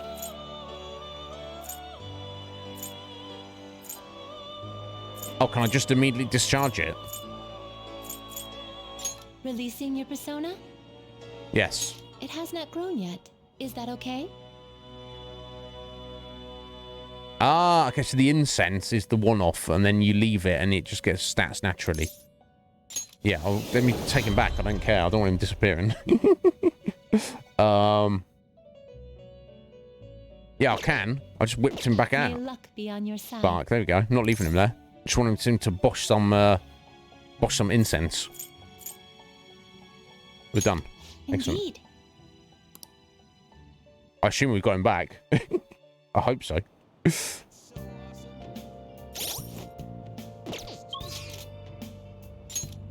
Oops. Right. We got him back, right? Yeah, there you go. He's fine. You got to give him his... I mean, could you... In fact, can you blast through all your incense? Just put them in incense, pull them out. Put them in incense, pull them out. Or maybe explore that tomorrow. Okay, let's save it right there. Okay. Can you? Oh, we definitely will, Root. It's probably like 10 minutes left, isn't there? It's probably just... It's fine. Either way, we'll finish up. Yeah, I gave some incense to him. And it gave him +3 magic, and then I immediately pulled him out. So does that mean you can just... literally... I know, Ryan, it's wild, isn't it? Does that mean you can literally... Although, to be fair, Elden Ring is probably going to be up there by the time we're done with it, isn't it, really, if you think about it? You should leave them in there with the incense. But we still got the stat boost from the incense. What I mean is, can we just put him in there, give him incense, pull him out, put him in incense, and just, like, he could just be, like, a full-on druggie. Just, you know, bosh. Ooh, you smell that incense. Ooh. Nice powdery incense. Just snort it up. Give me the incense. Just get him an incense pipe. Just wash the incense. And I don't know. I guess the idea is you get like the same effect of the incense if you leave them there. But how long do you have to leave them there? And does it matter at this point? Does he need to be any more powerful? I don't know. It's neither here nor there. So tomorrow we've got... So things I want to try and focus are Samire. And then things we've got is to go to the bathhouse and maybe go fishing. Will ya? Okay. Fair enough, Root. We won't worry about it. We'll do that tomorrow. We'll experiment with that tomorrow. But guys, thank you so much for being here. We had a blast earlier getting through the chasm of doom with Legion Cage. That was exciting for me. Greatly enjoyed that. We don't know when we'll be back for book 5. That's fine. I'll remind you about this tomorrow. Of course, on Sunday, I'm going to be on Scotty's channel. And that'll be nice and early if you're in the States. That's just to accommodate me and Squidge. Bless Scotty for doing that. Of course, we're having our UK, US, Canada. I don't know why I'll take the piss out of Canada. They're pretty amazing, aren't they? I think every Canadian I've met has been is an absolute gem. But you get me, Squidge, Scotty. We will have sorted his life out by Sunday. Legion Cage, Hoots Cootie, who's one of our assistant producers of this channel, of course. He's not here often because he's working. He's well early when we're streaming, and he's working, bless him. But he still supports us because he's bloody Jen, and of course the legendary Tuba Swan. They're obviously representing Canada, but if you're around, it could be just a fun conversation to get involved in, and just laugh at my pronunciation of words. Oh, bless your bark. So are you, buddy. You're pretty good company too. And I appreciate it greatly, Buck. So tomorrow we will complete Persona 5. I don't see how we won't. We've got the whole stream. I think we would have done it today had Cage not joined us. Not that I don't know, Roo. I've got mixed feelings. On one hand, I mean, you get excited anytime you get to the completion of a game. To be like, yeah, I did it. I've done that game. Have you done that game? Yeah, I've done that game. I can wax lyrical and speak to anybody about Persona 5 now. The rest of my life. I'm excited for us to get back to Elden Ring. I know some of you don't care about it, but I personally am excited. I'm a little bit nervous as well because it's been several weeks since we've last played it, and I'm not exactly that good at it anyway. But I'm also hopeful and optimistic to make some decent progress in that. But also, that was going to put us closer to moving on to other things in the future as well, which we have a stacked card of games that you guys want us to get to. Lots of games have several votes, so we will get to that in due course. On the other hand, Root, I feel like Persona 5 is like a part of my psyche. It feels like I've been just swimming in it for the past couple of months. It's become a part of me. And these characters, I love them. I would fight and die for them. I guess they're anime characters. I don't know. I feel like they're fairly well fleshed out. They're not just like silly archetypes. They're like real people. Even though, yeah, we've never met Ryuji's mum. We know nothing about her. We know nothing about his family life. But he's real to me. The fact we've been hanging out with these guys like day in, day out for a couple of months now, so it'd be kind of sad to say goodbye to them. But get good. Is that your advice to me, Ryan? Get good. Yeah, I've tried that a few times, Ryan. I've tried it a few times. It's yet to work. Well, we shall see. I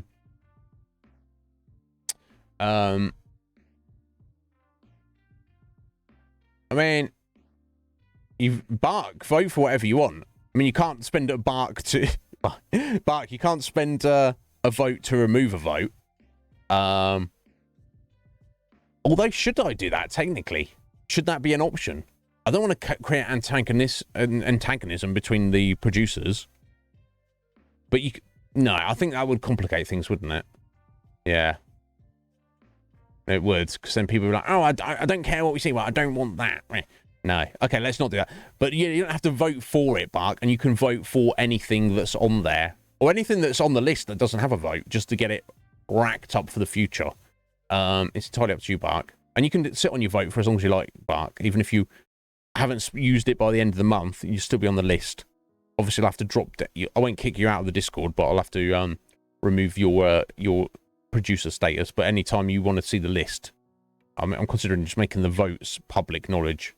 Just haven't set that up yet. Yeah, you could vote, and I encourage you to, unless you want to see it. It doesn't matter. Everything will be seen to in due course. There's not any doubt about that. But yeah, we shall see. So yeah, it does. It does, Root. But if there's anything on Game Pass, whether it's on the list already or you want to add it as an addition, don't hold back, because I may have enough points. But the way I like to do it is not avoid it, but what I mean is I'm not going to automatically renew it unless our next game demands that we do, if that makes sense. So then when a game does come up, I'll know full well I can drop 3 months on it. Yeah, exactly. Just start it when we need it. That will kind of maybe stuck for my plans for Stefan Murr, but that's not a problem. We have taken a massive break from Borderlands for Stefan Murr. Got back recently where we've done 2 or 3 streams of it, here and there. And we're getting very near to the end of that. So that's the thing. Once we finish that with Stefan Murr, that's it.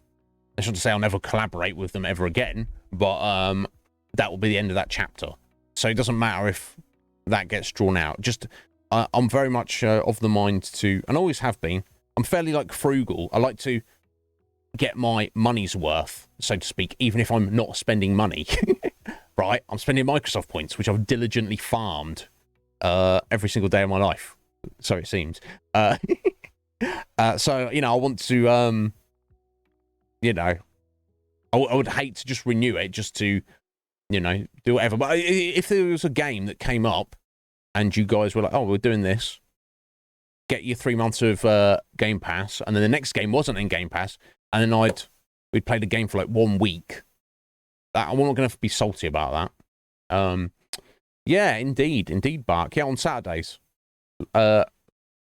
Later start than usual to my usual stream on Saturdays, and that's only randomly, not every Saturday. Yeah, I played through I played with my friends Steph Babies and Casual Mur Bark. I played Borderlands 1, 2, the pre-sequel, and 3, and we've basically completed the main story of 3, but we do have DLC to do on it, 4 relatively chunky DLCs. So we still got to do that. But yeah, the only day we can do that is Saturdays, and even then it's depends on their availability. Yeah, we had a lot of fun with it. But I'm not someone who likes to, where possible, complete things. So while I do enjoy it, I'm much like Persona. I'll like, you know, I get a certain amount of satisfaction when we're like, yes, we've completed that. Let's move on to the next thing. Obviously, different people have different ideas of completion, though, don't they? Oh, right, okay, so yes, thank you very much to Phoenix Force 98, that absolute gent coming in that massive raid there. Bro, thank you. I hope you, in 8 hours from now, I hope you enjoy your wonderful, slow-cooked dinner. I also hope you're enjoying Tactics, and always a pleasure for your company. Thank you all for being here. I've had an excellent stream today, and I hope you've enjoyed it as well. We'll, of course, return tomorrow. We're going to complete Persona 5 tomorrow. And who knows? Maybe we'll even have a time for an hour or two of Elden Ring at the end. We shall see. Feifu, thank you for being here, my dear. Faye, I know you missed our Twin Peaks watch party last Saturday. If you need those episodes, I don't know if you... because you're busy, or, you know, if you are still interested in seeing it, I'm not putting you on the spot here, my dear. You do whatever you want. Most people don't give a damn. It's not a problem. I can get you those episodes if you're still interested, if you did want them. If you forgot, there you go. It doesn't matter. But if you do, let me know, and I'll get them to you. If you, you can probably track them down yourself anyway. But you let me know, Faye, because yes, we'll be back on that. Yeah, last week was a bit of a cock up anyway, because one of our 2 episodes was actually at double length. So that kind of threw a spanner in the works of everything, but it doesn't matter.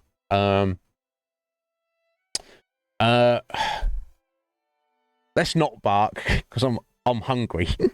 But bark tomorrow, at the start of tomorrow's stream, if you want to start that conversation, we can, and I'll talk about it for as long as you like. Right now, we need to head out. Let me see who is around to raid, unless one of you knows of somebody, and you want to spend channel points to direct us to them, you're more than welcome to do that. If not, I will find somebody. Yeah, we need to get back to Coffee Cat at some point in the future. She seemed like a very nice person, a friend of Parrot's. But she's playing Persona 4 Golden. Therefore, no, Cat, we'll get back to you in the future. Who we got? We got wonderful people, all these wonderful people. However... well, there's Bio coming back with Elden Ring. There's Sleight of Game. There's Halefa. He's hilarious. Lily, Walsh, G-Pain. God, Mallet, Master. My God, so many people. Cass. There's Cass. He's a cool guy. D Cannon. Barrel, the man. And many more awesome, incredible people.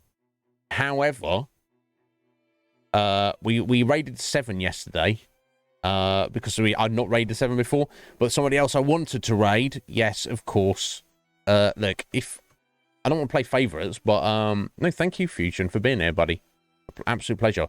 I'm of the mind where, look, if you are here, if you show interest in this group of wonderful people here, I want to, you know, and you stream as well, I want to give that back, if possible. So, you know it's C-Star, isn't it? Because she's an absolute gem. So, I think you let us out there. Yeah, she's chonking away at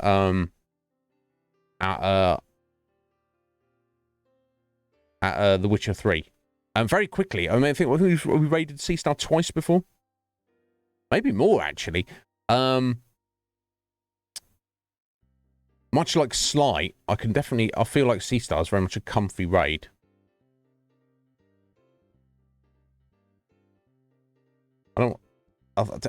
Yeah.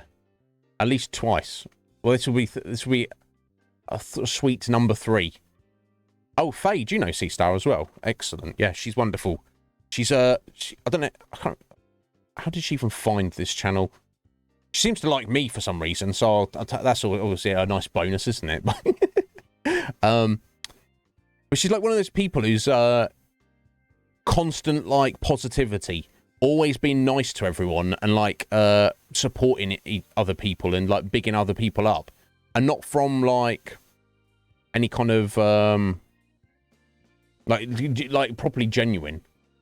Not trying to, not trying to gain anything from it, and not trying to be like saccharine with it, and like, oh yeah, everything's great. No, because everything's not. But anyway, if you don't know the Sea Star, hang around for a minute. Let's go. Anyway, I'll see you tomorrow. Get at me tonight if you need me, guys. Let's go. Bye bye. Have a good one.